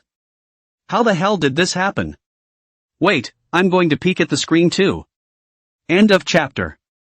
Chapter 54, Operation Eagle Day begging for monthly votes. You can check out the egg chapter posted earlier. Although Weize's side was reminded by the water friends in the broadcast room, the rest of the people had already taken off one after another, and there was no way for him to stop. Had to follow the group as they flew over to the Federal side. Instead, the water boys on the air went next door to poke around, and word soon came back. It was someone from the Federation camp who, looking at the action orders as well as the missions within Weize's live broadcast, ran to the Air Force anchor room that was in the same Battle of Britannia Air Battle as Weize, prompting the Empire's side to come in for a bombardment. The Federation camp anchor who received the message peered at the screen to see that it was true. Just went and switched shifts with a teammate on patrol duty. It's flying over the English Channel now, and with the screen turned off, you can only hear the voice of that anchor talking, and you don't know where that anchor's bearing is. Listening to his water friend's words, Weize's side was also frowning. That's too shady. Seeing that some water friends reminded themselves to turn off the screen as well, but looking at the rising heat in the live room, and quite a few water friends who all ran to his live room because there was no screen over there, Weize opened his mouth and said, "There's no way to abort the mission, let's see what happens first." Then through the plane's communication system, he told the others to pay more attention. He had a bad feeling that today's mission might be a bit difficult. The others, on the other hand, received it one by one, and some flirtatiously felt that Weezer's side was being too cautious. For flirting, Weezer just muddled through and flew his plane, following the formation on the bombing mission, to Dover, in the southern part of the British Commonwealth. At this point, British Commonwealth southern port, Dover. The port city of Dover, in the southernmost part of the British Commonwealth, is the closest thing to the French Commonwealth across the ocean. Only now, with the French Commonwealth occupied by the Empire, Dover has become the most dangerous of places, with the city and harbour more than half destroyed since the Empire's airstrike strikes against the British Commonwealth. Inside the barracks on the edge of the city, many of the players gathered here were notified to converge from all directions after entering the plot. Although they were able to communicate with other players, the whole plot seemed to have nothing on them at all. The ones doing the routine were still doing the routine, it didn't matter if it was online or not, and all of them were land forces just in case the Empire called from across the street, and if it never came, then they had nothing to do all the time. And Fong Ming and Yufeng, the two head anchors of Sky Shark Live, got together. Many people within the city had gathered under the still intact buildings for the night, cursing the Empire in twos and threes, and children with pink pinwheels, chasing them as they ran past the duo. Fong Ming sighed and Yufeng ignored it and walked straight towards the collapsed tavern not far away. 2 bottles of wine were rummaged out of it. Although the wine and food in this game was not as good as the ones in the real Blue Star, the flavor was something else, and the virtual body pod was able to simulate it completely, and Fong Ming took a sip of wine on his side. This crap game, it's just outrageous. Did you trigger any hidden plots? The corner of Yufeng's mouth moved slightly. No. It's good not to trigger it though, those episodes are too abusive. He's seen all those videos that were on the hot seat, sending death notices to the mothers of the characters playing them, NPCs who have had exchanges dying in airstrikes, and a few others, and there just isn't a satisfying storyline, it has to be said. The plot was designed to be really ruthless, causing him to be much more cautious now. Even when the battle is hiding at the end of the team to put a cold shot, before playing other games where there is this kind of concern, die after the resurrection to continue to rush. Now I'm afraid that I'll be a letter carrier when I restart the game. Fong understood a glance and opened his mouth. It's not like those episodes are real. It's all fictional, not to mention the fact that we're here on the blue planet and the world this game is set on is called Earth. There's no such place as Earth inside the universe, either. Triggering a hidden plot is the way to go. You haven't seen how many people have been on fire for triggering episodes in the meantime. In the past, they relied on their strength and attracted a lot of fans. But as World War II, Rise of an Empire gradually caught fire, the real battlefield, which claimed to be 100% simulated, gave them a resounding slap in the mouth that personal power had little or no effect on war. What with this championship and that championship? One cold shot on the battlefield and it's gone. Even Normandy landing, that kind of battlefield, not that you are strong enough to survive, it's all about luck, randomly to the front of the landing ship, that open fender is a dead. That's why the heat in their live room has been decreasing during this period of time, and even the black fans don't come over to scold him anymore. And those who triggered the hidden plot of the live room, the heat constantly become higher. This look Fong Ming teeth ache. The first time I feel that someone scolding can also prove that he is still hot. Now even scolding people are gone. How cold will it get at this rate? Fong Ming's side was wondering if he should commit suicide a few times to see if he could randomize his identity. The pop-ups between the 2 live streams suddenly multiplied. Still drinking? Those who run fast, the Empire side is bombing you guys. This unlucky, how many players does this Dover have to have, Zhao Ming that old thief on purpose, right? I'm not sure, but 4 or 5,000 people are still there, and I've seen Fong Ming's perspective. It's too early to ascend, it's not pure torture for the players.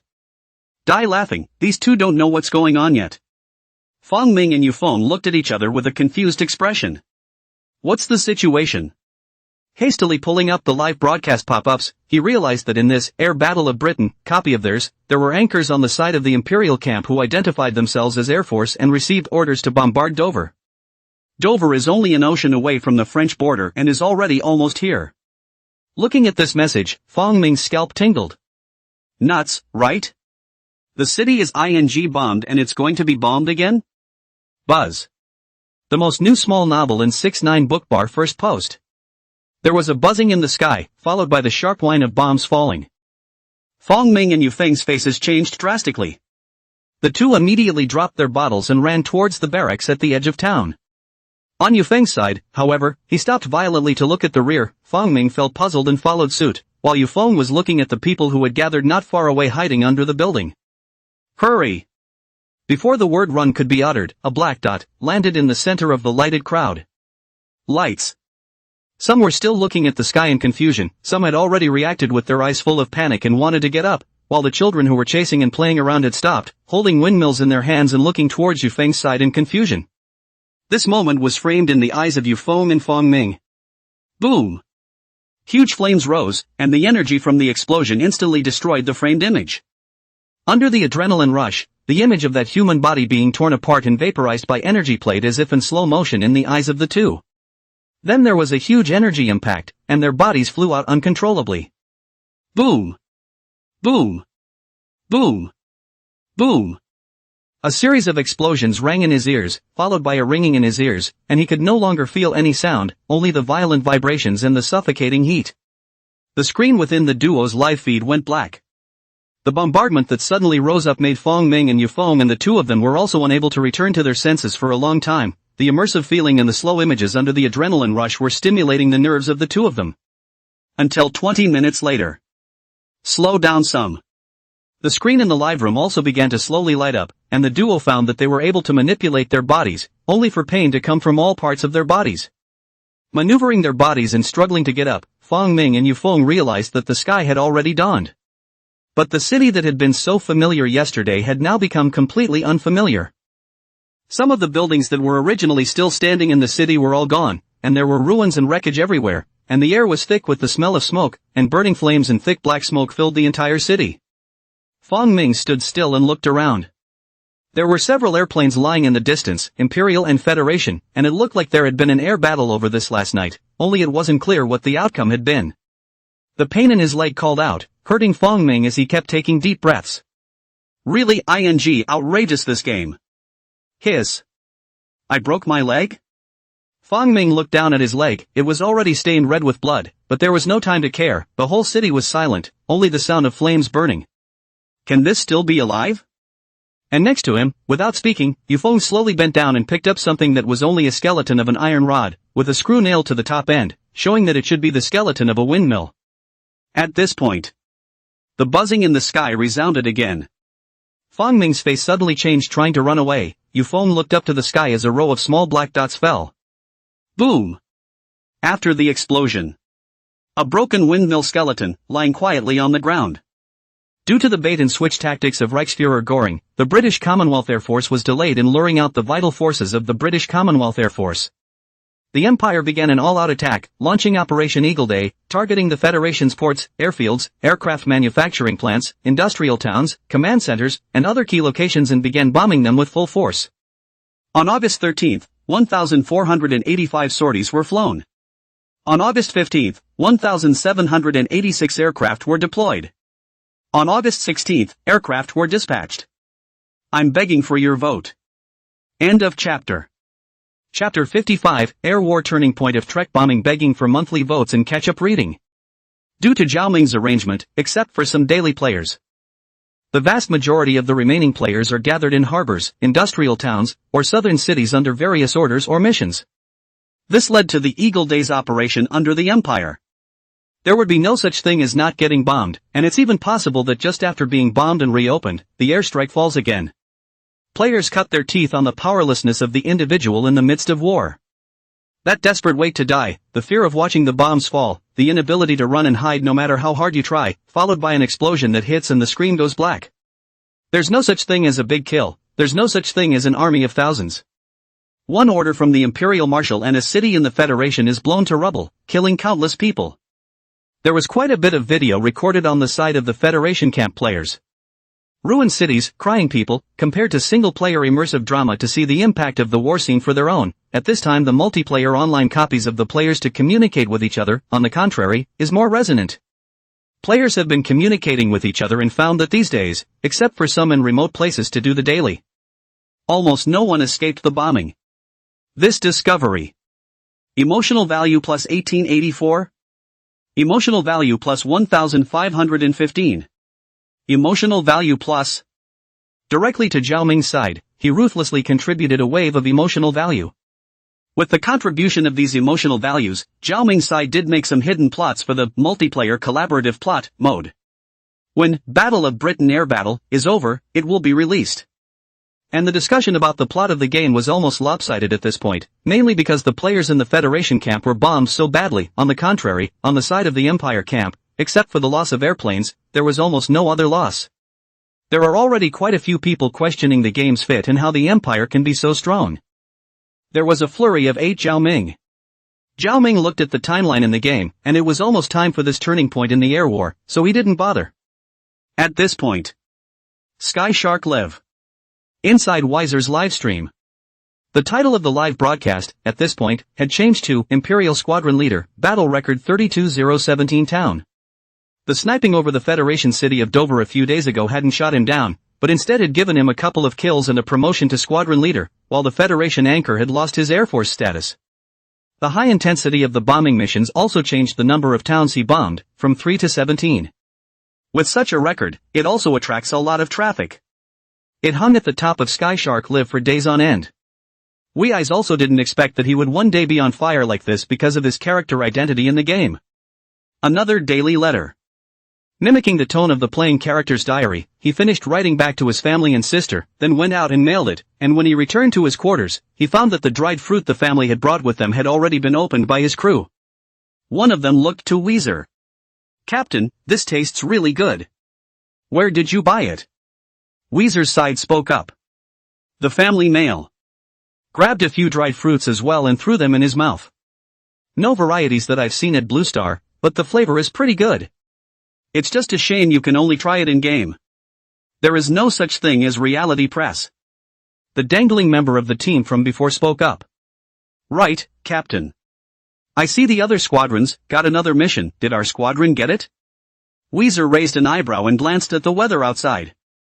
"There's a mission in this weather?" The sky outside looked overcast, and it might thunder and rain at some point. And that's just during the day. It would be more dangerous if it was night. "Not yet, get some rest." The hanging member of the team shrugged and opened his mouth. "Okay, but I don't feel like hiding. It would have been nice if it had been sooner.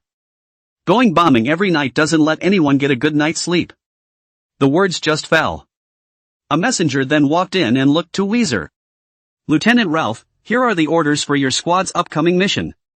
There was a wail in the chamber, and the hangdog pilot threw himself helplessly into the air. "Looks like it's going to be a sleepless night, too." Weezer took the order and spoke.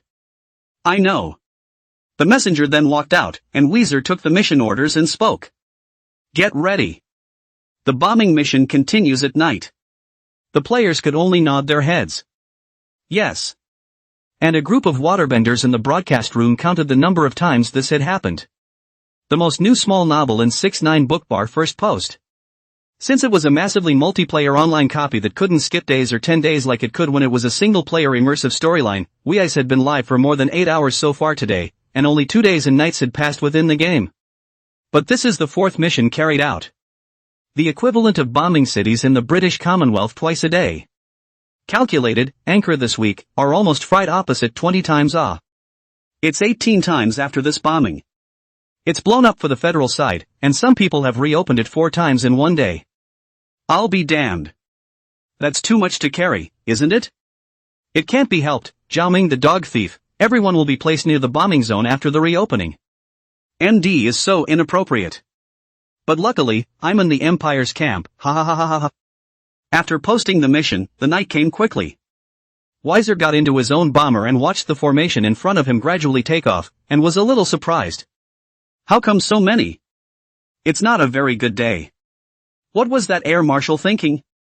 Waiting for all the airplanes in front of them to finish flying, Weiser's formation followed suit, and the Imperial bombing formation, crossing the Channel of England, reached the airspace over the British Commonwealth. Preparations were then made for bombardment according to their respective orders.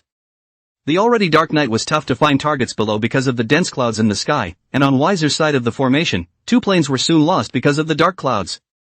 Weiser's side ordered them to slow down after hearing the report from the communication device. The direction was then determined. Lead the others and look in the direction. Fly for a while. The voices of the 2 team members suddenly came over the comm device. Captain, we've spotted the target city and can see lights down there. To bomb or not to bomb? Wei Zhe's side didn't think much about it, but opened his mouth to inquire. Sure. If so, carry out the mission. We'll be there soon, too. Through the dark clouds, the lights of the city lit up below were faintly visible. If the direction is right, this is probably the place. This means that the 2 crew members are not far ahead as well. The other side. The 2 members of the team, who were also looking through the clouds at the lights of the city below, did not hesitate to drop the bombs they were carrying when ordered to do so. The roar of bombers rang out over London, followed by a series of explosions. The shrill air raid sirens blared across London. The Prime Minister, standing in front of the window, looking at the bombs rising all over London, was so agitated that his chest rose and fell, his pipe trembled violently in his hand, and the cane in his hand kept tapping on the floor. This is London. How dare that guy? How dare he? Notify Air Command. Now. Organize bombers for me at once. Bombing Berlin. End of chapter. Chapter 56, Progress of British Air War, Permission Copy Request for Monthly Tickets. It's not just the copy that WeEyes is in, except for the very few copies of Battle of Britain Air Battle that open later. The copies of the Battle of Britain Air Battle that opened on the day of the update, the timeline went pretty much the same way, going through this scene before and after, with the Empire's planes getting lost due to dark clouds and flying over London. The bombs were dropped on the principle that you can't make a trip for nothing. It's just that the other copies were flying squadrons of NPCs, while the copy that WeEyes' side was in was personally led. As the Empire's planes began to return, the Air Force players of the Federal camp, all of them suddenly received orders to prepare to go to Berlin to carry out bombing missions, directly confusing the water friends watching the live broadcast. What's going on? How did the war suddenly escalate? The water friends watching were still unaware of this, and no one knew that the bombs dropped from that viewpoint of Weiser's livestream were dropped on London, the capital of the British Commonwealth. This sudden scene made everyone start talking. The anchors of the Empire camp, on the other hand, were confused when they saw the pop-ups of the Aquanauts in the live broadcast room, reporting all kinds of actions from the Federation side, saying that they were going to bombard the Empire. And at this point, Weiser live. Weiser, who had just gotten off the plane, and the rest of the squadron were all called away. Weiser was a little uncertain. Then followed the visitor from the Imperial Air Force Command to an interrogation room-like room. A detailed account of the entire process of tonight's bombing mission was given, and it wasn't until the questioning was over that a question was asked from Weiser's side. Can you tell me a little bit about what happened? The visitor from Imperial Command closed his notes and rose from his seat. True to form, lad. You guys blew up London tonight and pissed off that old British Commonwealth guy. Threatening to bomb Berlin yet. But don't worry, the Empire's air defenses are strong. Those federal guys are doomed to fail. Weiser nodded on his side. So it is. The waterboys on the air also realized why the Federation was making so many moves tonight. Hopefully it's because London, the capital of the British Commonwealth, was bombed. Come to think of it, who can't be angry when their own capital is bombed? Just looking at the people of the Imperial Air Force Command, confidently, Weiser gazed at the pop-up screen of the live broadcast. People's side is already going to start retaliating. Opened his mouth and said to the people of the command, I think it's better to take precautions. After all, it was the bombing of London that was likely to provoke strong retaliation. The commanding officer said indifferently. The top has its own considerations, don't worry. With that, he turned and left. Seeing this, Weiser didn't know what to say as the pop-ups floated by in the live broadcast room. Anchor can with one's own power, to provoke the whole British Commonwealth. Laughs to death, so do all the other copies. It's a fixed plot supposedly. It's just that the anchor happened to be in that squadron to catch it. The Federation's counterattack is about to begin? I think it's bad enough that it's been pinned down for how long, and it feels like it's a fit of anger and rage. The Empire is bullying people too much, it's bombing the capital, can it not be urgent? Said Lost, mistakenly bombed. Can people believe it? The drama within Weiser's livestream also spread quickly. All the players know exactly what's going on as well. At this moment, the players from the Imperial camp wanted to warn, but realized that there was no way to pass the message upwards as an ordinary soldier. It was quite troublesome to meet the officer of one's own troop, let alone the Führer or the air marshal. Watch as the plane takes off in the live feed of the Federal players' camp. A whole 81 bombers headed for Berlin. The players who were in Berlin were numb. Hurriedly packing things, it is too late to leave the city, not to mention the control is also strict, can only hide in the cellar. The capital of the Reich, Berlin. Many of the players are packing up in a hurry. The players who stayed here, most of them were randomized to ordinary status, doing the daily tasks of the players, did not even think of going to the front of the battle to kill, but how did not expect, the fire of war can actually burn here. The Empire is on the verge of taking over all of Europe, and they still end up bombing capitals? The powerlessness of the individual in the face of war is well known to the players in Berlin at the moment, where you can be bombed at the drop of a hat, and the capital of the Reich is not safe. Many of the players who had finished packing up their belongings were either hiding inside cellars or in places where there were very few buildings to ensure that they wouldn't be buried in the rubble. And at this point, 81 bombers had flown to the edge of Berlin, and the Reich's anti-aircraft guns were firing at every moment. 81 Federal bombers spread out, breaking through the first layer of fire, the second. An airplane flew over Berlin and pressed the button to drop a bomb on the spot below where there was a large gathering of lights, and a whole pot of bombs, falling in a line as they descended, fell. Boom boom boom. An entire street was instantly destroyed by a succession of explosions. The second, the third. Both pressed the button to drop the bomb one after the other. The Empire's anti-aircraft guns hadn't stopped this night, but with little effect. Early the next morning, the Führer, looking with a darkened face at Berlin with black smoke billowing from all parts of the city, decided to reinforce the anti-aircraft guns and angrily gave orders to Air Marshal Göring to shift the target of the bombing to London. The next few days, the Empire followed up with a retaliatory bombing of London. Federal retaliatory bombing of Berlin continued. The most new small novel in 6-9 bookbar first post. Imperial retaliatory bombing of London. Federal retaliatory bombing of Berlin. Such is the direction of the plot that all the players did not expect. Online, some players have already started to react and started discussing why these two sides are suddenly like lighting a dynamite barrel, and why they would be so angry if they were the top management of the Empire or the Federation. Begin targeting deeper discussions. And there were a lot of players spitting and bombing and spouting off. Some reopened 3 times a day in London. Every time he was killed by bombing, it was because the Empire side was bombing around the clock, infuriating this player who cursed the Empire side for not being human. There was also a rebuttal from players in the Imperial camp. What kind of good people are you feds? They bombed around the clock, even when he was crushed under the rubble and starved to death the first time they reopened. Both sides argued backwards. Zhao Ming, on the other hand, was silently stealthy, opening a small number from time to time and joining the camps of both sides to guide the conversation. Opened a trumpet in the Empire camp and spoke to the player community in the Federation camp. Is the Federation's vegetable dog okay? Hurry up and vote, delaying our Empire from ruling the world. There's a lot of cursing going on down there. Berlin's not getting blown up, is it? Barking here? Don't be fooled, the Empire will surely fail in the end. What's with all the sass? Imperial dog. Emotional value plus 666. Emotional value plus 874. Emotional value plus. Suddenly, the prompt pops up. Your post has been deleted and your account has been banned for 3 days, please post in a civilized manner, thank you. TSK, kinda polite. Zhao Ming directly switched to the Federation's trumpet and ran under the Empire's camp.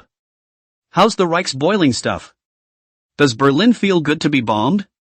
Do you want a big bomb from Bully? Same bunch of comments below. Federal. You. Roll out. Your post has been deleted and your account has been banned for 3 days, please post in a civilized manner, thank you. Another day of harvesting emotional values. After harvesting a wave of emotional value, the trumpets were all blocked, and Zhao Ming's side looked at the progress of the various live rooms. At present, Britannia Air War, copy, the plot progress in addition to individual behind, basically keep the same, into the plot of the two sides' retaliation against the capital, although the previous said the player's operation, will give the copy of the plot to bring variables. But as far as the progress of these field copies goes right now, basically nothing much has changed. Zhao Ming then returned his gaze back to the game. Currently the internet had begun to discuss against the deeper reasons for the war, and some had even begun to collect information on the Federation and the Empire, and began to analyze why the war was being waged. Collecting is not a problem. But the content about the First World War had to be hidden a bit on Zhao Ming's side. After all, there are still subsequent openings to be made. Now that it's all out there for the players to find out, what's the point of opening it up? Zhao Ming's side gave orders to the redeemed AI to retrieve the in-game content about the First World War, hiding some of the key battles, events, and all. Only some of the nastiness between countries is left, so it's a little more intuitive and clear to understand some of it. At this point, the communication on Zhao Ming's cell phone suddenly popped up. Zhao Ming picked it up and put it on the table. What's the order, sister? Shen Xinghan's voice came out. Can that secret key to the complete battlefield of the Normandy landings be opened up to the rest of the Union forces? Can you put some restrictions or something? End of chapter. Chapter 57, White Death, Simon Hay World Sniper King. The game's Normandy Landing battlefield is open to 800 players a game, though. But there too, it's just a way for players to attack a section of the beach. The complete Normandy Landing battlefield, the coastline of the landing alone is about 8 kilometers long, previously open to Shen Xinghan's side of the army in the relationship. Now hearing Shen Xinghan ask this, Zhao Ming opened his mouth and said, "It's not a problem to open it up, the servers can fit and it's open." Want to limit what? You name it. Why are you asking this all of a sudden? Shin Ching-han's side spoke. The one who helped us publicize it before was the 7th Special Operations Brigade of the Northland Army, which you knew from looking at the rankings at the time. Zhao Ming opened his mouth. Exactly. Shin Ching-han opened his mouth and continued. That, Normandy landing, complete battlefield is big enough for an entire brigade to get into it, so over at the 7th Special Operations Brigade, it's been a full brigade for training this whole time. All but a few guard posts and rotating special operations battalions are in the game. It turned out that the group above came down for an inspection without notice and found the whole brigade in the game. The leader of the group above was furious. Zhao Ming's face was odd. Good lord, then isn't this brigadier general wasted?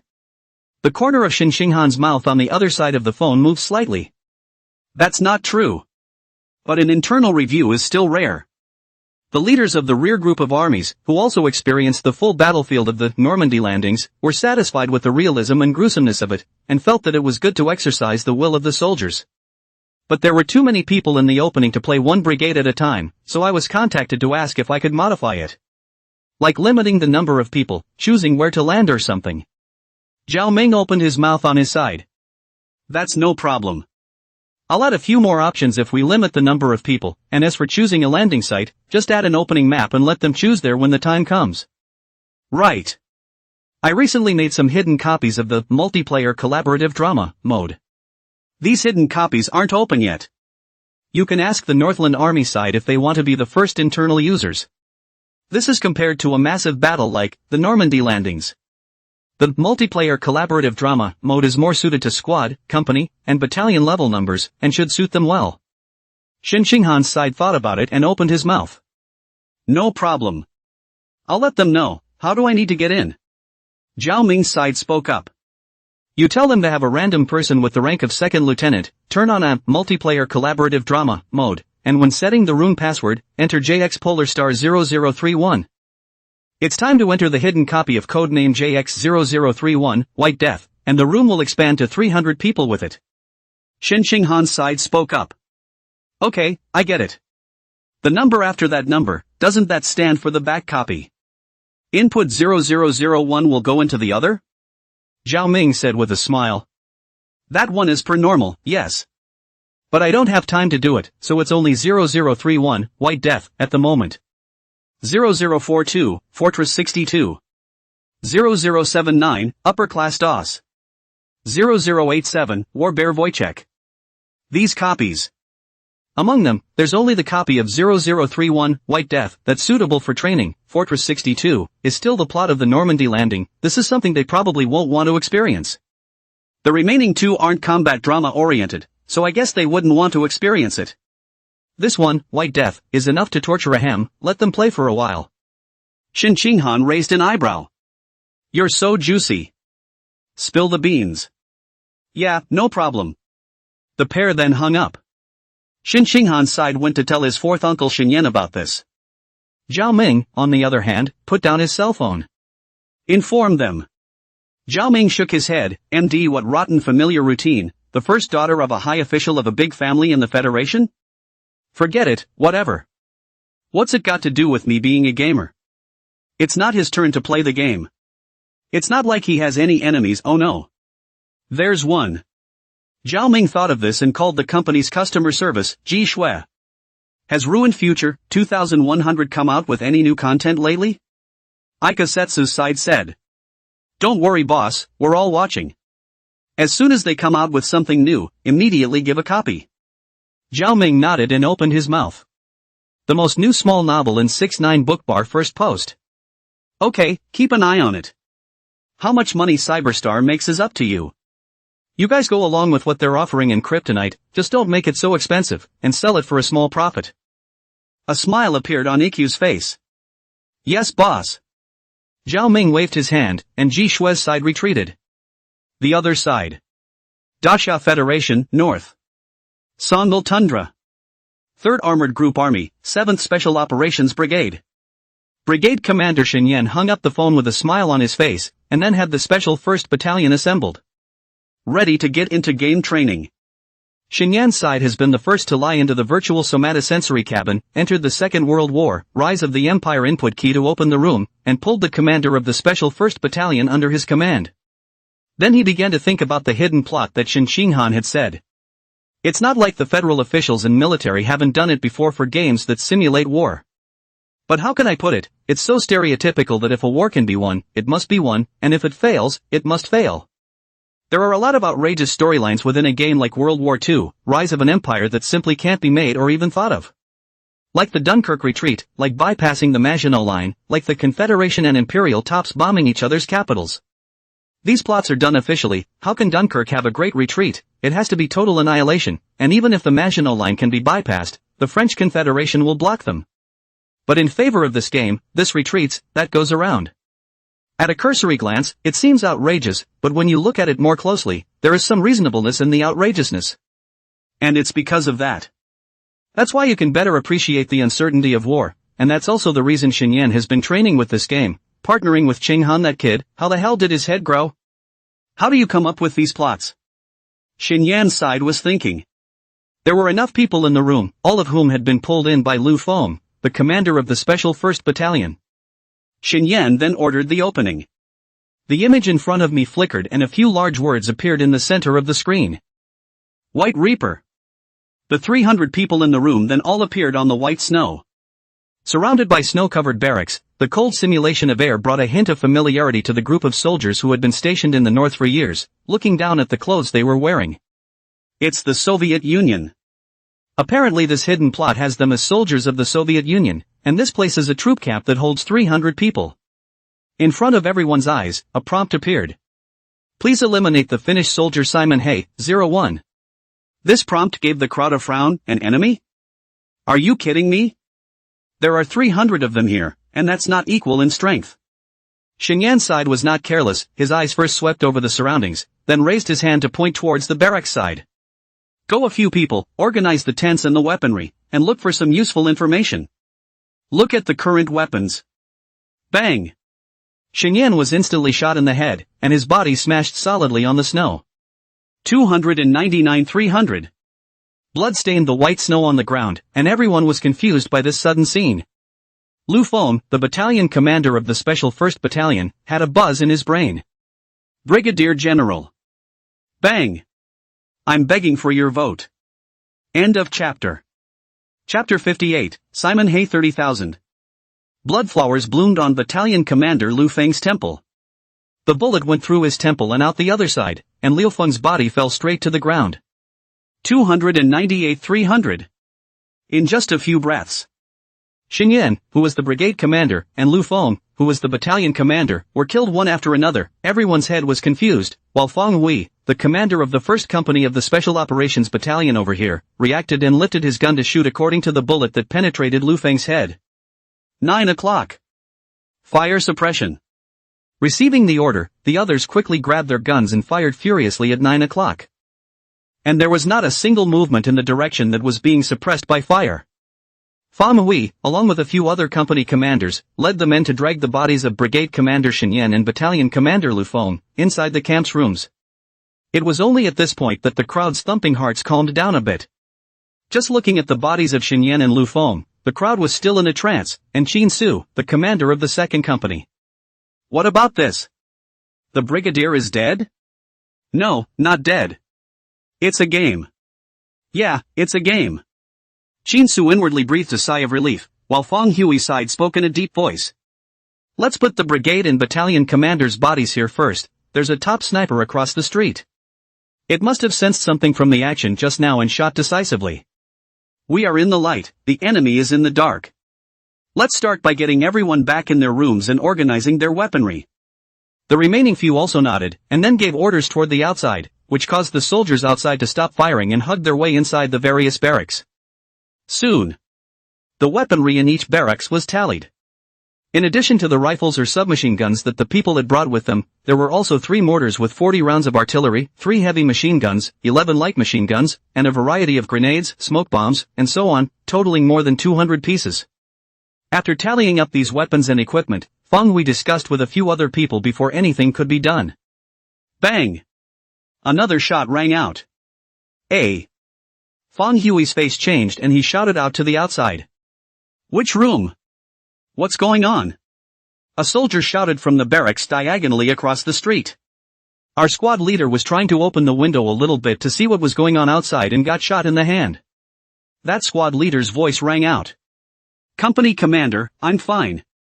The veins on Fong Hui's head jumped. You're fine my ass.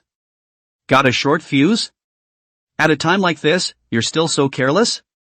You wait for the end. By the way, what time was the shooting? That squad leader spoke up in a hurry. 3 o'clock. Fong Hui frowned and exchanged glances with a few other company commanders. Changed positions. At the same time there was a bad feeling inside that they seemed to be stuck in the barracks.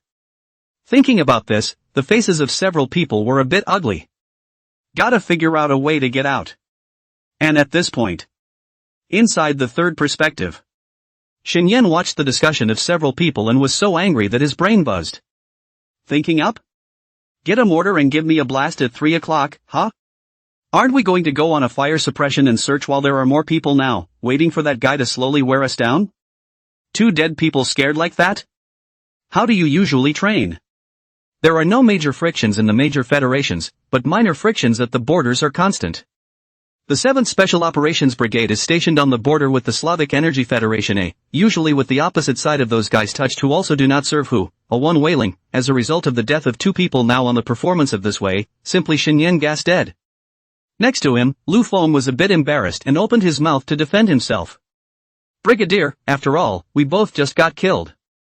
The handlers were shocked and didn't slow down maybe. Usually training hasn't killed such a big officer.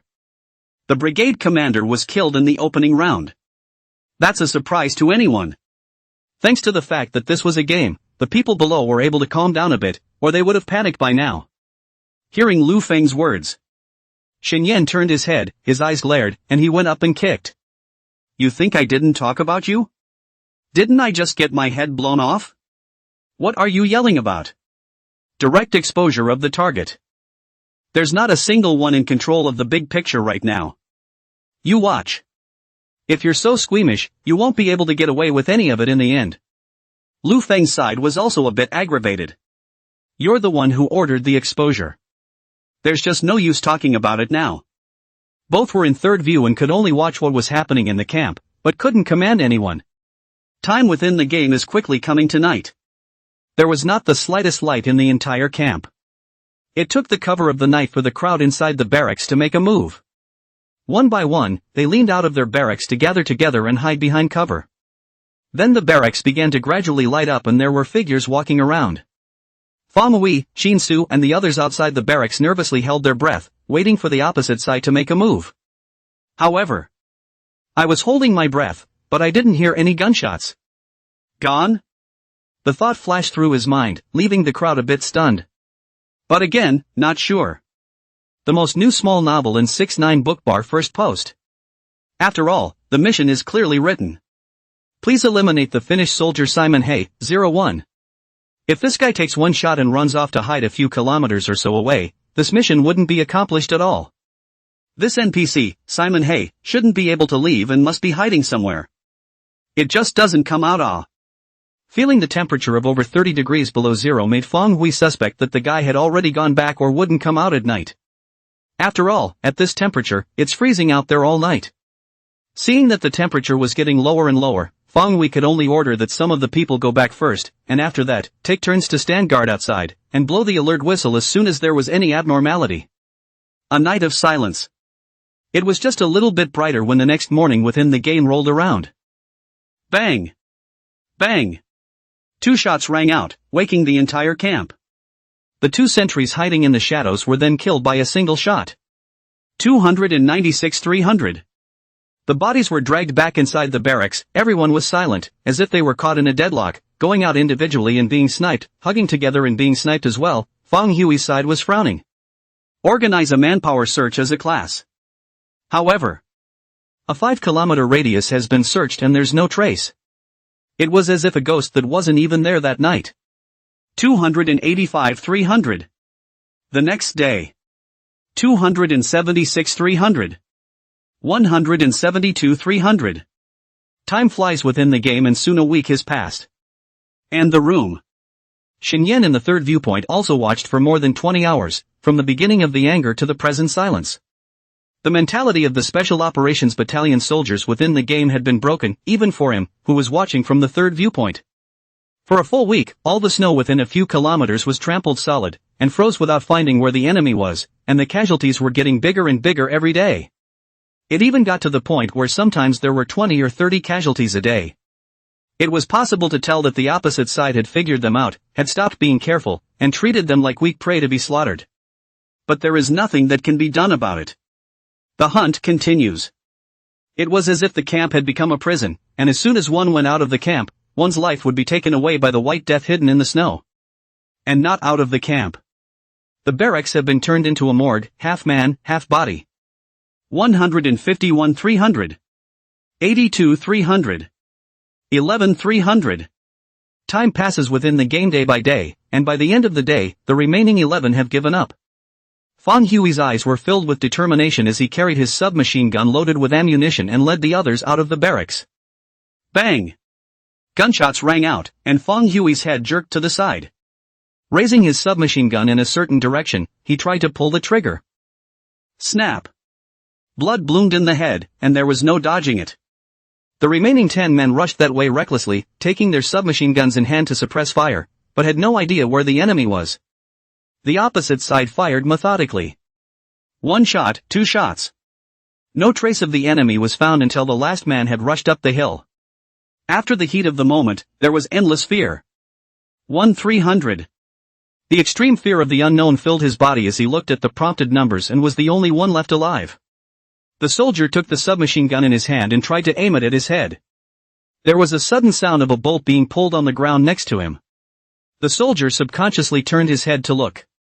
All that could be seen was a man covered in a snowy camouflage, with a white mask on his face, revealing only a pair of eyes, a gaze devoid of the slightest fluctuation of emotion looking at himself, the dark muzzle of his gun aimed at his brow. White Death. So that's where the name came from, less than 2 meters away? How come I didn't notice? The thought flashed through the soldier's mind. Bang! 0300. Game over. I'm begging for your vote. End of chapter. Chapter 59. Zhao Ming, so many emotional values? Empire's last air raid. Dasha Federation, North. Songal Icefield. 7th Special Operations Brigade, Special Battalion Conference Room. White Reaper. This copy, which lasted a total of 14 days within the game. And more than 2 full days have passed outside the game. But the mental blow to these soldiers is indelible. 300 people. 299 have not seen what the enemy looks like. Just the last one soldier, seen. Proof that the guy wasn't a ghost, but that's what made it all the more uncomfortable. The Northern Army of the Daxamite Confederation.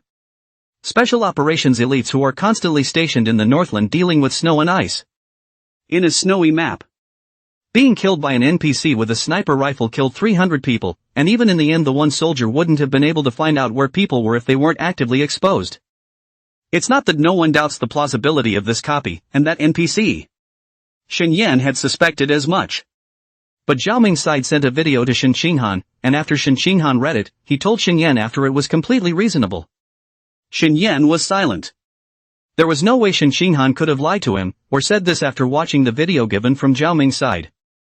This shows that it's completely crushing in terms of strength, and how can an NPC be so outrageous as this? Shen Yan recalled in his mind the aces of the major military regions of the Dasha Federation, or the aces of the troops of other federations. No top sniper could reach this level. Who is this NPC created after? After thinking about it for half a day, I couldn't figure it out. Shen Yan's gaze looked at the people in the conference room and opened his mouth. Why are they all mute? Still skeptical about the authenticity of this matchup? He was completely trusting Shen Qinghan. But handily, they remained skeptical of such an outrageous NPC. Inside the room, besides the battalion commander Lu Feng, the rest were the company commanders. Qin Su, the second company commander below, said, Brigadier, why don't you get that Simon Hay perspective video and we'll take a look at it too? Shen Yan all gasped and laughed, slapping the table. Show you guys? Games can be researched and won back if you lose. What about reality? Tell that to the Slavic Federation's Special Operations Elite. Show us your tactics, plans, training? You talk to the armored ace of the Antarctic Federation. Show us your equipment, weapons, missiles? It's not a shame to lose, it's a shame to be unable to lose. What do I need you for when everything is readily available for you to study? Lu Feng glared at Qin Su and said in a hurry. Brigadier, he didn't mean that. Xin Yan said in a cold voice. What does that mean? Isn't it just questionable rationality? What? Even my proof doesn't work anymore? No problem is no problem. You can't beat people's NPCs, look to yourself. Raoul was out there watching for 2 whole days without closing his eyes. 300 men are stuck hard in the camp to kill, so why can't you come up with a good tactic to deal with it? Where's the usual training wailing? Slogans are shouted loudly, but this is how they behave when they actually fight? I think it's a great copy. Next, the whole brigade, 1 battalion at a time, give me a turn at training. The Great Summer Federation, the Northern Army, the Special Warfare Elite that have been stationed in the Songal Icefield for years. Letting someone else, an NPC, in a snowy map, kill without a single one left. Shame on you.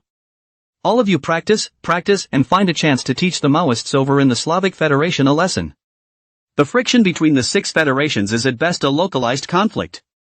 Weapons like missiles will not be used. Things like thermal imaging are useful, but not much.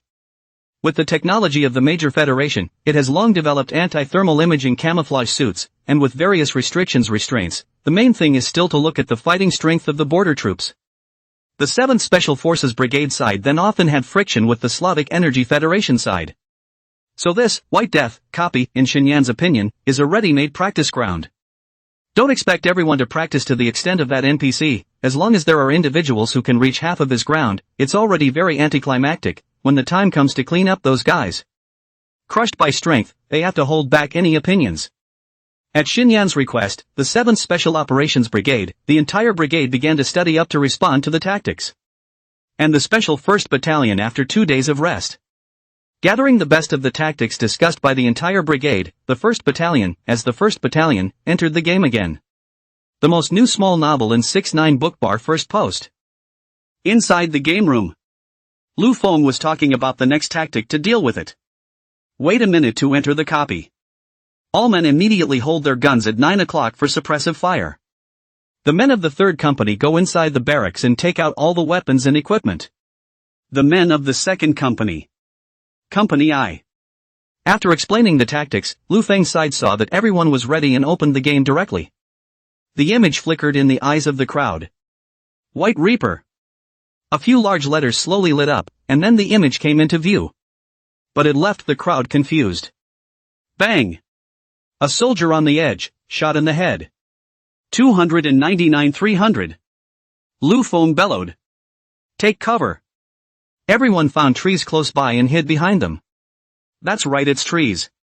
This was not a camp, but a grove of trees standing sporadically at the foot of a hill, many sawed-off trees leaving stumps behind which a number of soldiers hid.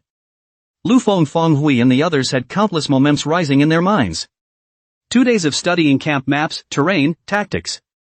How come is a randomized map? Rough. A bad thought rose from the minds of the crowd. Emotional value plus 2,596. Emotional value plus 2,882. Emotional value plus. Inside Polaris Games. Zhao Ming couldn't help but laugh out loud as he looked at the opening, White Death, within the game and the stifled expressions on the faces of the crowd. Gee, we still have to practice. Where's the time for you to research? Random is more of a workout. Earlier he had wondered where this large wave of emotional value had come from. After all, now, Battle of Britain Air Battle, copy, with both sides of the bombing, the emotional value provided is still very stable, and the internet has not seen the hot search of scolding him.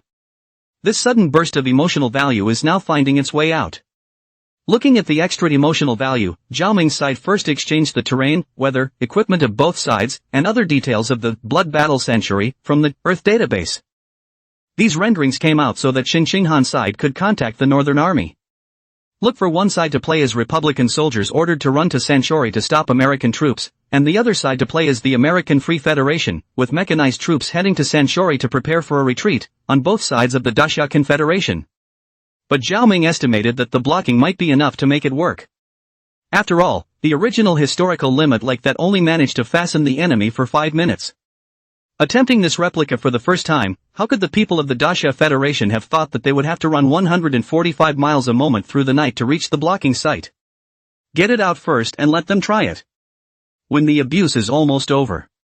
Then take the information on how to block the successful answer and redeem it.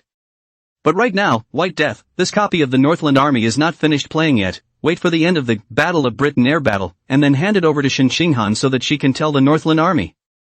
At this point in time, the Battle of Britain air battle, plot copy, after all this time. It has also reached its mid to late stages. The Empire is attempting one last major air raid on London. End of chapter. Chapter 60, posting a single chapter, before it hits the shelves. Ahem, mostly because it's almost time to hit the shelves and I want to be cheeky and ask for monthly votes and catch up reading.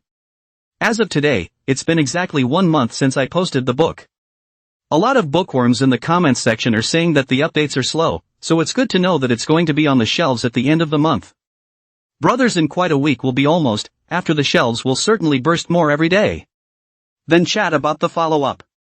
Not only the current, Europe, but also the subsequent opening of, North Africa, East Asia, about some sensitive will certainly pay more attention.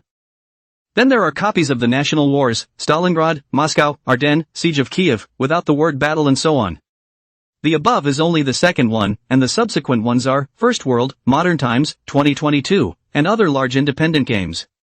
Inside the Battlefield Somme, Verdun and whatnot will not be less, including some copies of Lake Changjin, and so on, and also interspersed in the Dacia Federal Military Training.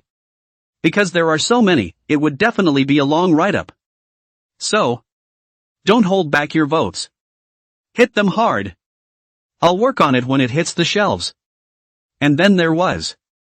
I'm thinking of getting an opinion floor after it hits the shelves, so people can go inside the thread and say anything they want to read about the game's plot, World War II legends, ace soldiers, classic battles, and so on, and post it in there. This way if there's a suitable one, I'll add it to the novel and make it a separate copy. That's about it, and I'll end by begging on my knees again for monthly votes. End of chapter. Chapter 61, of Fighter Planes in the Air. At this time in the Air Battle of Britain, copy. Starting with the Empire's bombing formations bombing London, the game has been over half a month of retaliatory bombing of each other's capitals by both sides. Inside the player forums, there were already players who had roughly estimated it. As of today, only the city of London has more than 16 square kilometers of the city was destroyed, the rest of the southern ports, industrial towns, suffered even more incalculable damage, just destroyed houses, has reached more than 600,000. The number of people who died because of the bombing, from the statistics of players spread across the Federation, summarized, had reached 100,000 people. Such casualties were unimaginable in the eyes of the Blue Star players. No matter how brutal the ancient wars recorded in the books are, they are just recorded numbers without concrete feelings. And this time the Battle of Britain Air War multiplayer online copy, with the previous experience of immersive drama, and the Normandy landing, war is completely different. This is the Blue Star player's first perspective, eye to eye to see how the war is step-by-step escalation. From the very first bombing of ports, to industrial towns, the air raids continued. Then there was the bombing of London, which escalated the situation, with both sides air raiding each other's capitals, and the tally for this period was over 600,000 houses destroyed and over 100,000 people killed. Among them, Blue Star players also contributed a lot of death quota. Point back in this less than a month's time, was blown up 7 or 8 times. Let the Blue Star players really feel the cruelty of war. Inexplicably thinking about those war zealots fooling around to the end, if someone does follow and start a riot, will the scene here be the scene of the future Blue Star game? London. Inside the destroyed urban area. The air was filled with the pungent smell of nitrous smoke, black smoke burned in the buildings that had been reduced to rubble, and there were bodies lying on the ground everywhere, with no one to collect them at all. A random anchor to a doctor's profession, carrying a broken medical kit, finished bandaging up a member of the populace and looked up at the people struggling to crawl out of the rubble with a heavy sigh. Brothers, can you feel the powerlessness that comes with saving more and more wounded? It can't be saved, not at all. Some were dead while they were still in line, some simply died outright, and sometimes after half a day's effort, they had just finished patching up 100 men when Imperial bombers flew over in the sky.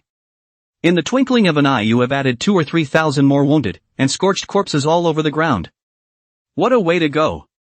Luckily this is just a game. I shudder to think what the world would have to be like if this happened on our blue planet. Pop-ups floated across the live feed. Don't panic, you'll die without any pain.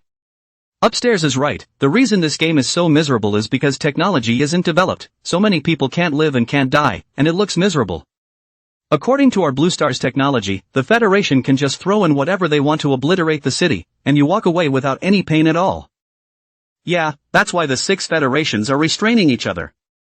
If it's really like inside this game, because London and Berlin are bombed and both sides fight to the head, Blue Star is afraid that it's not the end of the world.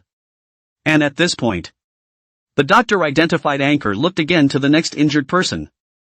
A middle-aged man who was dragged over by 3 small children. The middle-aged man's eyes were closed tightly, his chest didn't have the slightest rise and fall, his blackened face revealed a trace of misery. The 3 small children looked nervously at the doctor-identified anchor. Doctor, can you save our father? He seems to be asleep, but he usually snores. The doctor-identified anchor took a deep breath. Drag it aside for now. Let your dad sleep well. Next. The other side. Imperial camp. Air Force Base. With an angry roar from the officer, Weezer walked out of the office, only the medals representing his rank had been ripped off his body. As he walked out of the base building and towards his dormitory, countless pilots passing by, their eyes revealed a look of surprise, not understanding why this squadron leader, who had just been promoted because of his skills, was suddenly relieved of his duties, while the team members who understood the inside story were silent. The corner of the cafeteria. Unsure as to why everyone in this squadron was so odd, the newest member of the team looked over at the hangdog man, Willie. Willie, why do I get the feeling that the mood of the team is a little off? And this is the 5th time the captain has been criticized in the last 3 days since I joined, right? The captain hasn't been on a mission in a week. I've heard from others that the brigadier's side is already pissed off. The most new small novel in 6ix9ine book bar first post. Including you guys, too, who were criticized for not being able to drop all the ammo on your mounts every time. Why is that? You're the heroic squadron that bombed London, what the hell happened? Willie listened to the newcomer's words and was silent for a long time, scratching his head with his hands. Well, not sure what to tell you. Probably, for Trek bombing London and then getting a hero's title. But at what cost do you know? The newcomer was a little confused and opened his mouth. Consequences? What can be the consequences of this? Willie looked annoyed and his tone was full of remorse. Presumably it was the captain's parents and sister who lost their lives in the Federation's revenge bombing. That's a very cute little girl. Every week I would write a letter to the captain, and the crooked script on it looked especially nice and cute, and every time I sent a letter in the mail I would bring a lot of good food with me, and was generous enough to let the captain share it with us. Oh. No. Bam. Willie pounded on the table in remorse and chagrin, his face full of pain. What the have we done? Damn it. I shouldn't have gotten lost that day. Looking at the agonized Willie, the newcomer didn't know what to say. How does this count? A-ing war? At this point, the whistle for the emergency assembly sounded and the messenger ran inside the cafeteria. Everyone, return to your posts quickly. Prepare for a bombing mission. Orders don't give people time to suffer. They're given as usual. The Empire had mobilized its air force on a large scale this time, gathering more than 200 fighters and 600 bombers in a very short period of time, and such a scale was also a shock to the players watching the live broadcast. Is this the Empire's way of destroying London at all costs? The response from London was also quick, and a large number of fighters were quickly organized.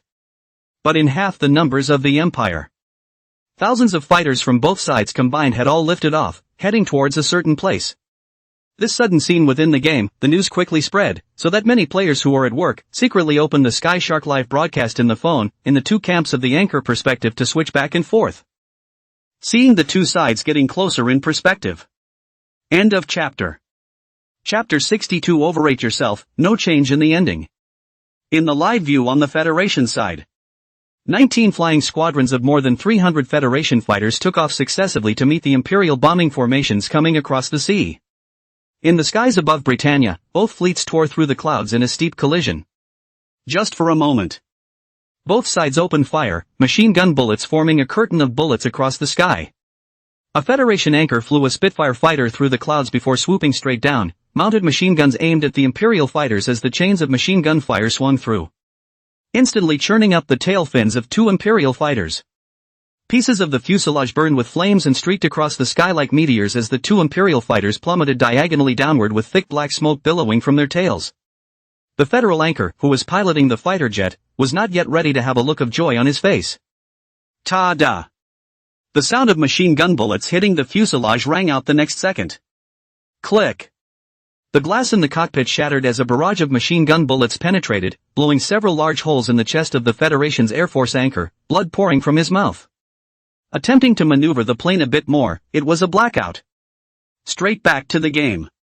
And the plane, unmanned because of the pilot's death, suddenly turned around and came slanting downward after tracing an arc of angle in the air.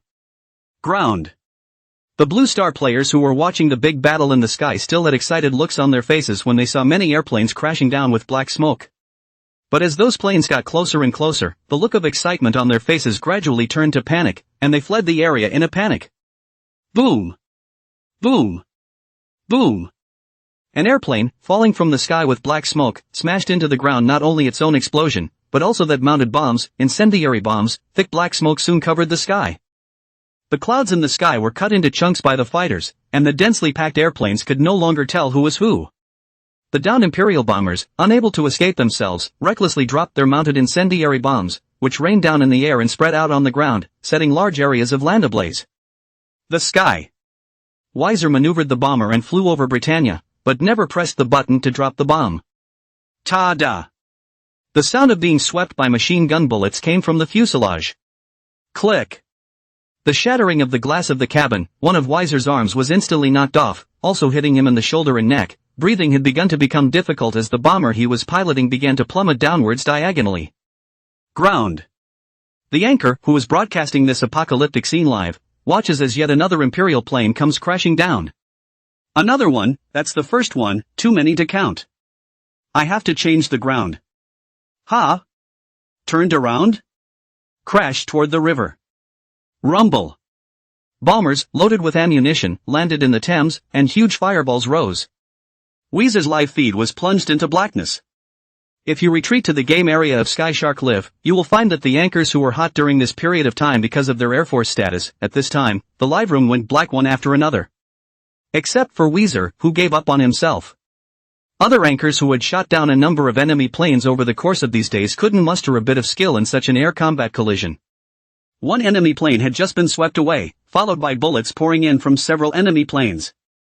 No matter how exaggerated the headlines in the live feeds and how amazing the battle results are, they can't stand up to the bullets from the enemy planes. Without a moment's pause it was swept away, and then the screen went black. In a situation like this, an individual's skill can no longer sway the battle, and the only possibility of survival is to try to enter the battlefield at the back of the pack. It's like the Normandy landings. The first echelon of soldiers to hit the beach was a dead end. Only the next few echelons had a better chance of survival. The fierce air battle continued throughout the day. The Air Force identity anchors within Skyshark Live are hardly spared. All reopened. Only the players on the ground were left, looking at the sky under the blood-red sunset. With only the roar of the planes in the sky and the black smoke rising from everywhere on the ground, the immersive feeling is far more mind-blowing than any movie could ever bring. At this point, Skyshark Live, Gaming Zone. Bai Xiang's live broadcast suddenly opened, and the perspective of the Air Force instantly attracted a large number of viewers.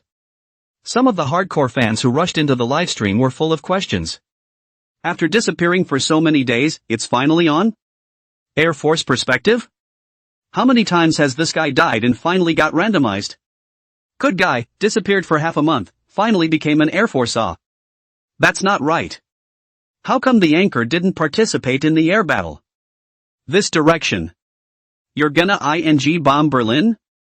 Reversing the direction of the setting sun, as well as the continental plates vaguely visible through the cabin glass, it was discovered that this guy, Bai Xiang, had bypassed the air war and was headed toward Berlin. Looking at the pop-ups in the live broadcast, Bai Xiang's voice was a little tired. Exactly. I'm just going to Berlin. The most new small novel in 6ix9ine book bar first post. The man who started this war is now inside the Reichstag in Berlin. Don't even think about airing it out. Because I've arrived. Bai Xiang maneuvered the plane and swooped down steeply. The plane cut through the clouds, and Berlin below came into view, the piercing sirens resounding throughout the city as a network of fire from anti-aircraft guns instantly struck from all sides. And the only target in Bai Xiang's eyes was that Capitol building. According to the information he had been gathering all this time, at this time, the person in charge of the empire, the initiator of this war, was inside. The water friends within the live broadcast room looked at this scene incredulously. No one expected that Bai Xiang would hold back such a big move. Some of the hardcore fans who were worried about him didn't expect the guy to be this crazy. Despite knowing that the guy inside started this war. But ordinary players simply can't get in touch with it, and some federal players don't have the means to implement it even if they have the idea, and now Bai Xiang seems to be about to do it. The Capitol building on the ground was getting bigger and bigger in the viewpoints of Bai Xiang and the viewers of the live broadcast. Everyone held their breath. 1,700 meters. 1,500 meters. 1,200 meters. Already through the first layer of anti-aircraft fire. Thud. The fuselage shook violently, and the sound of iron being torn apart rang out. Everyone's heart thumped, it was over. Next. A dense barrage of anti-aircraft flak rips through the fuselage. Boom. The bomber, piloted by Bai Xiang, exploded precipitously, the rear half of its fuselage billowing flames and black smoke as it swooped down, but the angle inevitably tapered downward to vertical. Intense unwillingness surfaced in Bai Xiang's eyes, he gritted his teeth and maneuvered the plane, blood continuously flowed out from the corner of his mouth, his chest had been pierced, and the image in front of his eyes gradually blurred. It was only by instinct that we could rush toward the Capitol. 500 meters. 300 meters. Boom. At a distance of more than 200 meters, the bomber piloted by Bai Xiang inevitably crashed to the ground and exploded. This steeply opened Air Force identity live, and the screen plunged steeply into darkness again. Countless sailors fell silent. The bizarre tangle of expecting him to succeed, but being shot down makes perfect sense, is intertwined in the minds of the crowd. It didn't work. That bomber that crashed in front of the Capitol was a trivial blip. Wouldn't have made any difference in the direction of the war. Inside Polaris Games. Zhao Ming looked at the screen of Bai Xiang's live broadcast and shook his head. Pity. It's kind of a more varied copy of the Battle of Britain air battle, where Hakusho rushes into Berlin in an attempt to get revenge, but crashes in front of the Reichstag. It was magnificent. But it had no effect on the final outcome of the battlefield. Unless he actually crashes into the Capitol and maybe kills whoever it is. Zhao Ming's gaze went to the other live streams. At this time, the sky within the game had gradually darkened, and this air battle, in which both sides had exerted all their efforts, had begun to close their respective armies, but the discussion about this air battle had not stopped. It even alarmed the federal hierarchy about the game. End of chapter. Chapter 63 The Bluffing Empire, Order of the Sky Sword. Dacia Federation, the capital. Dacia chapter of Race Against War. The heads of people coming in and out appeared to be very busy, just one branch, covering an area of more than 120,000 square meters, equivalent to the size of half of a bird's nest in the earth, and this accommodated tens of thousands of people within the branch. Mostly staff as well as judges from all walks of life. Since the content of anti-war competition includes movies, novels, games, skits, plays, and other small and large projects adding up to more than a dozen, the composition of the jury alone is a huge structure. History, literature, military, poetry, music, politics, culture, and many other fields, with a joint panel of judges from all 6 federations. It will be explored and studied from all aspects, and through gradual screening, good entries will be selected through preliminary competitions within each federation and subsequently submitted to the headquarters. After the submissions are summarized, each federation's entries are then finalized. The winner of each year's Race Against the War program is selected and awarded a prize of $1 billion federal dollars, as well as 1 year of federal publicity support, and it is this federal publicity support that is the most important. Many well-known companies or groups in the Federation are the ones that have won the championship before, thus becoming well-known in the Federation-supported publicity and starting to rise. And at this time, within the anti-war competition division of the Dacia Federation, dozens of judges argued over the game classification, the current number 1 hit, World War II, Rise of the Empire.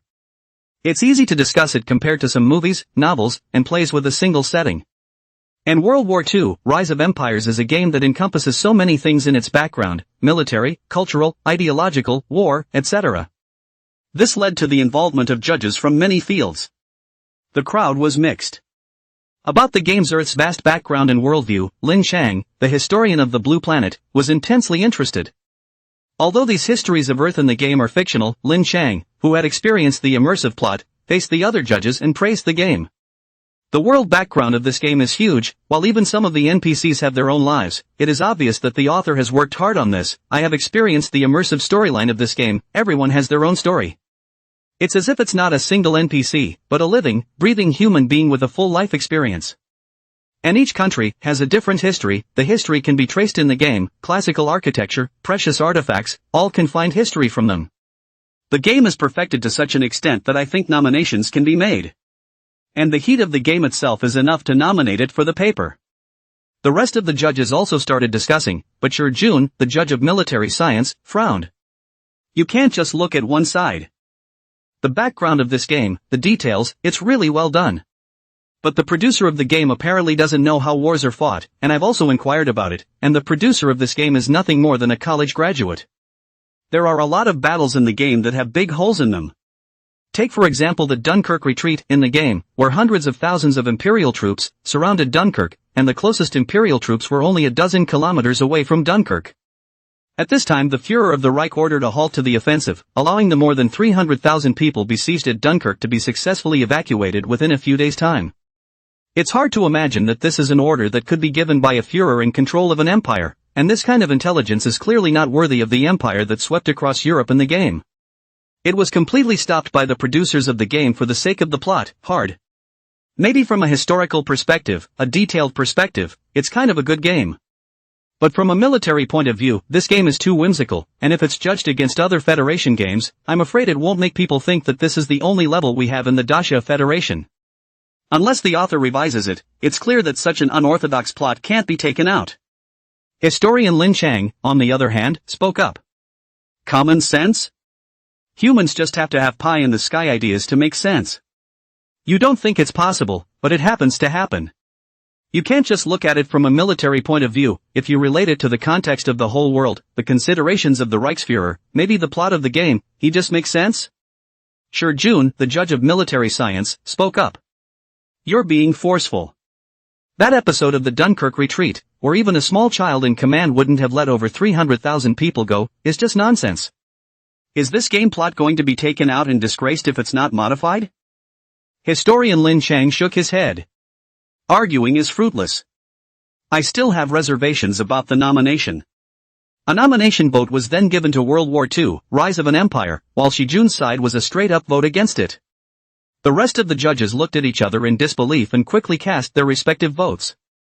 Zhao Ming was naturally unaware of everything that was happening far away in the capital of the Grand Xia Federation. At this point, Sky Shark Live, Gaming Zone. After the Armageddon in the Battle of Britain Air Battle, replica. At this point in all the broadcasts, there is no more Air Force view. The casualties of this air battle were too great. The federal side of the game has been a bit unable to carry, and the Empire side also heavy losses, but still every day to order a mission, air raids on the federal side, but the frequency of bombing is much less. Time flies within the game, although reality is only a night old. But 3 days have passed within the game.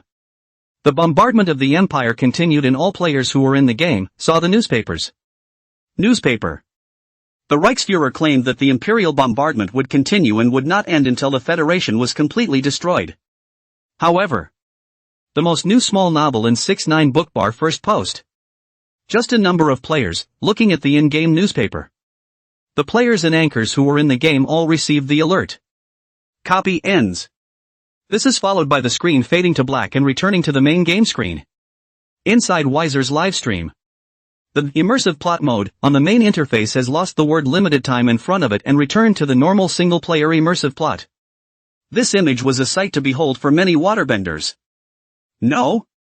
What's going on? How did it end? Isn't the Empire going to continue bombing the Federation? Is this the end of the game's plot? Old Thief Zhao couldn't have failed to make the subsequent episodes, could he? It doesn't feel right. The Empire can't fight anymore? It can't be. The Empire has such a strong force, how can it not be able to fight? No, you're strong just by looking at them. In the air battle that day, the Empire lost twice as many airplanes as the Federation.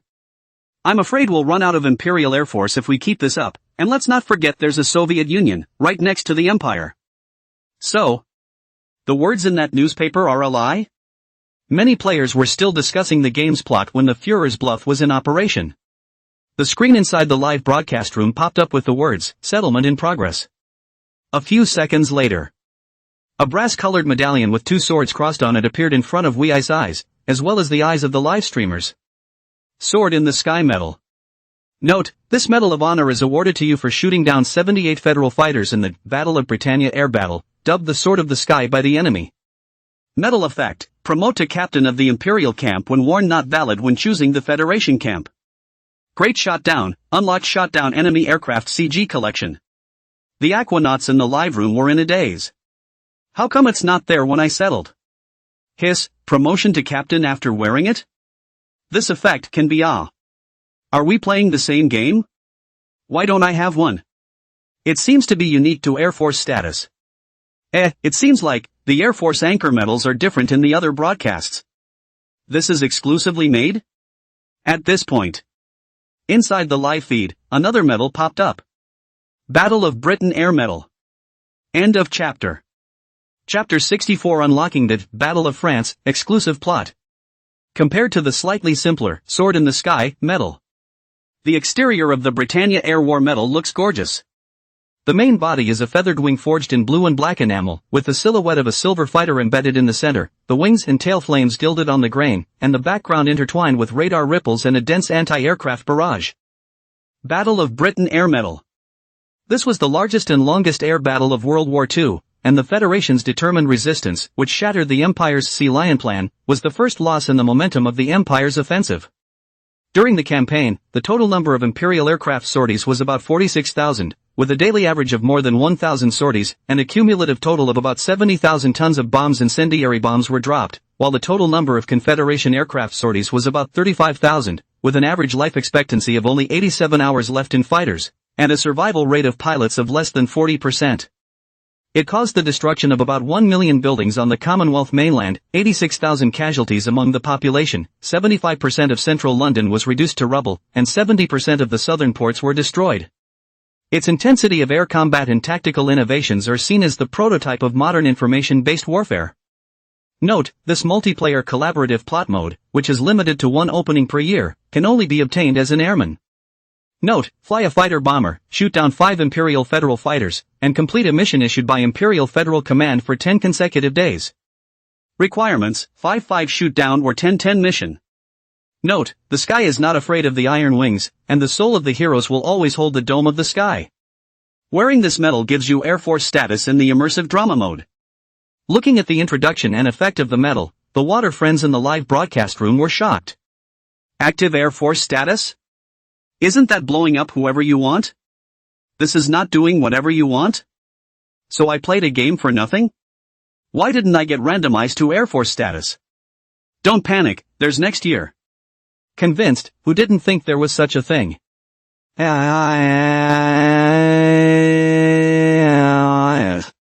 Ignoring the pop-ups in the live stream, we eyes looked at the medal and put it into the medal vault. It then entered the immersive plot mode, and the image in front of him flashed. Reappeared in a ruined house. It's the right address from the letter, but it's only full of ruins. The other side. Inside by Xiang's live broadcast. With the Battle of Britain air battle medal being put away by him in the medal vault, the waterbenders realized that this guy had actually completed that reaching condition as well. Just the next second, another medal popped up. Spirit Medal. Note, for your courageous but unsuccessful attempt to eliminate the Reichsfuhrer by ramming the Reichstag during the Battle of Britain, this medal is awarded. Note, due to the fact that your actions have angered the Führer of the Empire, the conflict between the Federation and the Empire in the 5th Battle of Britain replica has escalated and the air war has been extended by 3.5 months, with both sides sustaining battle losses and casualties of about 30%. Compare the Battle of Britain medal data. Note, it's better for a bad man to rack his brains than for a stupid man to be inspired. Medal effect, best not to wear, after wearing you may walk on the road to be sacked. This medal introduction, looking at by Xiang, was groundless. The waterboy taunts in the live room were even more afraid to look. At this time, after a period of time to calm down, Bai Xiang had already come out from the drama, But thinking back to his operation during this period of time, Bai Xiang felt that there was nothing wrong with the evaluation of this medal and put it away. The image in front of Bai Xiang's eyes flashed and appeared at the post office. Before he could think about it, suddenly his eyes went black and his whole body was put into a sack. What? I'm not wearing it? Boom boom boom. Inside the live room of the Sky Shark Live Gaming Zone, numerous anchors are settling the Battle of Britain Air Battle, episode performance and medals one after another. And Foamy Little Stranger's live room. Instead, there was only a screen full of question marks, and the voice of Foamy Little Stranger. My God? I'm unlocking the Hall of Fame? At this time in the Foam Small Stranger live room, unlike other Air Force status anchor, settlement popped out of the metal. What pops up here for Morrison is a picture of Guderian in the Hall of Fame along with an introduction and a line explaining it. Due to the fact that you did not die in the Battle of Britain Air Battle and have delivered multiple messages to Guderian as an Imperial communicator, Guderian has made some impression on you and has now unlocked the exclusive storyline. Below that is an introduction to Guderian and the opening of the exclusive episode. The most new small novel in 6-9 bookbar first post. Heinz Wilhelm Guderian unlocked. Title, Father of the Blitzkrieg, Imperial Eagle, Father of the Imperial Armored Corps. Rank, General. Biography, he was one of the 3 great generals of the Empire, the founder of the modern Blitzkrieg, who swept across Europe with the Blitzkrieg to create the myth of invincibility, but folded under the city of the Soviet Union, and was later dismissed due to a disagreement between his philosophy and the Führer's. Famous people, drop your weapons and get off the road, I don't have time to take you prisoner. Exclusive episode, Battle of France, to be unlocked. Exclusive biography, to be unlocked. Note, the Battle of France has been unlocked, and you can learn the command of the famous Imperial General Guderian over his troops from a close perspective as Guderian's adjutant. Don't bother trying to ask stupid questions, or Guderian will doubt your intelligence. Not only were the aquatic friends in the live broadcast room full of question marks, but Foamy Little More was also confused. Battle of Britain Air Battle, her side as a communication soldier has been staying in Paris, there is no chance of death, the popularity of the live broadcast has run a lot, as a result, now because of the identity of the communication soldier to Guderian has passed the message. I can't believe I unlocked Guderian's card inside the Hall of Fame. There are also exclusive episodes. Foamy Little Moors looked at the introduction on it with an excited expression. Seeing Guderian in command up close? This shall not, Blitzkrieg Poland, be a surprise for the Empire. The aquanauts in the live room were speechless. Dreaming again, are the tanks of the Polish Confederation and the tanks of the Reich the same thing? Should I say no, little Foamy the lazy man has a pretty good heart. Nima, how can she have this good luck, what can she learn? Unlock me Guderian ah. Unlocking celebrity first saw, and don't change the title to suck in traffic. Hurry up and experience the exclusive episode, I'll see how Guderian commands from the first view. The smile on Masha Moore's face did not diminish as she looked at the rising number of people in the live broadcast room. Brothers, it's on. The Battle of France button was then clicked, and the screen went black, then slowly lit up. Foamy had appeared in the command headquarters of the Empire, Guderian was standing in front of the map, there were many generals in the room, Guderian turned around from in front of the map. The Empire's plans have leaked. But that's exactly what we want. End of chapter. Chapter 65 Guderian, flanking? Do I have a flanker? Guderian's tone was slightly mocking. Those guys have now turned their attention to the west. The main body of the Federation has been lured into Belgium. Now is the best time to break through. We have one mission. Break through the Ardennes forest, cross the Meuse River, and plunge right into the rear of the Anglo-French allies, cutting off their back roads. The map behind Guderian had a rough line of march. Apparently the plan to bypass the Maginot Line and cut off the Anglo-French Allied forces had been laid out as early as this time. Unlike what the crowd guessed and thought from other perspectives. The detour in the direction of Maginot was definitely not a sudden stroke of genius, but was well planned. Foamy Little More, on the other hand, was standing in the corner of the command room, broadcasting live from the command room. Count on retreading the plot, just from a different angle. With Guderian's arrangements complete, the 19th Armored Army began to move at a moment's notice. May 10th. The 19th Armored Army under Guderian reached the Luxembourg border, then fought its way through Luxembourg, sweeping away all resistance and reaching the weak point of the Maginot Line just 2 days later. May 12th. The hillside outside Sedan. Guderian took his binoculars and looked at the city in the distance. An Imperial tank, rushing at the front, tore through all the defensive positions in front of it, followed by motorized mechanical units to fill in the gaps, and artillery in the rear bombarding the city moment by moment. Stuka bombers whistling in the sky took turns bombing the city called Sedan. Foot, tank, artillery, air, 4-in-1 synergy. Such a flowing match made the water friends in the live broadcast room hold their breath as they watched. It's so smooth. No wonder when playing the Polish Prime Minister, the troops below couldn't hold off the Imperial army. Just watching this for a moment this close, one could feel the desperation of the Confederate defenders in Sedan. There was no respite, and Guderian was not going to give it to them. Guderian lowered the binoculars, and next to him, Morrison took them, already substituting the role of adjutant, as Guderian spoke. Know what's in the sky? Foamy Littlemore was a little confused. The pop-ups in the live broadcast room had recognized them and kept brushing. Stuka, bomber. Foamy Littlemore opened his mouth. Stuka bomber. Guderian shook his head and smiled. That's artillery that can fly. The corners of Moxie's mouth twitched. What a cold joke. Guderian, on his side, looked into the distance and opened his mouth. Pass the word down, concentrate only, no scattering. Chisel through them with clusters of steel. Foamy Littlemore's side immediately went down to pass on the order, and Guderian's words also made the water friends in the live broadcast room vaguely understand that some of Guderian's words might be the essence of blitzkrieg. Already, some waterbenders are starting to remember. And Sedan, in the game, fell quickly under the assault of the 19th Armored Army. May 13th. Dawn. The roar of the Stuka wakes up both sides of the Moss River. After only one night's rest, the 19th Armored Army began a strong attack on the heavenly danger of the Meuse River, on which the French Confederation depended, with engineers erecting pontoon bridges amidst a rain of bullets, and motorboats and rubber dinghies carrying Imperial soldiers beginning to forcibly cross the Meuse River. The French defenders across the Meuse resisted stubbornly in the face of overwhelming Imperial firepower. Unbeknownst to them, the 7th Armored Division, led by Rommel, had already crossed the river from the west side of the Meuse and was ready to plunge these French defenders in the rear. Morpho followed Guderian and watched the battle in the distance. At this point, the communications officer ran over, orders in hand. General, Admiral Crest ordered us to wait for infantry support. Guderian frowned and ignored it, instead taking his binoculars and looking at the pontoon bridge over the Moss and muttering. The essence of blitzkrieg is not waiting, but the psychological collapse of the enemy. Foamy Littlemore was listening from the side, and the pop-ups were pouring out of the live broadcast. Write it down, write it down. Famous people. Understood. Knocking the opposite side down with absolute power and speed. That's blitzkrieg. Ignited, someone let me try a blitzkrieg. You're already a successful military man, go start a game of Normandy landing, and storm the beach. If it's Normandy. Forget I said that. The most new small novel in 6-9 book bar first post. With Rommel's 7th Armored Division swooping in and the French forces across the Meuse in disarray, the tanks of the 19th Armored Corps had begun to roll up onto the pontoon bridge, and Guderian's barked orders to the foaming strumpet next to him. Pass the word to all divisions, no prisoners, no supplies, just speed. Don't stop for a moment. On Guderian's orders.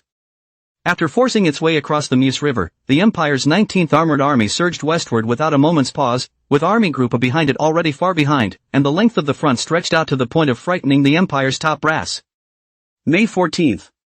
The 1,800 tanks of 7 armored divisions under Army Group A had only just crossed the Meuse River, and the 19th Armored Division under Guderian was on a wild goose chase to St. Constant. May 15th, early morning. Inside the command room. Foam Littlemore looked at the map as well as the current location. It was completely different from the feeling when he was a communicator. The information that he couldn't understand when he was a communicator, he could see clearly here, and the marching that he didn't have the concept of had a concept at this moment. This march doesn't stop at all. Just last night alone, the entire 19th Panzer Army raced 70 kilometers, and I say how it is that when you're the Prime Minister of Poland, you've just received the news that one city has been taken, and before long, the Empire has already struck the next one. With that speed, who can stop it? The pop-ups in the live stream were also deeply impressed, feeling the same way as Morpho.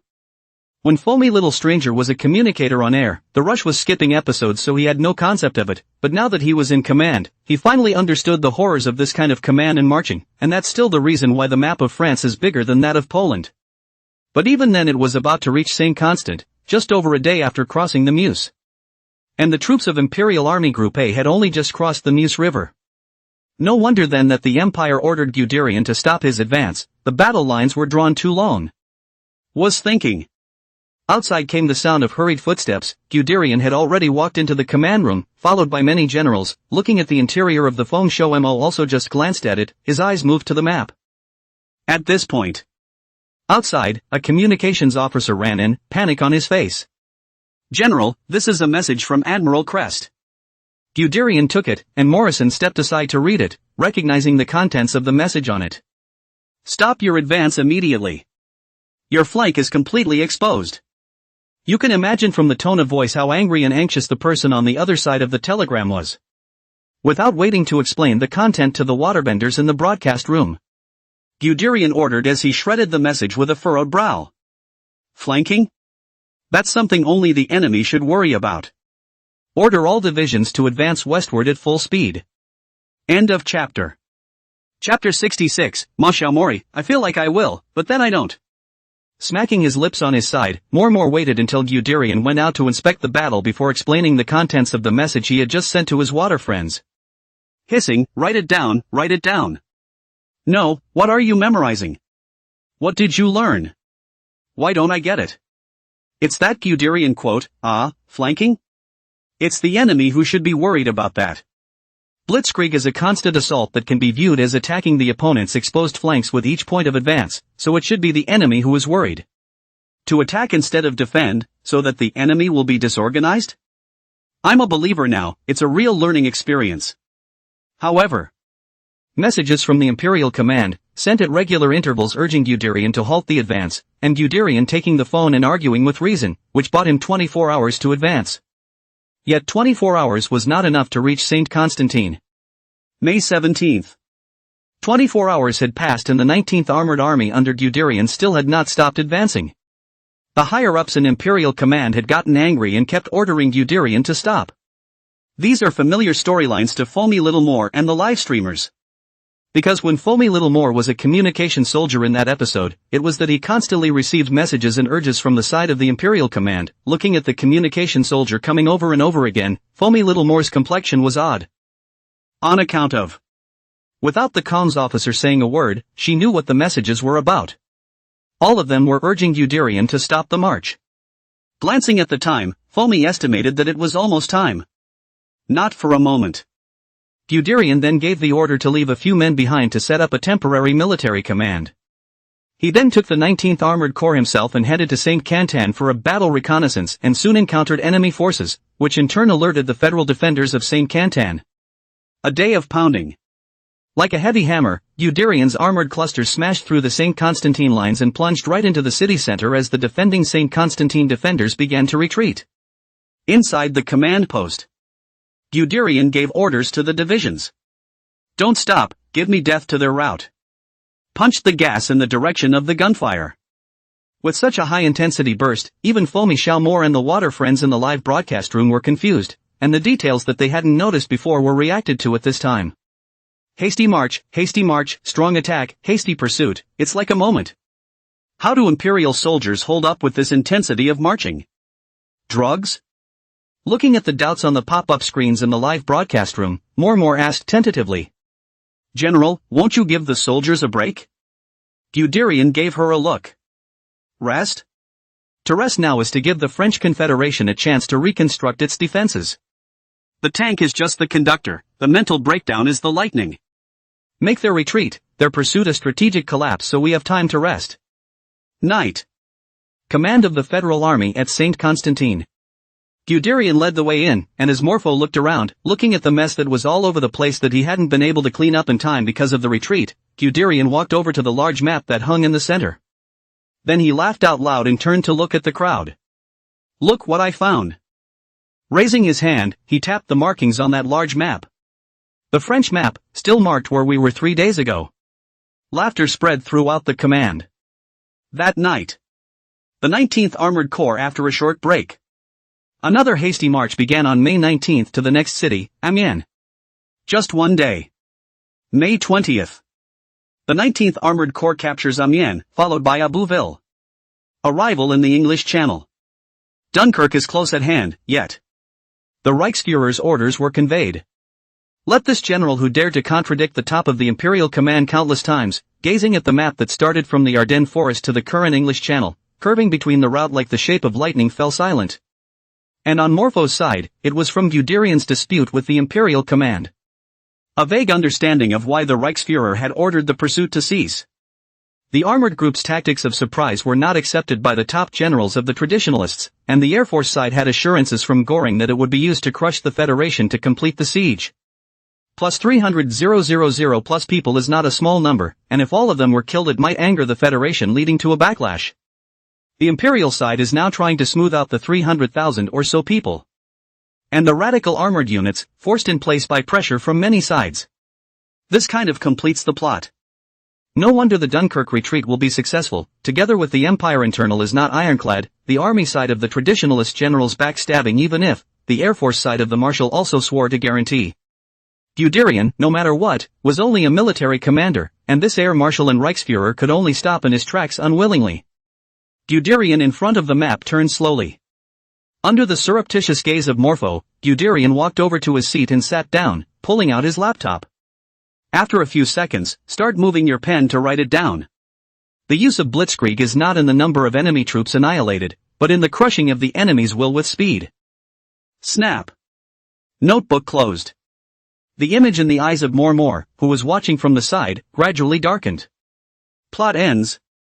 Foamy had returned to the main interface, which came back to him in a daze. It's over? That was fast, a really great job on the first view exclusive episode. And it complements the plot and worldview. Hiss. The most new small novel in 6ix9ine Bookbar first post. So many celebrities inside the Hall of Fame have exclusive episodes, how cool would this be to experience them all? But this game is too hap. In response, the pop-ups on the air said yes. This game is so damn hepatic that it's up to fate what hidden storyline you trigger.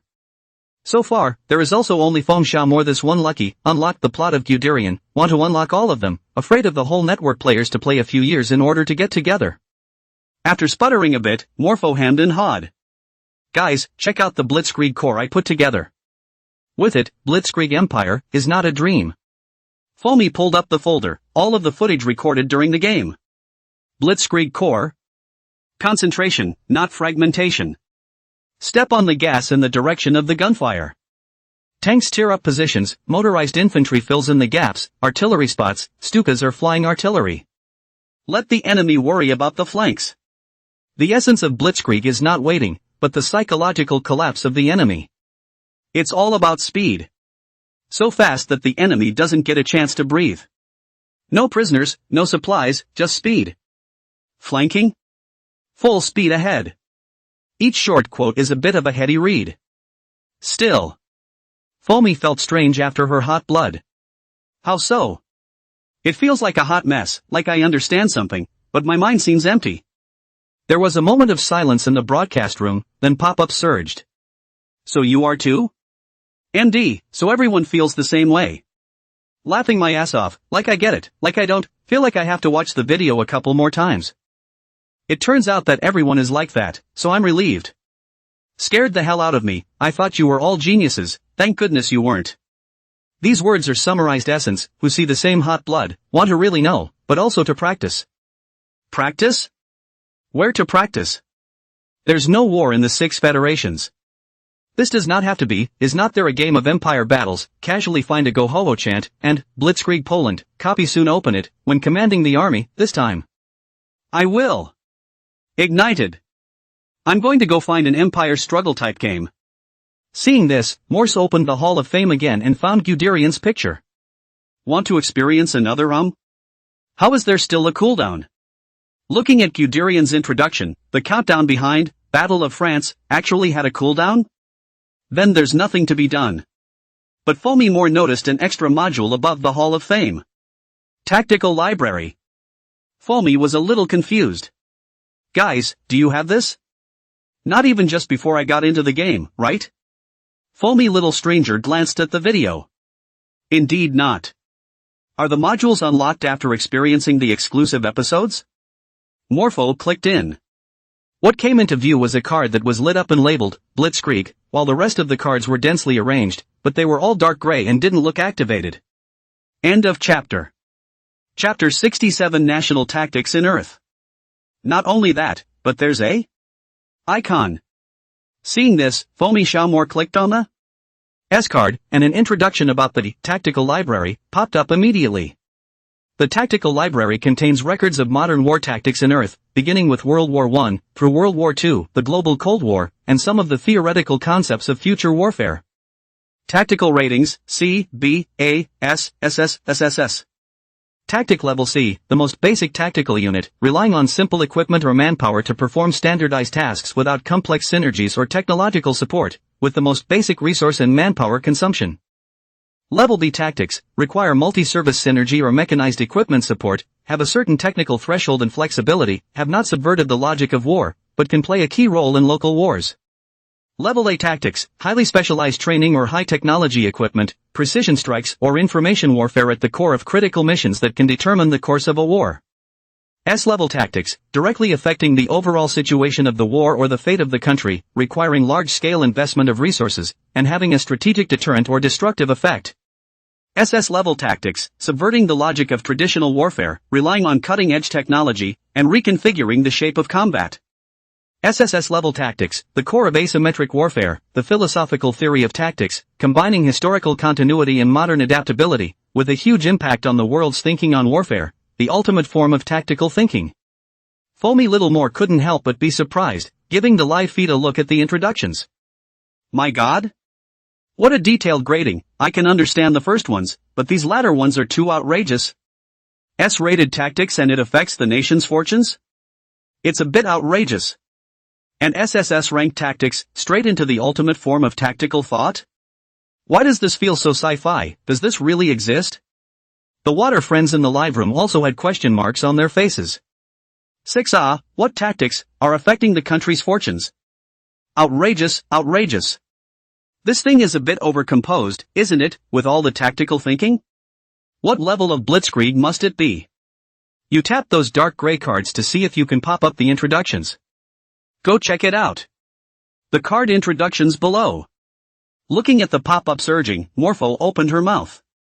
Here's the order, here's the order. I'd also like to know what class blitzkrieg is. The S-rank ones have risen to the level of a national sport. A blitzkrieg like this sweeping the continent of Europe doesn't have to be SS ranked, does it? Saying that, Mormor clicked on the blitzkrieg card and his eyes widened. BB level? Rubbing his eyes to make sure he hadn't misread it. Such an awesome blitzkrieg, and it's only B rank? Then what's the beating I took in the game? Count me as a surprise vegetable? Looking at the introductions that popped up, Fomi Littlemore's face reddened and warmed up, including many of the water friends in the live broadcast room as well. Blitzkrieg World War II Modern Warfare. Tactical grade, be revolutionary breakthrough in tactics, but limited by the physical constraints of the mechanized age. Tactical type, armored assault mobile warfare. Tactical introduction, Earth at the beginning of the Second World War, pioneered by the Imperial School of Armored Corps, the core of the armored clusters, in coordination with the Air Force, radio communications to achieve the decision-making mobility destruction cycle, to create the myth of sweeping across Europe, the rout of France in 6 weeks. Tactical core, armored cluster assault, air-ground coordinated strike, psychological deterrence, battlefield cutting.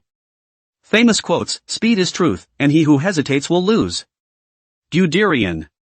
Tactical characteristics, tearing up the battle line on an hourly basis, concentrating 90% of resources in the direction of the main attack, and crushing the enemy's defensive line with absolute force. Fatal flaws, poor terrain adaptation, swamp urban warfare effects weakened by about 50%, excessive logistical dependence. Unlockable, participate in the Battle of France, and survive until the end of the plot completed, talk to Guderian for more than 100 sentences completed. Note, Blitzkrieg, which requires multi-service coordination and a complex chain of command, is the pinnacle of the age of industrialized mechanized warfare but is rated the advanced tactics because of its limited role in modern warfare. Note, subsequently, advanced tactics can be unlocked, armored spearhead tactics level B, modern informational blitzkrieg level S. Note, participate in the immersive episode for a chance to win Blitzkrieg, the memoirs of Guderian, From Blitzkrieg to Desert Storm, a history of the development of the battle hierarchy of war, and mechanized warfare theory. After reading the introduction to Blitzkrieg, the crowd was confused. If you go by the ratings, B tactics can only affect localized wars, and the Blitzkrieg was really effective at doing just that, but from the perspective of the Blue Star players, there were quite a few of them who were in the Federation camp, and were being pressed and thrashed by the Empire's Blitzkrieg. And all it took to beat you up was a B tactic. What the hell? Foamy Littlemore looked at the introduction of the card and spoke. This tactical core is the same as what we've seen all this time. Just what is that battlefield cutting back there? I don't think I've seen Guderian use it. The informational blitzkrieg at the back is actually S-rank, a tactic that can affect the nation's fortune?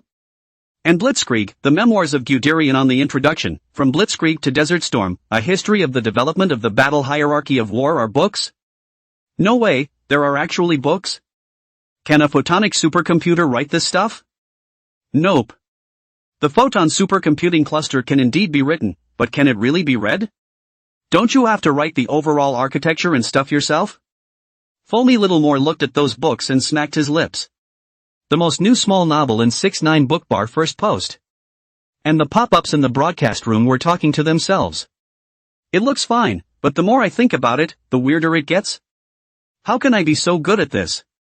Don't you see that has a fatal flaw? Apparently it's environmentally demanding. This unlocking condition is so harsh, no wonder only Foamy Littlemore has completed it alone. If you look at the world background, there seems to be nothing wrong with it. It has been written that it belongs to the pinnacle of the age of industrial mechanized warfare, and according to modern technology, it's about B grade. But we can't fight on our side, so how do we know the effect? But it looks like the Earth timeline in the background of the game is going to be moved back. I just don't know when it's going to be updated. You'll have to finish World War II first. We don't know who will win even now. Foamy Littlemore put the cards away and her gaze went to the dark gray cards. Let's look at the rest of the deck, it still feels a little outrageous. How many wars has the world fought in the background of this Earth dot? Blitzkrieg is actually only B ranked, let's see a ranked, what's the situation with S ranked? Morpho then looked at one of the dark gray decks and saw a familiar one instead. Is this the who's who? Let's see, right, the tactics of the American Free Confederate General with the Hall of Fame title of Taisho. Curious, Foamy clicked on it to take a look. Island Hopping Tactics World War II. Tactical Status, to be unlocked. Tactical Grade, B. Synopsis, Capture of Strategic Nodes bypassing heavily fortified islands. MacArthur promotion. The rest was nothing, and Morpho had a question mark on her face. That's gone? It's not unlocked, but that's too little information's given? The disbelieving Morpho clicked on a few others. Grand Depth Tactics World War II Modern Warfare. Tactical Status, to be unlocked. Tactical Grade, A. Description, a war of mass attrition based on successive battles, which advocates a series of successive offensives to wear down the enemy and prevent them from reorganizing their defenses not available to small countries. Psychological Warfare World War II Modern Warfare. Tactical Status, to be unlocked. Tactical Grade, A. Synopsis, Pressure Tactics to demoralize and demoralize enemy forces through propaganda.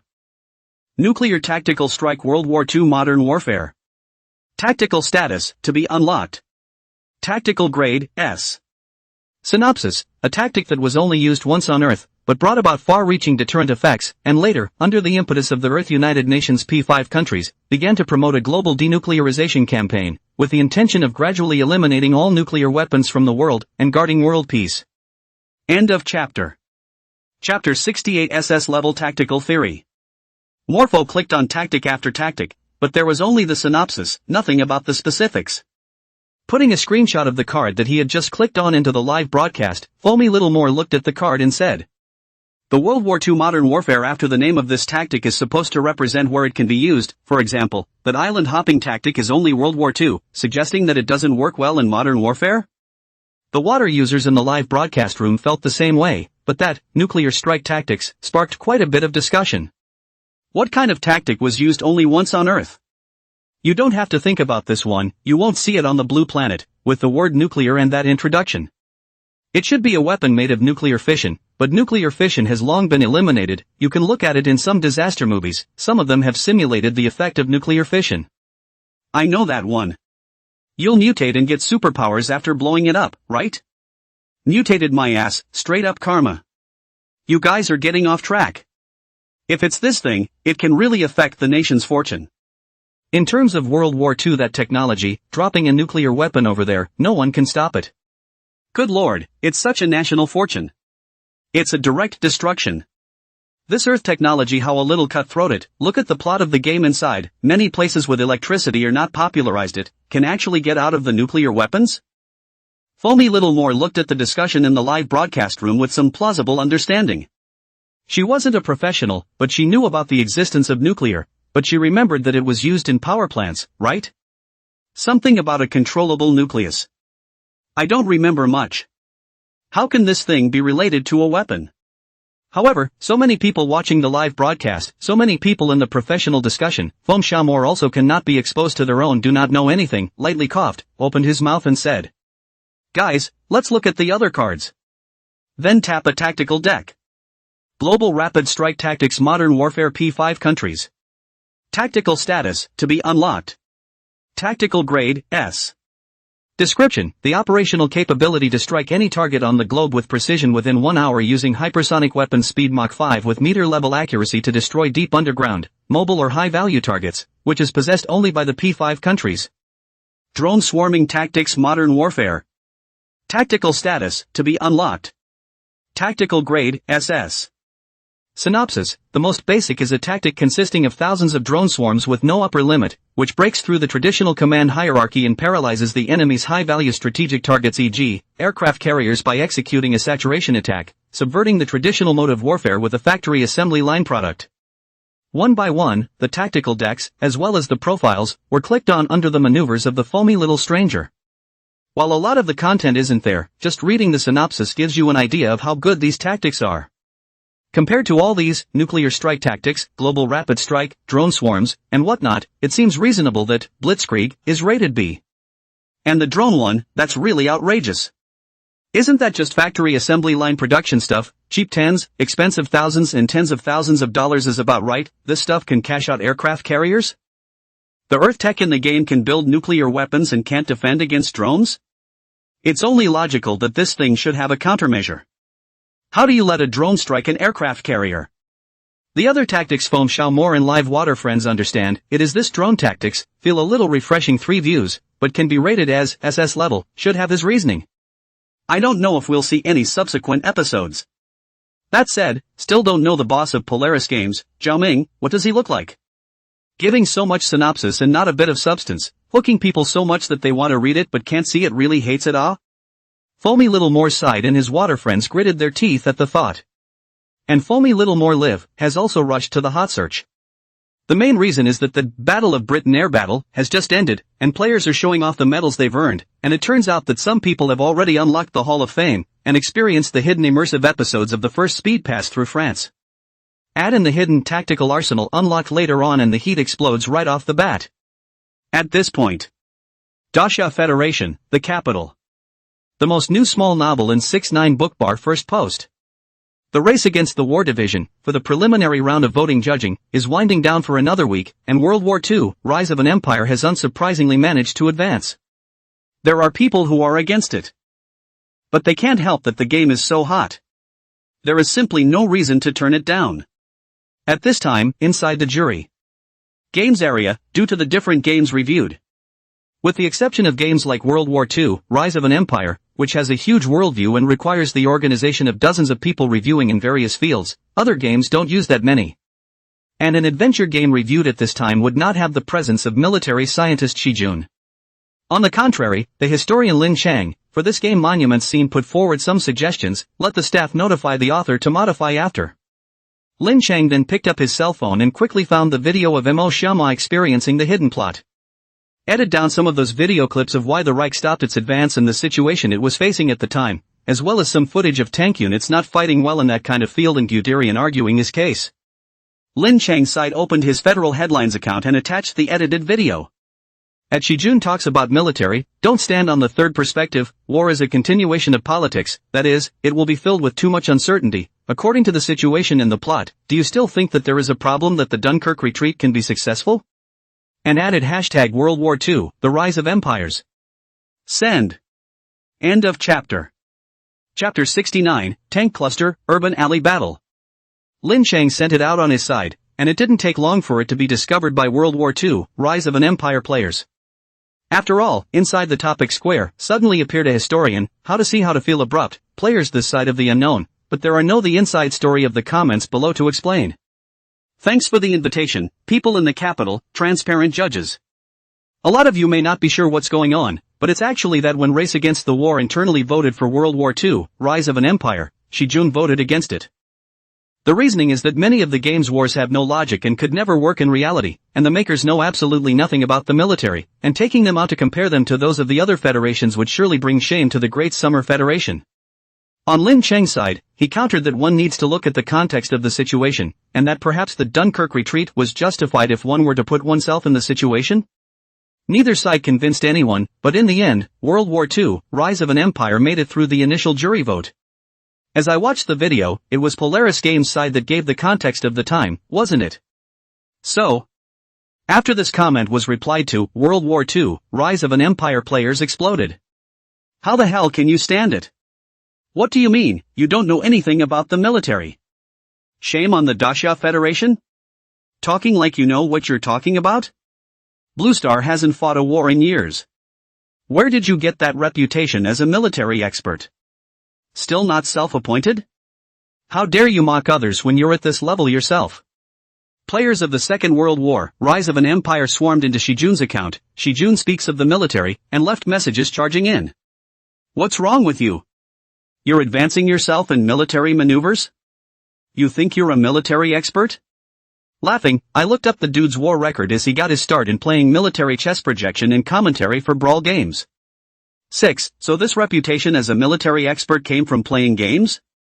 You're a player, I'm a player too, and you're demeaning on it? You. And on Shijun's side, as a military blogger, he explains some hypothetical wars every day and makes projections. So there's quite an audience of fans, and when they see a blogger they're fans of getting charged, they don't care, they just go down fighting. Lin Cheng, Shijun. The two are just so watered down that they're on the hot seat. Although Shijun's fans were numerous, they could not compete with the huge base of gamers. But not for half an hour. Shijun's side then dumped a video and at Lin Cheng. Here, look at these what tactics, briefly. What's another national luck level, what's another strategic level, you think these things can appear in reality? It's totally just wishful thinking on the part of the producers. Even if the number of people playing again, but also cannot hide the fact that this game's fiction, what earth, World War II is just a college graduate YYY out of something, players follow the trend even if, you a historian still really is a history study. If the history department is going to be at this level, forget it. And extenuating circumstances. After all, after that meteor shower, Blue Star doesn't have much past history left, and certain people can only YYY from inside the game. Inside the video were screenshots of the various tactical cards inside the tactical library within Foamy Little Moore's live room. And Shijun's range of mockery was straight up full, not only belittling the Blue Star players of World War II, Rise of an Empire, belittling Lin Cheng, and incidentally stomping on historiography in passing. This is kind of hilarious. Although Lin Cheng's fans are small, but the division is huge, many historians came out to stand. Shijun's side also gathered a large group of military bloggers against the line, but it was still a bit insufficient to face the huge base of players, but as the event spread, more and more people joined in. And on the Polaris Games side, Zhao Ming was in his office, discussing copies of the game with Shen Xinghan. Shen Xinghan sat on the sofa, flipping through the subsequent copy of the plan. Tank Cluster, Urban Street Fighting. When are these two probably going to open? And if you look at the descriptions, they're very playable. But won't it clash with a copy of the National Fortune? The National Luck copies are also multiplayer online, as are these two. Zhao Ming, on his side, sat in his boss chair, flipping through his phone, looking at the hot search on the headlines now that the two sides were facing each other, and replied to Shen Xinghan. This will have to wait until the Eastern Front battlegrounds are open when the plot goes there, the name is only temporary, it hasn't been finalized yet, replace it with a playthrough. And it's not the same as a copy of the National War. A copy of the National War is a battlefield similar to the Battle of Britain air battle, that can hold tens of thousands or even hundreds of thousands of people in the future, and fights the war as a whole. And this mode of Tank Cluster, Urban Alley Battle, is a copy of the kind of battlefield similar to the Normandy landings, that holds hundreds of people and confronts them in a localized area. In addition to these there are airborne raids, jungle guerrilla, behind these types of confrontation copies. The most new small novel in 6ix9ine Bookbar first post. But it's all going to have to follow the timeline of the plot for most of the players, so there's no rush right now. Shin Shinghan nodded and spoke. So? The gameplay is all well and good, but could it be a bit off topic? And the tactical library. There's quite a lot of theory in there, it's all so interesting. It won't take away from the players. Zhao Ming shook his head and opened his mouth. It won't. These theories, as well as tactics, are based on contexts in Earth that can be implemented successfully, such as that drone swarm, which in modern warfare in the Earth setting is literally taken to blow up aircraft carriers.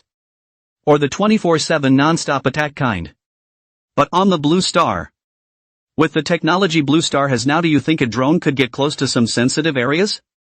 Shin Shinghan nodded, that was true. Let's not talk about aircraft carriers. It was now that no drone dared to approach some of the sensitive sectors within the downtown area of Blue Star. Not to mention being disabled by jamming in the past, but also checking the past along the way. Zhao Ming opened his account on the headline on his side and started to enter the content while speaking to Shin Shinghan. There are some tactics for future wars, perhaps they can be used on Blue Star. Shin Shinghan came to be interested. Oh? What tactics? Zhao Ming said with a smile on his side. Wait until I make it up. Where's the energy to make up World War II when it's not even finished yet? The corners of Shin Shinghan's mouth moved slightly. Made up? End of chapter. Chapter 70, Zhao Ming, you have the life to be a commander. Zhao Ming nodded rightfully and unapologetically. Of course it's made up. But it's a lot easier to make up that stuff with AI help. It's the frame that has to think for itself. Shin Shinghan nodded. So it is. You're. Shin Shinghan then shook his head. Forget it. It's not like you're a large factory, and using AI drones would squeeze people out of their workplaces. That's all you've always had in this company. There's nothing wrong with a game company making up some background and information with an AI. Zhao Ming laughed on his side. That's what I thought. Then his fingers began to operate quickly on the cell phone. Shin Shinghan saw this and opened his mouth. What's wrong? Zhao Ming's side spoke up. Someone's screwing up. I'm going to rub it in. Shin Shinghan raised an eyebrow and picked up his cell phone as well. Just opened the federal headlines. Just see the first few words on the hot search. Hashtag Shijun, World War II, nothing more than a college graduate's why.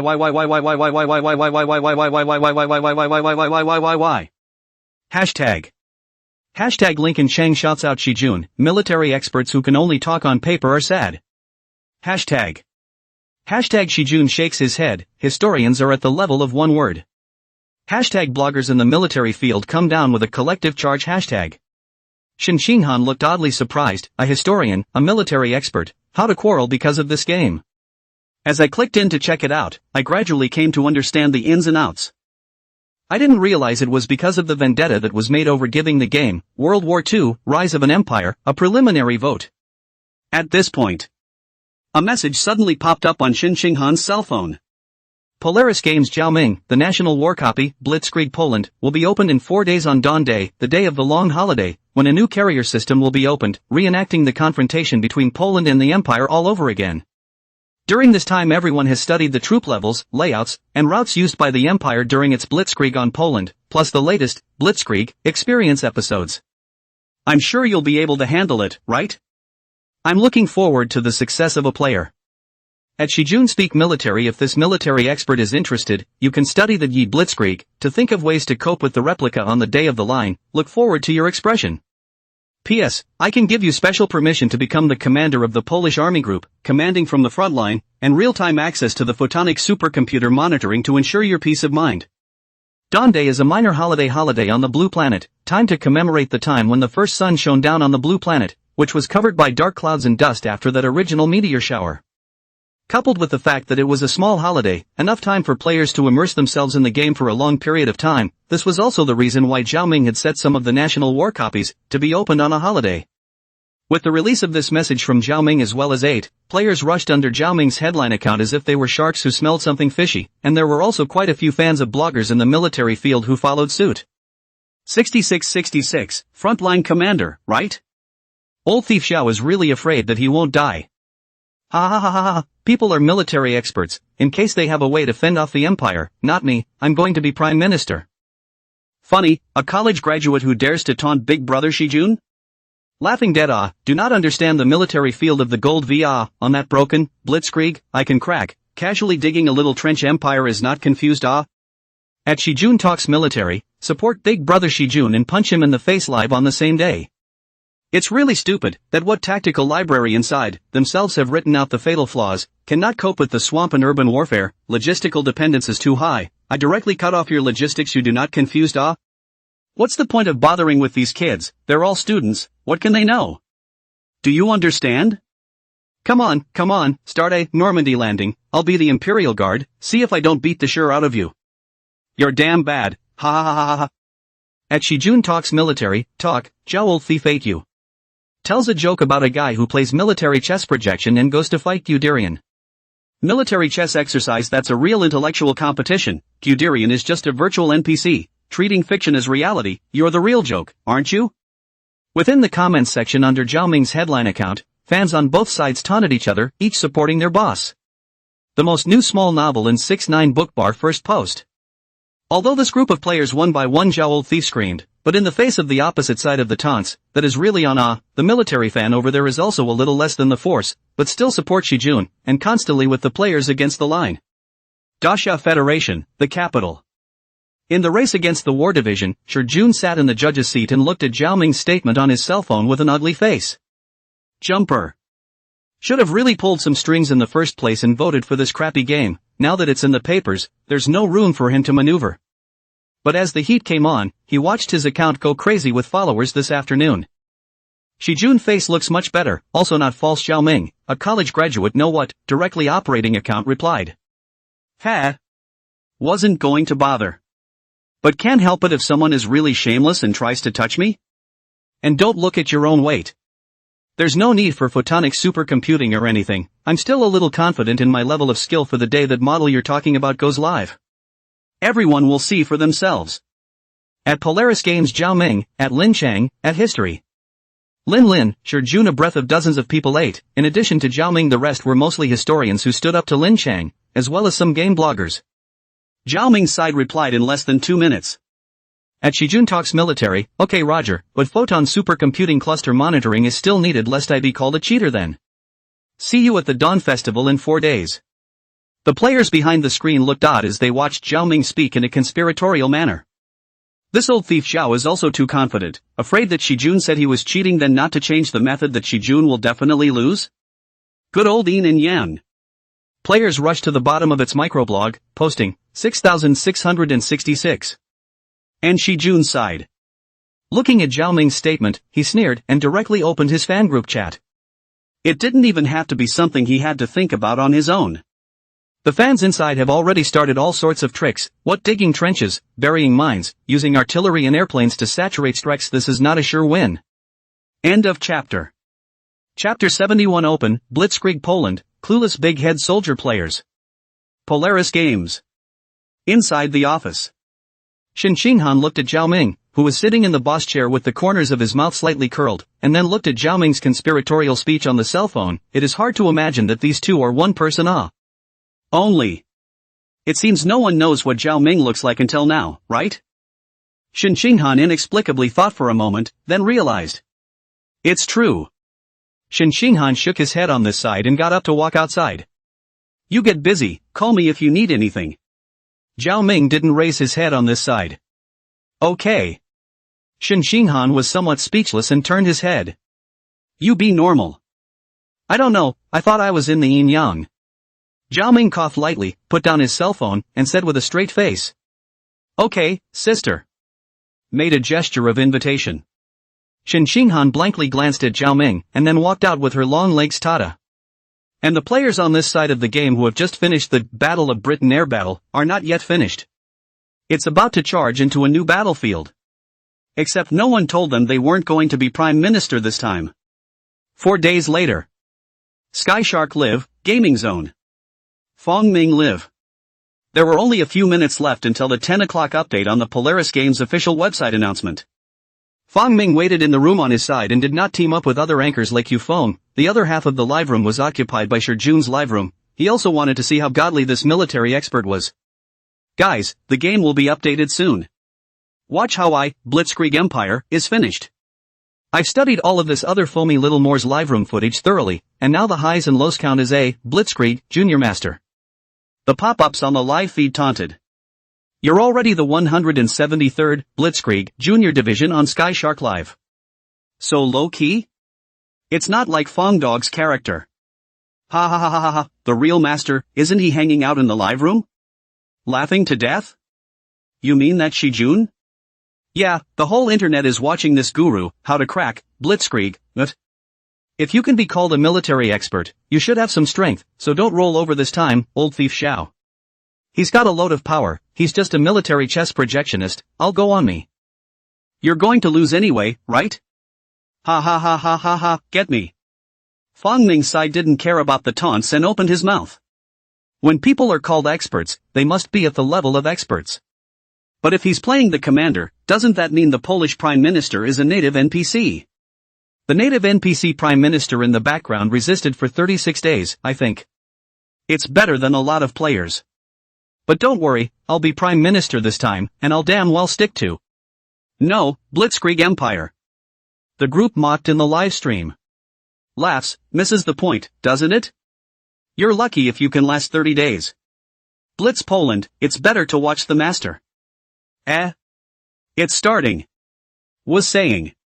Inside Fang Ming's live broadcast, the game on his side hadn't moved yet, no update option had popped up, and there were still 3 minutes left until 10 o'clock. And the other half of the screen hanging Shi Jun live room, has begun to update up, the whole network is estimated to be the only one, early update into the game. As the progress of the update bar on Shi Jun's side finished. Next to, immersive plot, on the main page, a, Blitz Poland, button appears. Shi Jun directly clicked in. The screen flickered. Shi Jun then entered the game, and as the screen lit up, what came into view was a huge army command, with a map hanging on the wall, clearly assigning him the status of commander. At the same time a hint pops up as to where the Imperial forces have traveled. Prepare for an attack across the border at what point? Looking at these tips, Shi Jun snorted coldly, looking down on who? Shi Jun saw this and swept a few glances, then walked towards the outside and frowned. Why just a few? Pushing open the door of the command headquarters was a line of soldiers, arrayed in an open field, only these soldiers didn't look as numerous as one would expect, and were not at all in line with the strength of a commander's control. Many pop-ups popped up. Laughing to death, no wonder that Zhao Ming swears by it, so that's how it's done, ah? I'm not cheating, but this is all I'm getting? How about a headbutt? TSK in the end it's just kids, that's all they can do. Don't panic, this point of people Shi Jun Big Brother can also win. The most new small novel in 6ix9ine Bookbar first post. That's right, Shi Jun Data has already researched a way to break the Blitzkrieg. The game is on, and I'm going in to play it. Looking at the pop-ups in the live broadcast, Shi Jun said. Don't worry, even if that's all there is. I can clean them up too. Orders then began to be given for a company of soldiers to go and get all the iron tongs in the barracks. The company soldiers in line at the edge got a bunch of shovels and handed them out one by one, as ordered. Suddenly, a single soldier began to appear in the square of the column. Shi Jun frowns tightly, what is the situation? The other side. Inside Fang Ming's live broadcast. Fang Ming's side of the game had also finished updating, and after clicking, Blitz Poland, to enter, the game screen went black and then gradually lit up. Brothers, the update is done, the rebirth is back, and this time I'm going to. Where did this come from? Fang Ming was a bit confused. Is this still the Prime Minister's office? Fang Ming then glanced down at his costume with a question mark on his face. How come it's a big-headed soldier? Where's the promised Prime Minister? Fang Ming looked around as if it was a military camp. No way this guy is such a dog? Fang Ming already had a bad feeling. At this point, a soldier came over and a shovel was shoved into Fang Ming's hand, who looked up in confusion. What's with the shovels? Words. The soldier handing out shovels looked at him. Commander's orders, all hands to dig trenches. Fang Ming's heart thumped. Digging trenches? Taking a deep breath, he immediately returned to the live feed, which was filled with question marks, but someone had already reacted. Fong Ming, on the other hand, directly opened Jun's live broadcast. Then compared it to my own within the game. Nima? Just now he was laughing at others as a commander, so he is a big-headed soldier? At this point, Jun big brother old thief, kept ringing out from the side. With these clueless sounds, it was obvious that many of the soldiers that appeared one by one were players. The corners of Fong Ming's mouth twitched. There are still Jun fans? Just thinking about it. There was a sudden chortle from the NPC in his ear. What are you standing around for? Didn't you get the order from the commander? All of you, go dig trenches. Move all faster. End of chapter. Chapter 72, Blitzkrieg Poland, live map. Fong Ming's side couldn't help but momsel a lot. What the hell is this called? However, hearing the NPC soldier's order, there were some players who ran to dig trenches with shovels in a hurry. The corners of Fong Ming's mouth twitched as he watched. All the gentlemen have never done any work? Digging trenches for fun? However, with a portion of the players and NPCs all heading in the designated direction there. Fong Ming looked down at the shovel in his hand. Gotta dig it. Carrying a shovel in the direction pointed by the NPC, now looking at the sun in the sky about afternoon, the Empire launched the attack in the early hours of the morning. That is to say, there is still at least more than 10 hours of preparation time. Inside the live feed, the water friends in the live broadcast room gave full play to the attributes of the lazy people, cheering and encouraging Fong Ming to work harder. You're the first line of defense against the Empire, while Fong Ming looked at the pop-ups and cursed while digging the trenches. Emotional value plus 2,741. Emotional value plus 1872. Emotional value plus. Zhao Ming's side kept reaping the emotional value prompts, and it was clear that the players who had led the first game had been confused. Within the gaming area of Sky Shark Live, at least 70% of the anchors were in the state of big-headed soldiers, while a small number were randomized into being able to command a company commander because they held the rank of second lieutenant. Comments were also pouring in from within Zhao Ming's federal headline account. Laughing to death, it's a good thing I'm at work, or else I'd run off to be a big-headed soldier too. I knew this dog didn't have a good heart, and I did. This guy is really damaged. He can't even the Empire as Prime Minister, let alone as a big-headed soldier. It's a good thing I kept my eyes peeled and watched those anchors live, or I would have been really screwed. Brothers, the carrier has been spotted by the anchor. It's a warhorse? Riding a horse into a tank? How about you at least open it up for the tanks? Many players remain skeptical about Zhao Ming's character. After all, how much integrity could be expected from a guy who had never even shown his face? Now that they see other players and anchors going in as big-headed soldiers, many players look as if this is the case. That son of a. Just as many players were spitting. Inside the official website of Polaris Games Company, the live broadcast module was suddenly opened, and the external link Skyshark Live was placed on the top of the Skyshark live game area. The left side of the page of the official website is National Battle, Troops, Deployment. Click on it to view the layout of both sides of the troops, as well as the most original plan of attack. And on the right, a dynamic map of the Empire's border with Poland, half each, appeared in the center of the screen. Each circle and number on both sides represents a unit on each side. The circles and numbers, instead of being fixed and motionless on the map, were moving slowly, while the circles on the Imperial side were constantly moving towards the Polish border, although there was movement on the Polish side. But not as fast as the Empire. At this point, the live feed pops up with a prompt. Click on the name of the army to see the current army personnel configuration. Double-click for an overhead view of the battlefield. Seeing this, many players have come to realize that this is a real-time map. This now, on the other hand, has raised the curiosity of many players. This real-time map is a better way to understand how the Empire is speeding through Poland than the uncertainty of crashing inside the Prime Minister's office. After all, the map that was in the Prime Minister's residence in the first place won't move. Inside Fong Ming's live broadcast room, sitting on the edge of the trench he had just dug a bit of a hole out of, his consciousness went into the live feed and pulled up the live feed from the Polaris website, placing it on the other half of the feed. It then began to try clicking on the 25 circle on the map that represented the Army's code name, and an introduction immediately popped up. 25th Infantry Division.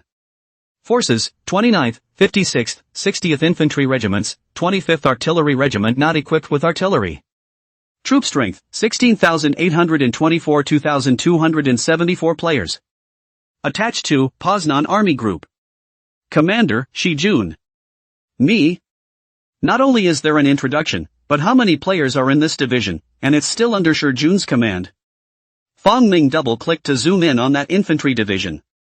At once, with a viewpoint of 100 meters in the air, looking down on the slowly marching army below, although it looked small, it was able to clearly see the direction of its advance, moving towards the north to converge. Fong Ming retracted his viewpoint and then clicked on the circle codenamed 4 in the north. 4th Infantry Division. Forces, 57th and 58th Infantry Regiments, 14th Artillery Regiment, Machine Gun Company, Motorized Anti-Aircraft Company. Troop strength, 14,824 3,274 players. Attached to Poznan Army Group. Commander, Shijun. Fong Ming clicked again to widen the screen. An overhead view from 100 meters above appeared, and then a large group of people were seen spread out everywhere, digging trenches at the top of their lungs. There was a lot of laughter in the live room. Anchor, don't just sit there, hurry up and move a few times and supervise yourself for yourself. The most new small novel in 6ix9ine book bar first post. Laughing my ass off. Is the overhead view so much fun? 6. This guy Shijun, commanding 2 divisions? I have seen, in addition to the anchor where this, next to the 17th, 26th Infantry Division, there are 2 cavalry brigades, 2 light tank companies, all commanded by Shijun, do not see all towards the 4th Infantry Division gathered here. With a total strength of more than 70,000, players occupy more than 10,000, I believe. I thought it was just that many people at the beginning of the broadcast. If there were more than 70,000 people that would be fine. I don't know if I can hold back the Empire. Can we stop the Empire? Looking at the pop-ups in the live stream, the corner of Fong Ming's mouth twitched as he cut the view back, and the discussion of a few players came to his ears as one, who should have been a fan of Shijun's, was there explaining the situation. I've been in the group before and heard Big Brother Shijun and other experts discuss it. If you dig deep enough and wide enough, you can bury every tank in the Empire here. Then with the shovel in his hand, he plunged into the loose soil at his feet. Another half meter of digging would definitely make it impossible for an Imperial tank to fall in and climb out. The essence of blitzkrieg is speed, and now that the tanks are trapped, the motorized infantry behind them charge against the machine guns? A player next to him nodded as well. That's true. I've played other games before, and they're warlike. The tank in there fell into the pit. It's basically just stuck and can't move. The player next to him said. For sure, Imperial tanks are that tall. All of a sudden you fall into a 1-meter pit, you don't go straight in for 2/3 of it, and you definitely can't climb out. Listening to the discussion of several people, Fong Ming did not understand, but Fong Ming understood the Empire. As far as the show's Imperial general performance goes, it's not like he's going to be stumped by a trench like this, is it? But they should still have lead time here. Because it's not the edge of the border. So it would still be a few days before the Empire hit, but it was useless to think about it anymore. Looking down at the shovel in his hand, Fong Ming sighed. Dig it. As a little bit of time passes, night falls in the game. Only no one was resting, they were all digging trenches, and the Imperial troops, all of them, had arrived at the border. In game wee hours. Imperial troops began to cross the borderline, and this time with preparation as well as some player alerts. Not all of the planes on the Polish side were destroyed, only a limited number were retained. And there were already Polish Commonwealth troops at the border, colliding with Imperial forces. At this time, the players were not spitting on Zhao Ming, but were all staring at the movements of the armies of both the Empire and Poland within the game's live broadcast. Every now and then you zoom in somewhere and watch from an overhead view. Inside the live stream on the official Polaris Games website. The bottom of the live map, the southern region. This is where the eyes of the players gather the most. The Empire's army had picked up speed significantly after crossing the border with Poland, and had apparently begun to use blitzkrieg to make a rapid breakthrough. But it's different from the long drive during the Battle of France. A quick burst from both sides to the Polish post. Several Imperial forces began to rally to a point, dividing and encircling the resisting Polish army. End of chapter. Chapter 73, Shouldn't Tanks Get Stuck? Imperial troops break through, cutscene. To the players who were watching the live stream, it was as if a new door had been opened. I'll go? Still? The introduction on the Blitzkrieg card suddenly came to mind. Tactical core, armored cluster breakthrough, air-ground coordinated strike, psychological deterrence, battlefield cutting. So that's how it cuts. Break through on both sides and quickly circle back to encircle the enemy. Is this the full blitzkrieg? It turns out that the Empire used it at the beginning of the episode, except that back then the players played Prime Minister and didn't have this real-time map. And at the level of the time, it was probably unreadable. But now it's a few points more understandable. As far as the players could see with their naked eyes, the Polish unit whose codename was written as 7 was just swallowed up and completely disappeared. The Imperial forces then marched, moment by moment. Viewed from the perspective of the entire map, the Imperial armored forces followed the borderline, plunging into the Polish hinterland like a sharp knife, and then converging to counter-encircle the Polish army. The speed and coordination is smashing. Dasha Federation, North. Songol Icefield.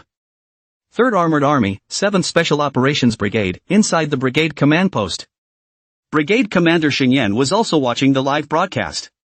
When he saw the Empire's blitzkrieg bursting in first and cutting later, his expression was not correct. So it is. Xingyan's mind floated back to the map and the route on both sides that he had seen when he played the role of the Polish Prime Minister in the immersive storyline mode before. Constant comparison down the line. It has become clear what's going on. At first, I was only looking at the dead maps and the plot was too fast to speculate only partially, but now I'm looking at the real-time maps of the Imperial forces breaking through, cutting, and annihilating. The cooperation of the line of clouds and water, so that Xingyan has completely realized how to lose, cannot help but say. Kind of funny, that kid doesn't know anything about the military, who does? Games are no longer created by people, everything in them is set by the makers. The hot topic about World War II, Rise of an Empire that he'd swiped on in the past few days was a military expert saying something about the game's makers not knowing anything about the military or something like that. He didn't care too much, but watch this live. This wave of the Empire's offense and cooperation, simply too smooth, so the way to play, according to the strength of the Polish Federation, who cannot defend ah. Think about it. Xingyan suddenly wanted to see what was going on with that Shijun. Military experts? After searching for Shijun, it directly popped up Shijun's live room. At this point, Shijun live broadcast is also the face of a heavy, live broadcast looking at the real-time map, leaving a trace of cold sweat on the head. Open the Ming to fight have been able to feel the pressure. And Shijun discovered a fatal mistake of his own. This game NPCs are not dead, they must attack wherever they plan to attack. Over on the southern border, the Empire's plan of attack has changed a bit because of players joining in, and planes not bombing all of them. Slightly different from the original plan in the official website. That's your own adjustment. Shijun's side was calm, but his scalp was numb. In order to block the Empire, he took the 4 infantry divisions of the 4th, 17th, 25th, 26th under his control, as well as 2 cavalry brigades and light tank battalions. All of them were moved out of their original defense zones and converged in preparation for an ambush of the Imperial forces. But now the Imperial army encountered no obstacles, suffered no losses at all, and with full strength and full condition drove on toward him. Songol Icefield. 3rd Armored Army. 7th Special Operations Brigade, inside the brigade command post. Xingyan looked at the real-time map on the circle around Shijun, gathered 4 divisions, and 2 cavalry brigades strength together 60,000 to 70,000 people layout.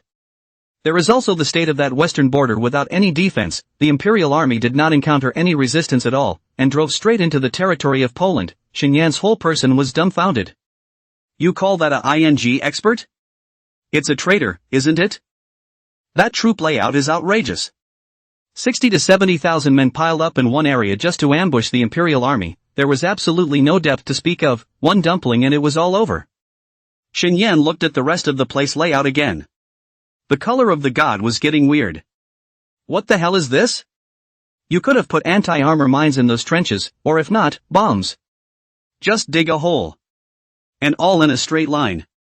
That's a hell of a defense. Xingyan shook his head. Straight off the air, it hurts my head to look at it. The most new small novel in 6-9 book bar first post.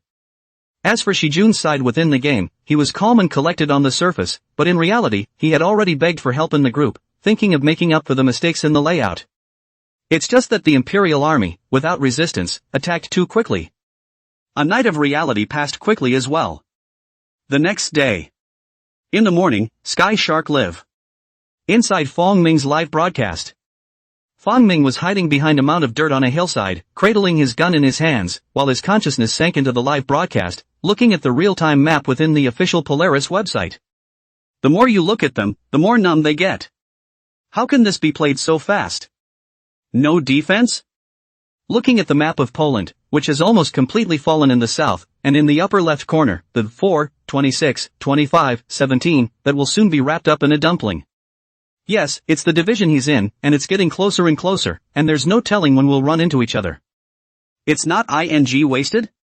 The empire is almost wrapped in dumplings, Shijun's side hasn't made a move yet, and Poland is almost half fallen, so you wouldn't expect this amount of troops to be able to hold it, would you? Fong Ming had some toothache.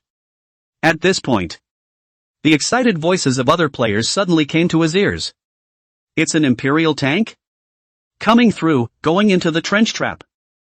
Hear that? Fong Ming also couldn't help but turn around and look at the trench dug in 2 days within the game at the bottom of the hillside. At this point the trenches were covered with camouflage. The tanks of the Imperial raiding force were roaring forward with reckless abandon, looking to drive into the trench camouflage on the road. Fong Ming also couldn't help but get nervous, and the water friends in the live broadcast room were also holding their breath. Rumble. With a loud bang, the Imperial tank traveling at the front directly crushed the camouflage on the trench and half of the tank sank into the trench. The sudden scene caused the Imperial tank unit behind them to immediately stop advancing. And be on guard. Inside Fong Ming's live broadcast room, water user pop-ups fluttered. It really works? So, Shijun still has something. Nonsense, no more military experts. That Imperial tanks can't go this way. Inside the game in the past 2 days, this bastard Shijun commanded the troops to not know how many pits they dug. That's only a detour, and he really cracked it? The players and NPCs in the ambush on the hillside were all agitated, and Fong Ming's side also loaded the guns in his hands, ready to start shooting as soon as the order arrived. At this point, the tank, plunged into the trench, suddenly erupted into a huge engine roar, as if it were an angry beast. The tracks moved forward as far as the eye could see, and the loose earth at the trench, gradually deformed, was supplied with a slope, to the astonished gaze of all. The Imperial tanks tilted their heads back and crushed the squeezed-out slopes and rushed out. Including Fong Ming, and everyone else who was watching the live broadcast over here was blinded, feeling like their years of common sense in playing the game had been crushed. What the hell is wrong with that? How can the top move? Shouldn't it be stuck? How is this not what it looks like? End of chapter.